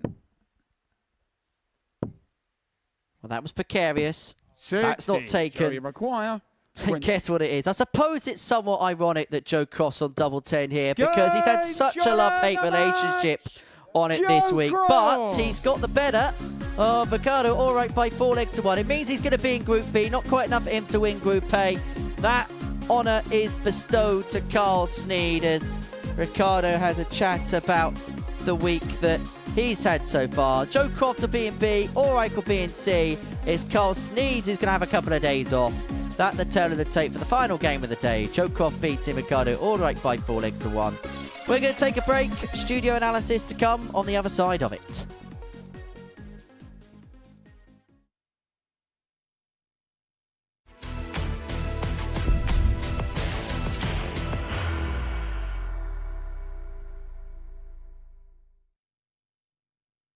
Are you ready to lift that trophy, Darius? Yes. Let's do it then. Ladies and gentlemen, your Modus Super Series 9 champion is Lucky D, Darius Labanowski!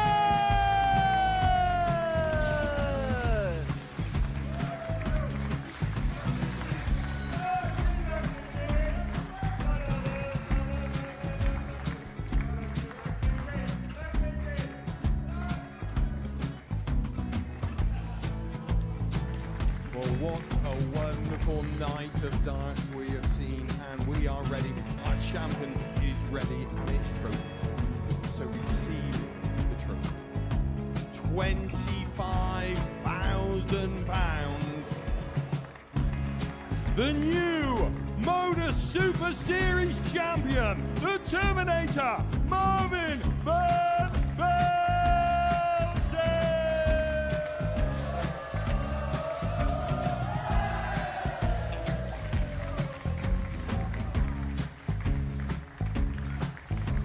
And one more time, the 8th Modus Super Series champion, the Terminator, Marvin Van Velzen.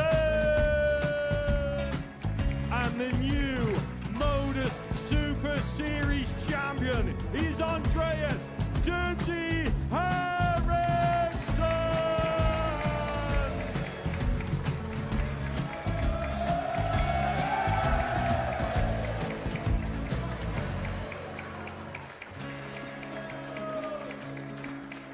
And one more time, the 7th Modus Super Series champion. Give it up for Andreas Dirty Harrison! The moment we've all been waiting for. Would you please show your appreciation for your Series 6 Modus Super Series champion, Scott Taylor!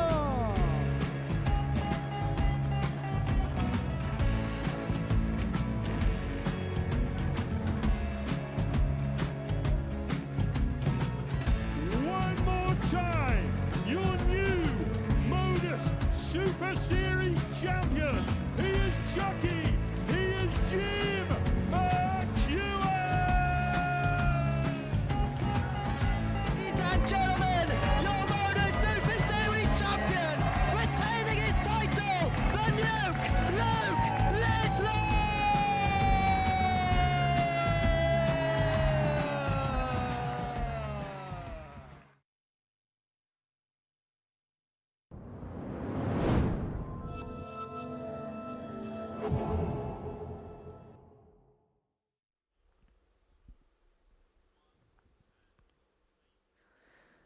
Welcome back to the Modus Super Series, where the action in Group A has come to a close. And before the break, we saw Joe Croft get the better of Ricardo Ulrich by 4 legs to 1. It wasn't enough for Joe to win the group. It was wrapped up in the end by Carl Sneed, courtesy of a 4-0 victory against Andy Hamilton. The bomber saving his best for last. And when it mattered, he provided some of the very best of his darts. And this is how the table looks following the end of it.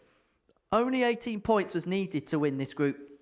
In the end, Joe Croft and David Fathom, they've wrapped up the 2 spots in Group B. Lorenzo Pronk, Andy Hamilton are in Group C, alongside Ricardo Ulrich, who finishes bottom of the table despite picking up 12 points from the group. He can feel mightily unlucky in regards to that. But Carl Sneed is the winner of the group. He's going to book the first passage through to Saturday night's final, because we've been watching all of the darts in the company of Trina Gulliver today, and what a crazy ride we've been treated to. Well, the permutations have been crazy. It's just gone from one end of the scale to the other, and yeah, it's just been a crazy, crazy day. Well, there was a point in the day where we could add 3 players on 16 points, 3 players on 14 points. That was how crazy it was. But it was Carl Sneed that was able to keep it together. He won it on 18 points. And it felt like as we got to the end of the day, as we got to the point of the day where it really mattered, he showcased some of the darts that we've seen from him picking up Challenge Tour titles this year. Yeah, and he's had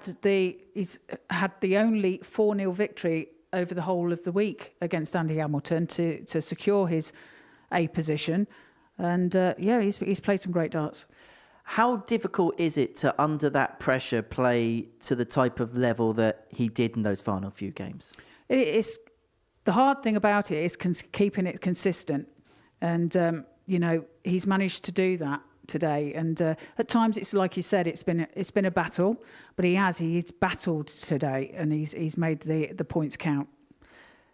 In terms of the day for everybody else, for Joe Croft, he's probably thinking a little bit, isn't he, what could have been as far as his days. Probably a lot of players that think that as well. Yeah, he'll probably be looking back at a few of his matches where he's had the opportunity to take legs and you know, and get over the line. And that double 10 has either been his friend or foe this week. And towards the end of the match, then the end of the day, it was become his friend. And at the beginning of the day, as you saw from that clip there, he got the better of Carl Sneed. And at that point, we were actually beginning to discuss and maybe dismiss the thoughts of Carl, because we were looking at Lorenzo and Joe, and Lorenzo in the end obviously finished up in a Group C spot. He kind of like slipped underneath the radar a little bit, didn't he? And but it was wide open. It was so immensely close all through the day. And yeah, it's just turned out to be Carl that scrapped away and got the result. For David Fathom, Monday didn't quite go to plan, but it's fair to say there's been signs today and yesterday that if he could put his game together, he's got a decent chance of getting through to Saturday. Yeah, he finished off with a winning game in his very last game on Monday. Had a better day yesterday and an okay day today, and he's got every chance of qualifying for Saturday. And he's match sharp. He's played a lot of stuff on the WDF circuit, and it looks like those reps have really benefited him. Yep, he's done well, and he'll be hoping to carry that form and that consistency through into the rest of the week. In terms of Lorenzo Pronk, in terms of the day he's had today, is he going to look back at those first 2 matches? He might, yes. It was a slow start, wasn't it, for him? And but he's had a good week. He's got a look. He's only been here once before. He's openly admitted he's learnt from the first time that he's been here. He's had a great week so far. So, although he finds himself in Group C, he's still had a great week. So he's got to take the positives from that. In terms of Andy Hamilton, did it finally click today? He had bouts of it going right, didn't he, early on as well? But towards the end of the day, then he couldn't find it again. So, but yeah, he's missed out. But you wouldn't have put him beginning of the week where he was yesterday, bottom of the table, and to finish where he has today, then yeah. He's going to be in Group C on Thursday and Friday. As to is going to be Ricardo Ulrich. Is it a bit difficult to assess his week so far? Because he's almost a little bit, because of all the drama above him, he's kind of been the forgotten man a little bit in this group. He has a bit, but it's just the fact that this is his first time as well. He's on a learning curve. He's getting himself settled over the first couple of days, and I think he's enjoyed it. I spoke to him earlier. He's having a great time, and he said he's just getting to know things, and the next time he comes, he'll be like Lorenzo. He'll know more about it. Well, let's have a look at what's going to happen for the second half of the week then, because we know how Group A has come to its culmination, and we're now going to have a look at Groups B and C. And I suppose the first thing that jumps off the page of that Group B, we knew that it was going to be difficult with the likes of Justin Smith, Reece Colley, Conor Heenahan coming into play. But you add Joe Croft and David Fathom into the mix. That's going to be very hard to decipher 3 from 5 from. It definitely is. And, you've got Reece Colley that's been here before, Conor Heenahan, famous for his 9 darters here, obviously. And then joined by Justin, Joe and David. It's a very tough group, that. It's a very tough group. If Group B's tough to decipher, is Group C a group where you look at the 6 players on paper and they'll look at that and think there's an opportunity that knocks? Yes, I think so. Andy Hamilton is known for battling. And, he's been in this position before where he's been in Group C and come ahead and qualified for the Saturday evening and even won it.